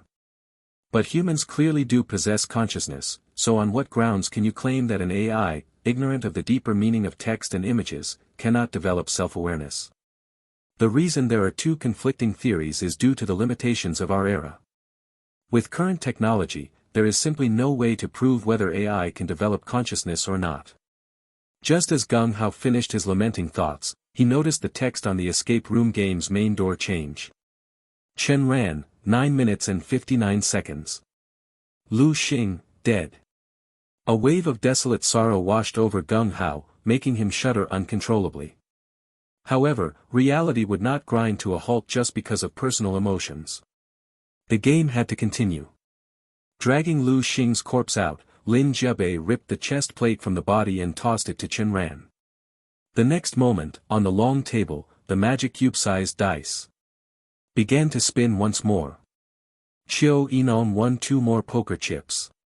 At this moment, the poker chips for both camps returned to the initial 10 per person. Blue camp, Chen Ran, Gung Hao. Red camp, Lin Jebao. All 5 pairs of eyes were glued to the constantly spinning dice on the long table. They had a nagging feeling that something was wrong, but they could not quite put their finger on it. Shortly after, the dice came to a halt. The number on top was a 4. The next moment, the color of the chest plates belonging to Chen Ran, Gung Hao, and Lin Jiabao began flickering incessantly between blue and red. The difficulty of the escape room game flashed just as wildly. At the same time, the participant list rapidly shuffled between their 3 names, but this time the roll was a 4, which meant there was a 4th element descending into chaos. The group hastily searched for the 4th shifting variable, eventually locking their eyes on the announcement board.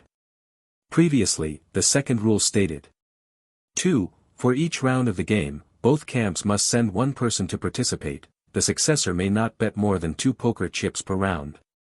Now, the number 2 in not more than 2 poker chips was continuously scrambling. The range was fixed between the numbers 1 through 10. 10 seconds later, the shifting colors on their chest plates gradually slowed to a stop. Blue camp, Gung Hao, Lin Jiabao. Red camp, Chen Ran. Seeing this result, the young heiress Lin Jiabei excitedly licked her lips. Ha ha ha, how interesting. Your teammate is now a member of my camp. If the betting limit changes to a maximum of 10 poker chips later, what kind of situation do you think will unfold? Those words were meant for Qiu Yinong to hear. Qiu Yinong stared intently at the trio's chest plates. The red camp only consists of Chen Ran. That means no matter how the participants are randomized next, Chen Ran will be forced to play. If the betting limit becomes a maximum of 10 poker chips, and I were in her shoes, I would bet 8 poker chips. That way, all the pressure falls on Chen Ran. If he loses, I am in grave danger. If he wins, it still creates a rather troublesome scenario. Currently, among Chen Ran, Gung Hao, and Lin Jiabao, both Chen Ran and Lin Jiabao have 2 chest plates each, while Gung Hao only has 1. If Chen Ran and Lin Jiabao take the field this round and Chen Ran wins, he will end up with 3 chest plates. When the camps are randomized again in the next round, there is a 2/3 chance that the red camp will randomly land on either Gung Hao or Lin Jiabao, who would each only have a single chest plate. If she then bets a single poker chip, the moment Gung Hao or Lin Jiabao loses the game, Lin Jiabei will not only lose her qualification to gamble, but she will also leave behind 1 chip for whoever takes a seat at the betting table. Who would end up at the betting table? In all likelihood, it would be Chen Ran, holding his 3 chest plates. When that happens, not only will both Chen Ran and I become successors, but I will have 19 poker chips while he will only have 1. Furthermore, out of the 3 involved Gung Hao, Lin Jiabao, and Lin Jiabei, all of them want to kill either me or Chen Ran. Whoever is randomly assigned to the red camp will intentionally lose the escape room game. That would cause Chen Ran to lose his final poker chip and force me to shoot him dead. While this is just one possibility, the chances of it happening are incredibly high. Qiu Yinong cast a worried glance at Chen Ran, but he returned a reassuring look. What was more, within his eyes, she could even detect a glimmer of joy. Qiu Yinong fell completely silent. We are in a desperate situation. How is Chen Ran not the least bit anxious? Does he have a backup plan? 20 seconds later, the difficulty level of the escape room game displayed on the main door also stopped changing. It was still set to relatively hard. 30 seconds later, the participant list finally settled. Participant, Chen Ran. Participant, Gung Hao. Seeing this, both Chen Ran and Qiu Yinong breathed a long sigh of relief. Thank goodness it is not Lin Jiabao. 40 seconds later, the scrambling numbers on the rule board slowly ground to a halt. May not bet more than 8 poker chips. However, just when everyone thought Lin Jiabei was out of options, she tossed 7 poker chips into the center of the long table without a moment of hesitation. Lin Jiabei said softly, I know you really want to kill Gung Hao. But if Gung Hao dies in this round of the escape room game, there is a very high chance that Chen Ran will win. Since Chen Ran belongs to the red camp, his victory means my victory. She left the implications hanging in the air. No one present was an idiot. Lin Jiabei had bet 7 poker chips. If Chen Ran won this round, all the pressure would be shifted onto Qiu Yinong, who would be left with only 3 chips. If Chen Ran lost this round, Lin Jiabei would be the one left with only 3 chips, which still gave her some room to maneuver. Lunatic. Gambling addict. Degenerate gambler. Crazy woman. The 4 of them cursed her in their minds. To leave life and death entirely up to chance, only someone with severe brain damage could pull off such an insane stunt. Left with no other choice, Qiu Yinong reluctantly tossed out 7 poker chips to match. Chen Ran, on the other hand, lit up a cigarette. He looked at Lin Jiabei and stated coldly, I think you should consider yourself lucky that it did not randomly land on not more than 10 poker chips. Indeed, if the limit had been 10 chips, given that Chen Ran was guaranteed to enter the game, Qiu Yinong could have chosen to go all in. Oh, really? Lin Jiabei suddenly flashed a confident smile. Did you forget that I can retract my skill? She then turned her gaze to Qiu Yinong. You are very cautious. You only ever place your bet after I have placed mine. Otherwise. Her implication was self-evident. If Qiu Yinong had bet first, the moment she wagered more than 2 poker chips, Lin Jiabei would immediately retract her skill. That would revert the rule back to may not bet more than 2 poker chips.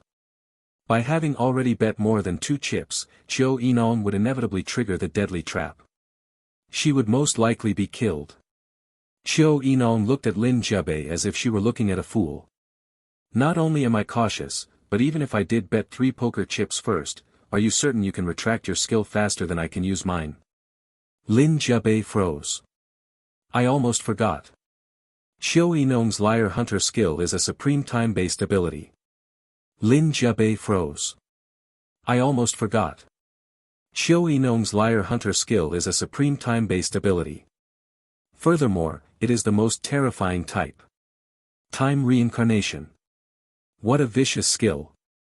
Seeing them talk endlessly, Gung Hao's face turned as ugly as one could possibly imagine. Is no one going to speak up for me? It seems their battle of wits never even took me into consideration from the very beginning. He turned his head to look at Chen Ran, right as Chen Ran turned to look at him. Their eyes met. Expressionless, Chen Ran walked up to the escape room game door and stepped inside without a second thought. Gung Hao followed suit. Soon, peals of laughter drifted out from behind the door, growing louder and louder. Inside the secret room, Gung Hao stared in horror at Chen Ran, whose laughter was so spine-chilling it made his hair stand on end. Gung Hao unconsciously backed away a couple of steps. Hold on a second, let me finish laughing before I consider sitting in the chair to start the escape room game. Chen Ran gripped the back of a chair, laughing so hard he could not stand straight. Back in the third secret room, Lin Jiabao also lit a cigarette. Taking a deep drag, he asked out of the blue, do you think Chen Ran will sabotage or outright kill Gung Hao during this round of the escape room game? Without waiting for the two women to answer, he continued, Chen Ran will definitely kill Gung Hao. Even if it puts Qiu Yinong at a disadvantage, he will still kill him. Both Qiu Yinong and Lin Jiabei noticed his absolute phrasing of definitely. He had not used any ambiguous terms to avoid triggering a lie. Not just Chen Ran. If I were the one randomly selected to play the escape room game with Gung Hao, I would kill him too. Seeing the heavy doors of the secret room seal tight, Gung Hao dropped his previously trembling and fearful demeanor. Completely changing his tune, he held out a hand toward Chen Ran. Give me a cigarette. Chen Ran glanced at him and readily handed one over. You don't seem nervous at all. Why should I be? Oh. Let's hear it. Hearing this, Gung Hao plopped down onto the floor, looking thoroughly relaxed. Because I know that in this round of the escape room game, there is a high probability you won't kill me. Although he was absolutely certain in his heart, he still used the phrase, high probability, to avoid triggering a lie. This was incredibly strange. Outside, Lin Jiabao was certain Chen Ran would kill Gung Hao, yet inside, Gung Hao was equally certain Chen Ran would spare him. Seeing Chen Ran gesture for him to continue, Gung Hao organized his thoughts. The rules. It is written in the rules that for every round of the escape room game, each faction must send out one person. At the same time, if you and Qiu Yinong want to clear the instance, you must kill the youth and the young heiress. If you kill me in this round, then only 4 people will be left in the third secret room for the next round. With 4 people, 2 will be stuck at the gambling table and unable to participate in the escape room game, leaving only 2 people available to clear it. Following that, whether you kill the youth or the young heiress, only 3 people will be left in the third secret room. 3 people. 2 at the gambling table, 1 as a faction member. And then. Here comes the problem. One faction will have no members to send out. When a faction has no members available, the successor representing them at the gambling table will lose their qualification to sit there and automatically become a faction member. That means 1 less successor at the table. To fill the spot, the person with the most chest plates in the faction will be sent to the table again. But if that happens, there will still be 1 faction without an available member to send into the game. It becomes an endless loop. You and Qiu Yinong will be trapped in this instance forever. Seeing Chen Ran deep in thought, Gung Hao took a long, satisfying drag of his cigarette and continued. Therefore, your only choice is to spare me this round, and kill either the youth or the young heiress in the next one. If you do that, the 4 remaining people in the secret room will be, me, you, Qiu Yinong, and whichever one of the youth or the young heiress is left. The 3 of us can work together to kill the remaining youth or young heiress. Only then can our trio successfully clear the instance. It had to be said, Gung Hao's deductive reasoning was spot on. Theoretically speaking, this instance could only be cleared by exactly 3 people. Presumably, the previous players had either perished in the escape room game, been wiped out by Lin Jiabei's fishing in murky waters skill, or stumbled at, RA with ring above New Thailand Batias. The hidden requirement of needing exactly 3 people to clear it. A long time passed. Chen Ran finally asked, "Spit it out. What do you want?" Gung Hao blanked for a moment before realizing what Chen Ran meant. "I am the only one who knows the full effects of Chen Ran and Xiao Yinong's skills. Is Chen Ran planning to give me hush money? I want 80% of the points you two earn in this instance." Chen Ran nodded. "Fine. But we need to add a precondition, assuming you manage to leave this instance alive. Chen Ran must be worried about accidents, like me dying in the escape room game, or being tricked into telling a lie and dying by judgment. That makes sense. Deal." Without another word, the two immediately spoke a future lie. The terms were: if Gung Hao leaves the instance alive, Chen Ran and Xiao Yinong will give him 80% of the points earned in this instance. In exchange, no matter where he is, Gung Hao cannot reveal the effects of their skills to anyone. This future lie would have to be repeated again in the 18th level after leaving the instance. Establishing it now was just to give each other peace of mind. Indeed, once the future lie was spoken, Gung Hao's dangling anxieties were finally laid to rest. Once they finished their cigarettes, the two sat in their chairs.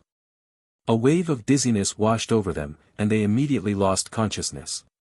When they opened their eyes again, their first instinct was to check their watches and record the time. Only then did they survey this new secret room. To be exact, this was an elevator. The two of them were inside an elevator. It was perfectly still, and the floor panel didn't indicate which floor they were currently on. They continued to observe their surroundings. First, their clothes had transformed into blue overalls printed with the word Mitsubishi. Second, the elevator's floor panel featured 11 numbers, -1 through 9. However, there was also a confirm button. This indicated there was a high probability the building had more than 10 floors. For example, if a passenger lived on the 18th floor, they would need to press 1, then 8, and finally, confirm. Next, the display screen next to the number buttons read, "Under maintenance." Finally, pasted onto the elevator's interior wall was a flat photograph of the building's rooftop terrace. The two carefully examined the photograph but found nothing unusual about it. It looked like any ordinary rooftop. That was the extent of their clues. The cramped space was maddening, so they simply sat down on the floor. "It seems our current identities are elevator maintenance workers," Chen Ran noted. Gung Hao nodded. Under normal circumstances, an elevator's machine room is located on the top floor. Since maintenance workers are taking the elevator, it proves this elevator can reach the top floor. But the problem is, this elevator doesn't have direct floor buttons. It requires passengers to manually input the floor number, which means we don't know which floor is the top floor. If we input the wrong floor, we will likely trigger a trap and die. The two stopped talking. Instead, they lit their cigarettes and began sorting through the clues inside the elevator. The two stopped talking. Instead, they lit their cigarettes and began sorting through the clues inside the elevator. Gung Hao looked at the number buttons. Since they are number buttons, it means this building is at least a high-rise. There is a photograph of the rooftop pasted inside the elevator, and there is no helipad in the picture. According to national regulations, any building exceeding 33 floors must have a helipad built on the top floor. In other words, this building has no more than 33 floors. And since our current identities are maintenance workers who would rather take a faulty elevator than use another one, it means the building has a maximum of 11 floors. Again, according to national regulations, any building with over 12 floors must install 2 elevators. Given the greed of developers, they would definitely exploit this regulation to its absolute limit. Therefore, to summarize, this building only has 11 floors, not 12. If the 11th floor is the top floor, then we need to input 11 to reach the machine room. But, there is a problem here. If this building only has 11 floors, why wouldn't the panel just list every single floor? Why force the passengers to manually input the floor number? What is the point of making it so troublesome? Unless The broken one is actually a second elevator, and we are currently taking a functioning elevator to the top floor. But the issue is, why wouldn't maintenance workers just take the stairs? The stairs would be much safer. Not only was he unable to figure it out, but Chen Ran couldn't either. The two of them simply sat on the floor, smoking quietly. However, a short while later, a floor number suddenly flashed onto the elevator screen, 2. Immediately after, the elevator plummeted rapidly. The intense sensation of weightlessness made them realize something was terribly wrong. In perfect unison, they pressed their backs against the walls, bent their knees, and braced their hands on the handrails to keep from being crushed to death. Hello, everyone! As we wrap up this video, I want to share a quick note. I have a Patreon account. If you'd like to support me and enjoy on-demand audiobooks, you can become a Patreon member. Alternatively, you can check out my Google Drive link, which has 500+ novel audiobooks available through my Ko-fi or Patreon shop. I appreciate your support.